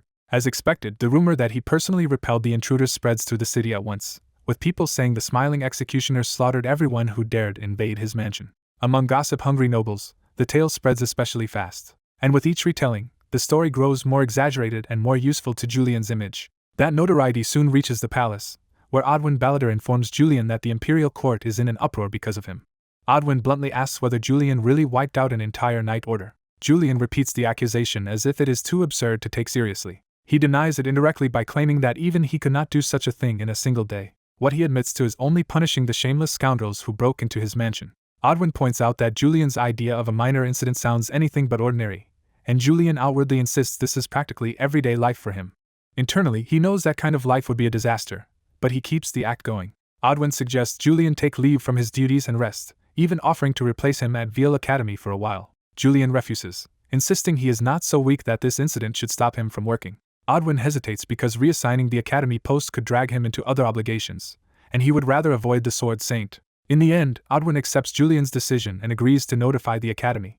Julian thanks him and prepares to leave. Once alone, his composure slips for a moment. He reminds himself that the remaining issue is the replica horn Joshua obtained and the Monsignor who attacked him. Both, he concludes, are almost certainly tied deeply to the Dawn Society, which means the executives who watched events unfold cannot be allowed to escape blame. Although he would prefer to let the matter pass quietly, he feels pushed toward action. It is as if the world itself is telling him not to ignore this thread. Elsewhere, Bishop Eleanor is suddenly called by name and realizes someone unexpected has arrived. She is greeted by Bishop Baden, who has come to Genel Monastery seeking an audience with the Archbishop. Baden makes clear that his purpose is official and directed at the highest authority there. Eleanor immediately recognizes him as Baden Donatian, heir to one of the Empire's 4 great magical houses. She also remembers him as a fanatic of pure-blooded ideology, a man obsessed with completing his house's long-sought elixir through sheer superiority of talent. Even so, she politely yields priority, saying he may go in first since he arranged the audience earlier. Baden accepts, explaining that he came to report the replica horns spreading through the slums and capital, though he did not expect to encounter Eleanor here. He argues that while the replicas are inferior and impure compared to the Archbishop's true horn, they are still dangerous tools for demonification. From that, Eleanor reasons that the replicas must have been made by bishops of the Dawn Society using an original as a model, and she cannot ignore that Baden himself is one of the prime suspects. She notes the disturbing similarity between the Archbishop's horn and Baden's elixir research. If Baden is truly behind the replicas, then he is effectively experimenting on ordinary people in pursuit of the true elixir, whatever the Dawn Society claims its intentions are. Still, she cannot accuse him outright because she lacks proof. What troubles her more is whether reporting the matter would change anything at all. She wonders if Sir Tenilon would genuinely mourn the replica horn victims and punish those responsible. A darker possibility occurs to her. Perhaps Tenilon himself ordered the replicas to eliminate the Sword Saint Heidenreich as quickly as possible for the Empire's collapse. And once her audience ends, Baden will meet Tenilon next, leaving her no idea what understanding the two men might reach. Unable to resolve that danger, Eleanor decides she must postpone the replica issue for now and enters to greet the Archbishop. The Archbishop receives her warmly, and she answers with formal respect. She bows and maintains the proper courtesy expected in the chamber. But before she can proceed, Julian suddenly appears at the entrance, shocking her. Eleanor blurts out his name in disbelief, while Baden is equally caught off guard. A subordinate rushes in to explain that another bishop had already entered the audience chamber before Julian arrived. Julian silences the interruption with a single terrifying gesture, making the messenger recoil instantly. Baden, now wary, demands to know what Julian means by barging in like this. Julian answers with perfect politeness, as though he has done nothing improper. At the same time, he discreetly notices a small purple fragment nearby. The fragment slips across the floor toward the chamber, drawing attention without revealing its significance. Baden notices the object and asks what it is. Julian addresses the archbishop with formal reverence, clearly about to turn that small discovery into his next move. Julian exposes that counterfeit demon horns are circulating in the capital, implying someone besides the true maker has begun exploiting them. The revelation catches the woman beside him off guard before she can raise the issue herself. Julian steps forward with quiet confidence, taking control of the room before anyone else can frame the accusation. His companion realizes he has seized the initiative and can only scramble to keep up. She inwardly regrets letting him speak first, knowing he has already shaped the confrontation. Julian admits drawing his sword in the archbishop's chamber is itself disrespectful, but decides the matter is too serious to ignore. The masked archbishop feigns ignorance about the counterfeit horns, pretending the idea is new to him. Church officials rush in, alarmed by the disturbance and the challenge being made in the archbishop's presence. Julian formally addresses Bishop Aiden, forcing the issue into the open. Aiden demands to know why Julian is acting this way and what he means by horn replicas. Even while tense, Aiden warns Julian not to say anything that could drag them all into disaster. Julian answers that favoritism from the archbishop will not shield Aiden from the charge of disrespect or suspicion. Aiden notes that his power to suppress others is active, yet Julian remains unnervingly calm, confirming he is no ordinary opponent. Julian's amused reaction only deepens Aiden's unease. When Aiden demands an explanation, Julian makes clear he finds Aiden's performance ridiculous. He openly accuses Aiden of being the one behind the counterfeit horns. The accusation lands hard, and Aiden's composure visibly cracks. Aiden immediately denies everything, trying to laugh it off in front of the others. Julian presses further, saying Aiden's family has long pursued dangerous ambitions that make the accusation believable. He dismisses that ambition as ordinary greed, useful only insofar as it strengthens the Dawn society. But Julian warns that if Aiden's greed exposes their secret operations to the public, it becomes unforgivable. Aiden keeps playing innocent and asks what his family's ambitions have to do with the horn replicas. Julian answers that the links are numerous and obvious. He names the Philosopher's Stone, Panacea, and Elixir as pursuits tied to demon horn research, laying out the broader conspiracy. Aiden realizes Julian has investigated his family deeply and bristles at being cornered so precisely.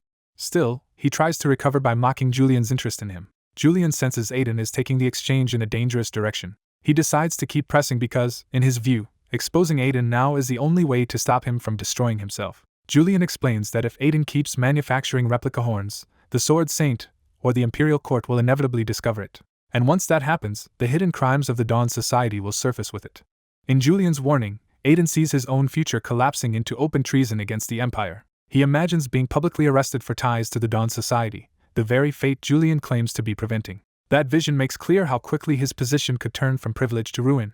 Even so, Aiden tries to reassert superiority by belittling Julian's inexperience as a newly made bishop. Julian brushes the lecture aside with open contempt, refusing to take Aiden seriously. Aiden's frustration finally becomes physical as he grabs Julian by the shoulder. He starts to challenge Julian's tone, trying to intimidate him into backing down. Julian instantly breaks the grip, making it clear Aiden cannot control him by force. The restraint snaps, and Julian's killing intent erupts through the room. He warns Aiden that he still has not understood the situation and that Julian is only barely holding himself back. Julian plants himself like an executioner preparing to act if pushed any further. The surrounding attendants recoil, realizing the confrontation has crossed into truly lethal territory. Julian advances on Aiden, his aura alone driving everyone else back. His companion recognizes this terrifying state as the same overwhelming power she has seen from him before. She begs Julian to calm down, reminding him they are still in the Archbishop's chamber. Julian answers with a smile that shows he is dangerously close to losing control. He admits he has once again let his emotions slip. Rather than fear it, the Archbishop praises Julian for suppressing the entire room through aura alone. The Archbishop is openly pleased, treating Julian's violence as proof that the Sword Saint's disciple is worthy of admiration. Then he turns to Bishop Aiden and calls him to account. Under that pressure, Aiden is directly asked whether he truly is behind the replica horns, and he finally admits that he is. The Archbishop dislikes that Aiden carried out such work behind his back, though not for moral reasons. He makes clear that the secrecy bothers him more than the act itself. Aiden defends himself by saying the replicas are inferior to the true horns, but still valuable if they can challenge imperial power. Julian immediately adds the darker truth. Aiden has been testing those replicas on human beings to improve them.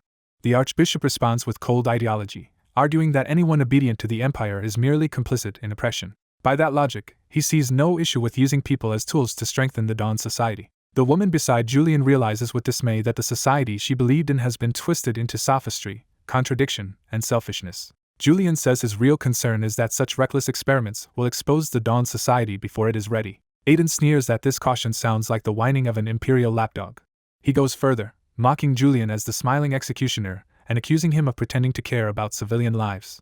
Even as he taunts Julian, Aiden's body betrays him with fear and guilt. Julian nearly loses focus for a moment when the insult reminds him of Angelica, someone emotionally important to him. The Archbishop cuts the argument short before it can explode again. He declares the meeting over and dismisses everyone as if the confession and human experimentation were routine matters. Aiden can only submit, while Julian leaves with his anger still tightly contained. As they withdraw, Aiden seethes and curses Julian under his breath. Later, away from the chamber, Aiden reflects that the Archbishop's support saved him, but he must be more careful with future horn experiments. He decides to postpone turning demon horns into elixirs until the danger passes. Instead, he begins planning his next move and asks whether the Kryphart family has managed to trace them yet. A hooded subordinate answers the call, revealing himself as Alpha's Mayhand. Aiden asks whether Alphas can withstand pursuit from the Krypharts. Alphas confidently says yes, claiming that even among knights there's a clear gap in class between him and Joshua's men. Aiden then tests something more personal by asking whether Alphas still feels indebted to him. Alphas replies that Aiden saved him from a life that should have ended at the gallows, so the debt will last until death. Satisfied, Aiden decides that loyalty is enough to demand something terrible. He orders Alphas to bring him Julian's head by any means necessary. Elsewhere, in Julian's office within the Shut Eyes organization, Julian decides mass production of the replica horns must be delayed. He considers whether Aiden might retaliate, but assumes fear for his own life will keep the bishop from acting rashly. A subordinate named Lazarus arrives when summoned. Julian thanks him for a useful report about an ambush blamed on Dawn Society members and orders him to report directly in the future. Before dismissing him, Julian hands Lazarus something he had been promised. Lazarus discovers it is an official recommendation letter. The letter is for Veil Academy, exactly the kind of chance children from an orphanage could never normally obtain. Julian reminds him this was their bargain for serving as his mole inside the Dawn Society. Lazarus can hardly believe the letter is genuine. Julian coldly assures him it is real, noting even great families struggle to get such a recommendation and taking offense at the suggestion he would forge it. Terrified, Lazarus hurriedly backs down, and Julian accepts the apology. Julian explains that with this letter, the children from Lazarus's orphanage can at least sit the academy entrance exam. He cuts off further gratitude, making clear he did not summon Lazarus for sentimental thanks. Soon after, Julian faces Rena, who demands to know what he really meant by calling her actions criminal. He mocks the idea that someone like her should be offended by the word crime. Rena argues that the practical exam was meant to test aura control and that she earned the highest score. Julian concedes that she did receive the top grade, but says that fact does not settle the matter. By his own standards, he insists, what she did still amounts to a crime. Rena demands a real reason instead of insults. Julian answers by comparing her current self to the person she was during the slum mission and says she has not truly changed. She rejects that as vague and presses him to explain properly. Julian points out that her aura quality is far above that of her classmates. Then he asks the question that matters: how long can she actually sustain it? He declares that if she cannot maintain her aura, then no matter how brilliant it is, she remains a third-rate swordswoman in real combat. He asks what value such unstable power has when a battle drags on. Julian says her aura is powerful but inconsistent, and criticizes her foolish habit of spreading it evenly instead of controlling it with purpose. He reminds her of the slums, when hesitation kept her from using her power properly at the moment it truly mattered. That failure, he says, is why he calls her a criminal. He addresses her by her full name, making the judgment feel personal and final. The accusation hits Rena hard, stripping away her pride and leaving only the raw fact of who she is. That night, she sits in confusion beside an injured man and struggles to understand what she has become entangled in. She condemns Derain for his foolishness, realizing too late how dangerous his choices were. As she approaches a closed door, she understands that he has been dragged far deeper into the Dawn Society than he ever imagined. Fear rises in her as she listens from outside. Inside, Derain is bound and kneeling before hooded figures who now hold power over his life. Peering through the crack, Rena recognizes the captive as her father. The hooded men reveal their contempt, saying they never liked him. They sneer at his face and humiliate him as a traitor.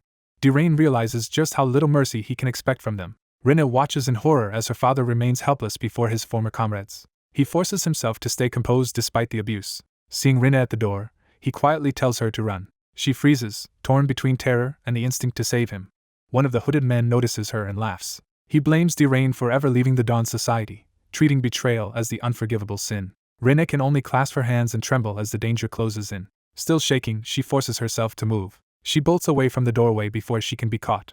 Later, at a grave, her family's grief and helpless pleading replay in her mind. From that loss, a single desire hardens inside her: she needs strength. That strength is for revenge against the scarred-necked members of the Dawn Society who destroyed her father. She seeks out the Sword Saint, Haydenreich, as the one person who can give her the power she lacks. Rena asks him directly to teach her the sword so she can take revenge.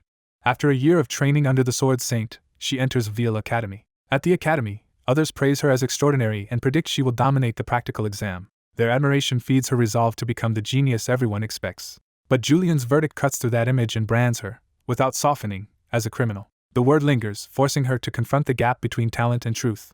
She grips her uniform and swallows the sting instead of lashing out. Rena admits to herself that his judgment hurts, but it is not wholly new. She already knew something was wrong. She begins examining her aura again, searching for the flaw he exposed. She concludes that her real weakness lies in inexperience with aura manipulation, though she has had no chance to ask her overworked master for help. So she decides she will solve the problem herself.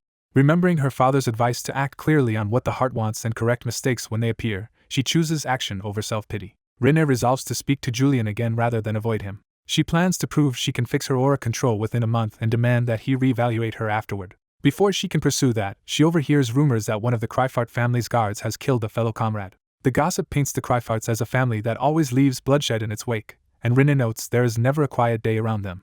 Then a fresh scent of blood reaches her, cutting through the ordinary noise of the academy. She immediately recognizes it as real blood, not rumor. Realizing that blood is openly being spilled inside academy grounds, she turns toward the source and wonders who could be involved. The trail leads toward the annex building, a place normally restricted, yet its door now stands open. Rena steps into the darkened annex to investigate, demanding to know what is happening inside.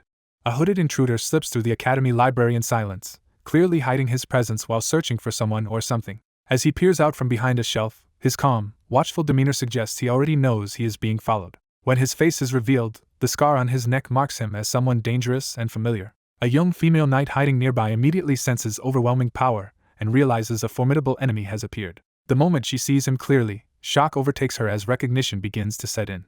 Her eyes lock onto the scar at his neck, confirming the identity she feared. She remembers that scar too well and understands she has just found the man tied to her deepest grudge. Her thoughts return to an old investigation with her master, when she first learned the name behind the crime. That memory gives the culprit a name at last: Alpha's Mayant. She realizes the murderer connected to her father's death is right in front of her, and revenge suddenly feels within reach. But her master's warning resurfaces: anyone at Monsignor rank or above is too dangerous to face alone, and should be met with retreat and backup. She knows the correct choice is to call for help, because victory against someone of his level is far from certain. Even so, her body freezes between fear and hatred, unable to either flee or attack. Caught between revenge, doubt, and self-preservation, she cannot decide whether this is her chance or her death. Before she can choose, the man exposes her hiding place and mocks how poorly she tailed him. He immediately reads from her uniform that she is not one of Julian Kryfart's knights and guesses she has a personal reason for following him. Unable to hold back, she demands that he remember what happened at the Ronbell residence. He pretends to search his memory, toying with her instead of answering seriously. Then he recognizes her as Dara Ronbell's daughter and insults her father while confirming the connection. He points out that she could have ignored him or reported him, making clear that choosing confrontation was her own decision. With cruel amusement, he warns that she has only one life and has wasted it on revenge. His taunting hardens her resolve, and she prepares herself to fight despite the danger. She releases her aura, and he acknowledges that for someone her age, her power is respectable. He mocks her confidence, and reminds her that she once hid helplessly while her father died. That provocation snaps the last of her restraint. Driven by rage, she lunges straight at him with a killing strike. He meets her charge with contempt, dismissing her as nothing more than an emotional child. Her attack crashes into his defense, but he remains completely in control. He lectures her mid-fight, saying she is ruled entirely by emotion and therefore easy to read. She realizes too late that anger has made her predictable. A sudden shift in footing breaks her balance and ruins her attack rhythm. She tries to recover immediately, but the opening has already been created. In that instant she understands she has lost control of the exchange. Alpha slips past her guard and seizes the initiative with effortless speed. She twists to respond, but she is already behind the pace of the fight.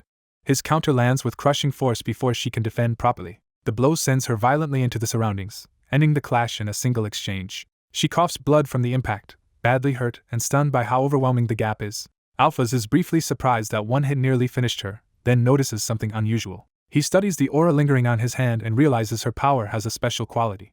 That confirms his suspicion that there is more to her than raw inexperience. He praises her for damaging his hand in the split second before defeat, acknowledging rare talent. But he immediately follows the compliment with a reminder that talent alone is nowhere near enough. He forces her down and humiliates her, treating the fight as a lesson in obedience rather than a duel. Pinned and beaten, she despairs that she may die here without ever avenging her father and silently begs for someone to save her.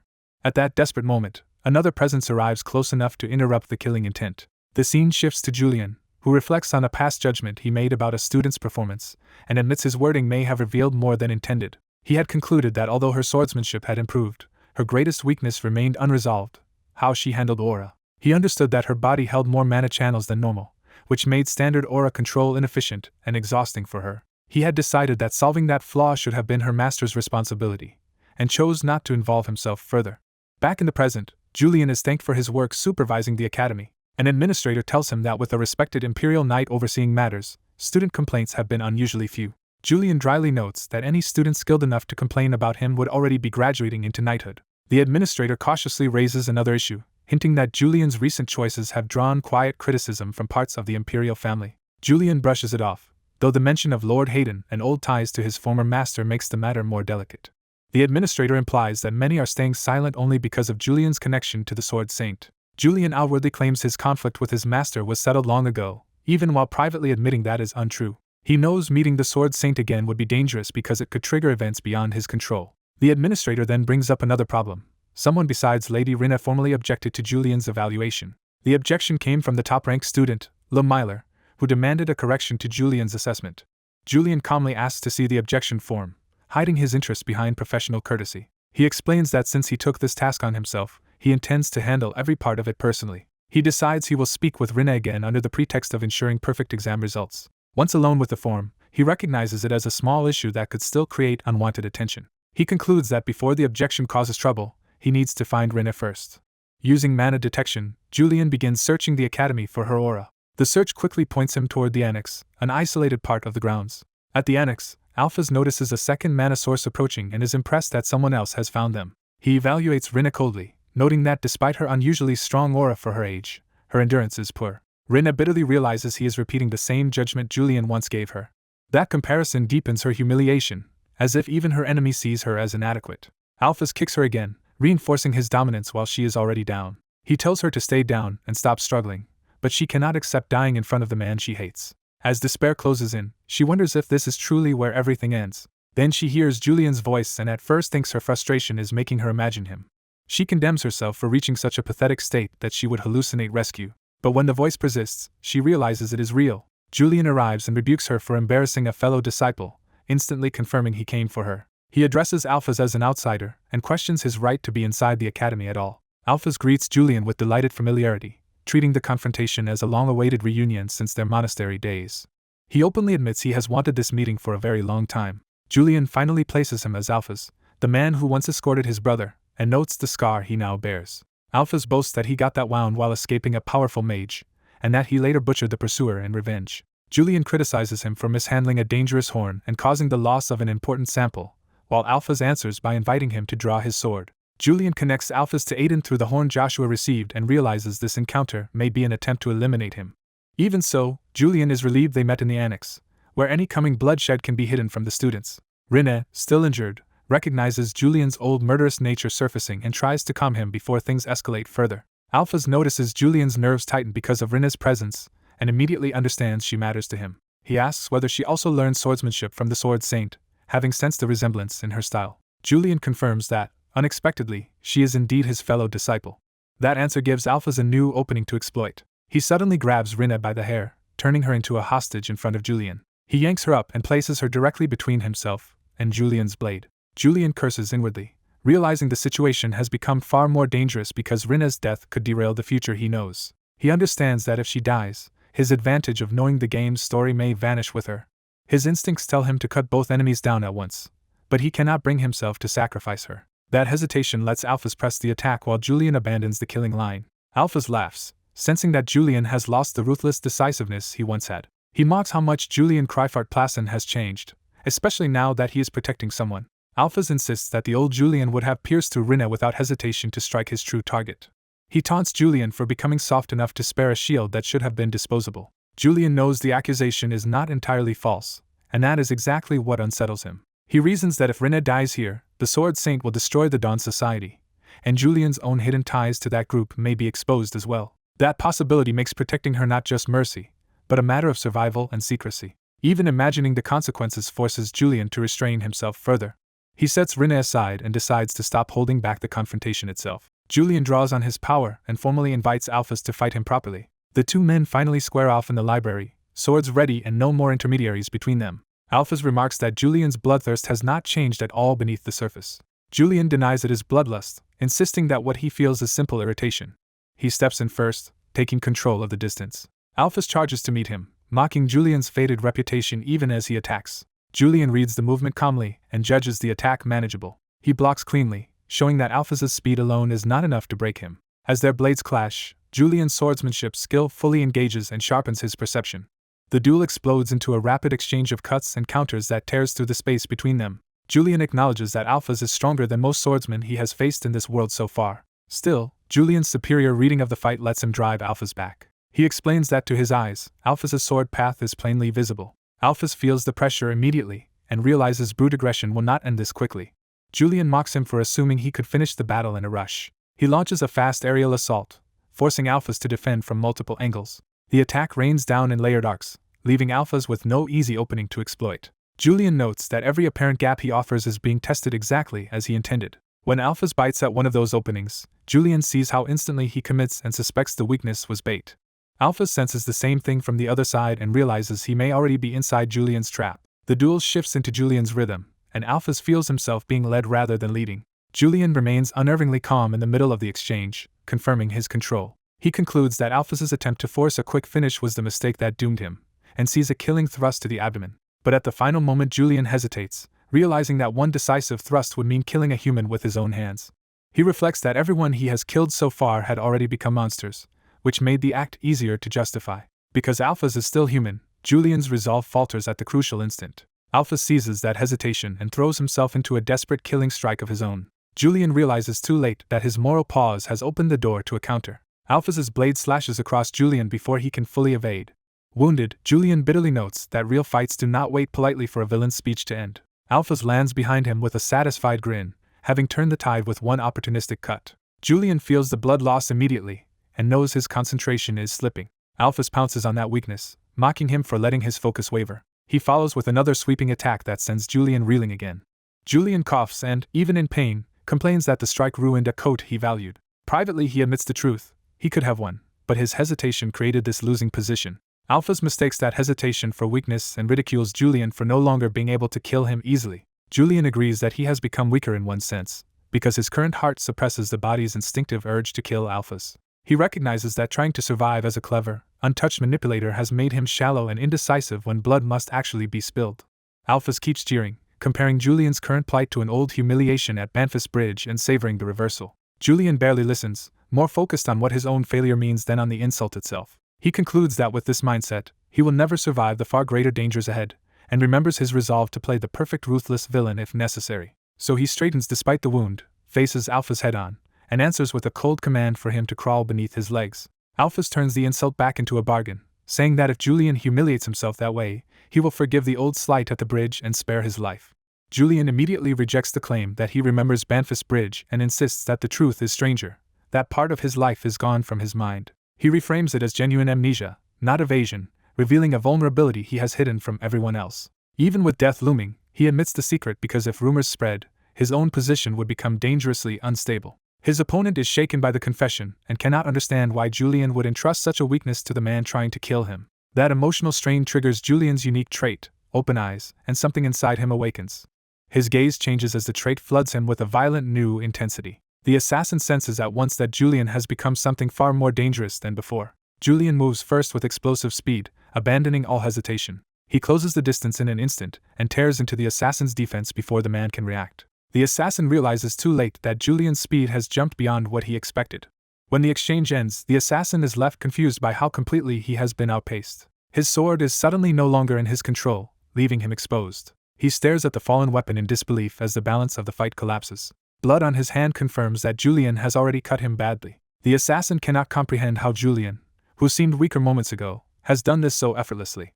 Julian, exhilarated by the sensation, discovers that cutting down a person is disturbingly easy in this state. He openly revels in that realization, treating the life and death struggle like a revelation of talent. Drunk on the new power, Julian presses the attack without mercy. He overwhelms the assassin with a storm of slashes that leaves no room to recover. The man is carved up and driven into panic as Julian's assault keeps landing.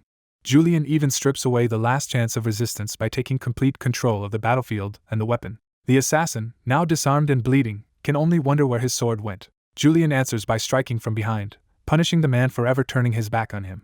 A brutal cut across the back drops the assassin further into helplessness. Julian follows with another crushing blow before the man can even fall properly.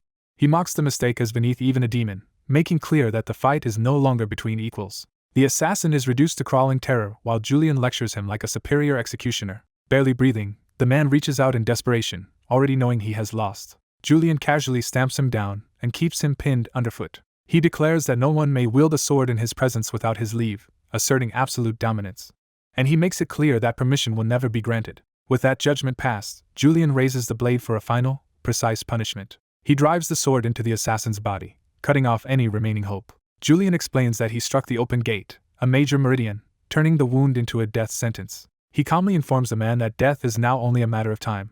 The assassin, coughing blood, clings to his hatred long enough to speak. He accuses Julian of acting untouchable merely because the archbishop favors him and finally names him outright. Julian's weapon hums with power as he listens without visible concern. The dying man warns that many bishops and rook bishops already resent Julian and will not protect him forever. Even so, his last verdict is simple: Julian is a monster.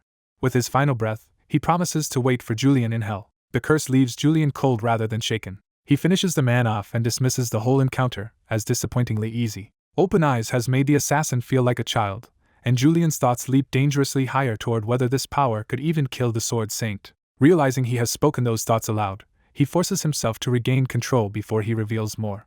As the bloodlust fades, his attention returns to the room and to Rena, who had collapsed nearby. He judges from her condition that internal injuries left her unconscious and unable to move. That gives him hope that she did not hear his talk about the Dawn Society, or his amnesia. Still, he worries he exposed too much during the battle and cannot be certain she missed it all. He does not want Rena to die, but secrecy matters more if she learned the truth.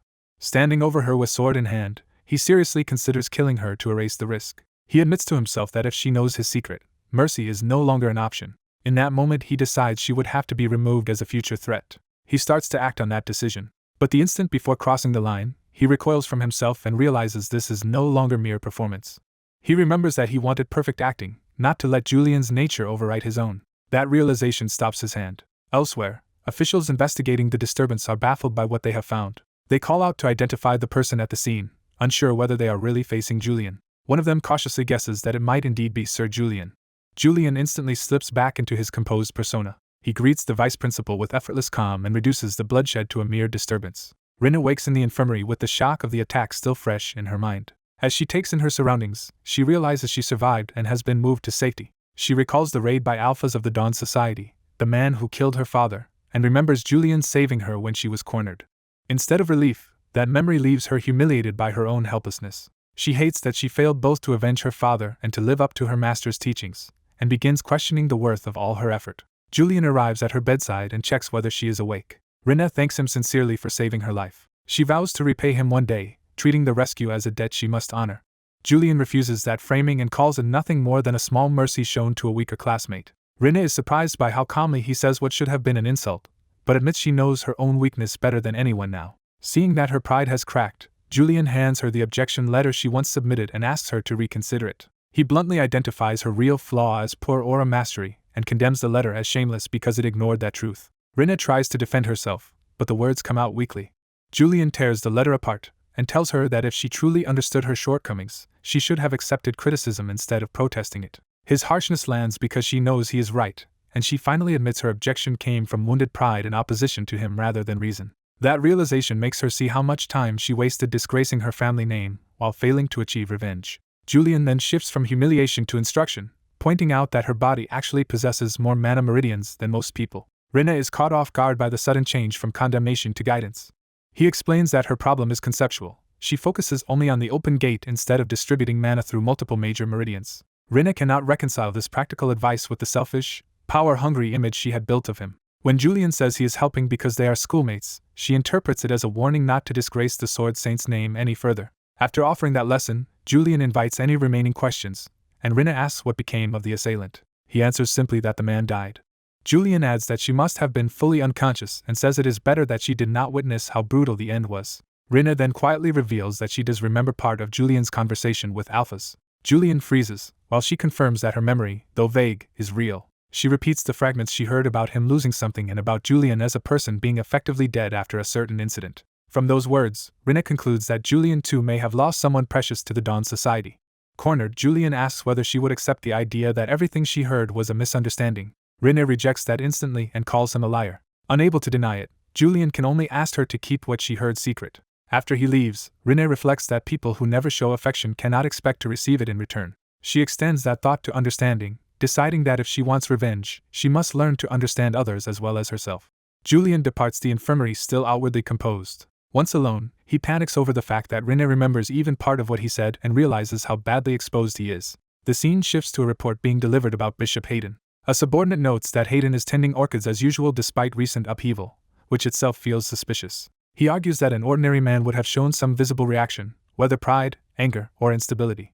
Hayden's stillness suggests deliberate control rather than innocence. The report continues that Hayden did not move even when Alphas died, though that should have provoked an immediate response. The subordinate also reports that Bishop Pintel of the Dawn Society is preparing to raid a merchant caravan believed to be carrying soulstones. Hayden latches onto that detail, already turning it into his next move. Before leaving, the subordinate asks whether the recommendation letter he delivered proved useful. He privately interprets Hayden's approval as an order to remain loyal in his role as a spy, and Hayden dismisses him after confirming the letter helped. Left alone, Hayden wonders why Julian has remained so calm when he should be under pressure. He had expected someone to come searching for Alphas or to challenge the official story. If the Sword Saint or the Imperial family had investigated directly, Hayden was ready to defend himself. Instead, he starts hoping that Rena may have missed the truth because she was not in a normal state during the fight. He also finds Hayden's silence suspicious, since Alphas died on a mission sent for Hayden's benefit. Still, Hayden decides not to retaliate against Hayden, believing Hayden Reich's fate as the Black Knight belongs to the story's protagonist, not to him. He reflects that once Patel is disposed of, the hidden identity of Hayden Reich as the Black Knight will soon become known across the capital. Until that larger plot unfolds, he only needs to stop Hayden from doing anything reckless. He is absurdly pleased that this means less work for him. The tension finally drains from him in relief. But the relief is incomplete, because he remembers a future scene in which Julian murders the Black Knight after discovering Hayden Reich's identity. Now that he has become Julian, the danger has changed form. Open eyes might let Julian's instincts overpower his own mind and kill the Black Knight anyway. To avoid being consumed by that persona, he resolves to train harder. With that in mind, he decides to move his body and begin immediately. He heads out with the simple intention of training. At the Imperial Palace training ground, apprentice knights are already sparring when he arrives. One trainee notices Julian and is stunned that he has come in person to practice. The setting is identified as the third training ground of the Imperial Palace. Julian's appearance alone unsettles the trainees, who are not used to seeing him here. He ignores the attention and tells himself to focus, treating this as a practical step rather than a spectacle. Reviewing his own style, he decides that relying only on the Moonstone sword is too narrow. He concludes that he needs to explore other weapons and new possibilities. That thought leads him to reach for something unfamiliar. He chooses a spear, even though Julian's reputation is built on swordsmanship and the Moonlight Sword title. As he tests the weapon, one of the trainees approaches him directly. The orange-haired apprentice boldly asks to spar, seeing Julian's experiment as an opportunity. Julian immediately recognizes him as the trainee who looked intimidated earlier. He identifies the boy as an apprentice knight without an order emblem and understands that the challenge is a bid to stand out. Julian sees through the tactic at once. The boy wants to exploit Julian's inexperience with the spear in front of watching officials.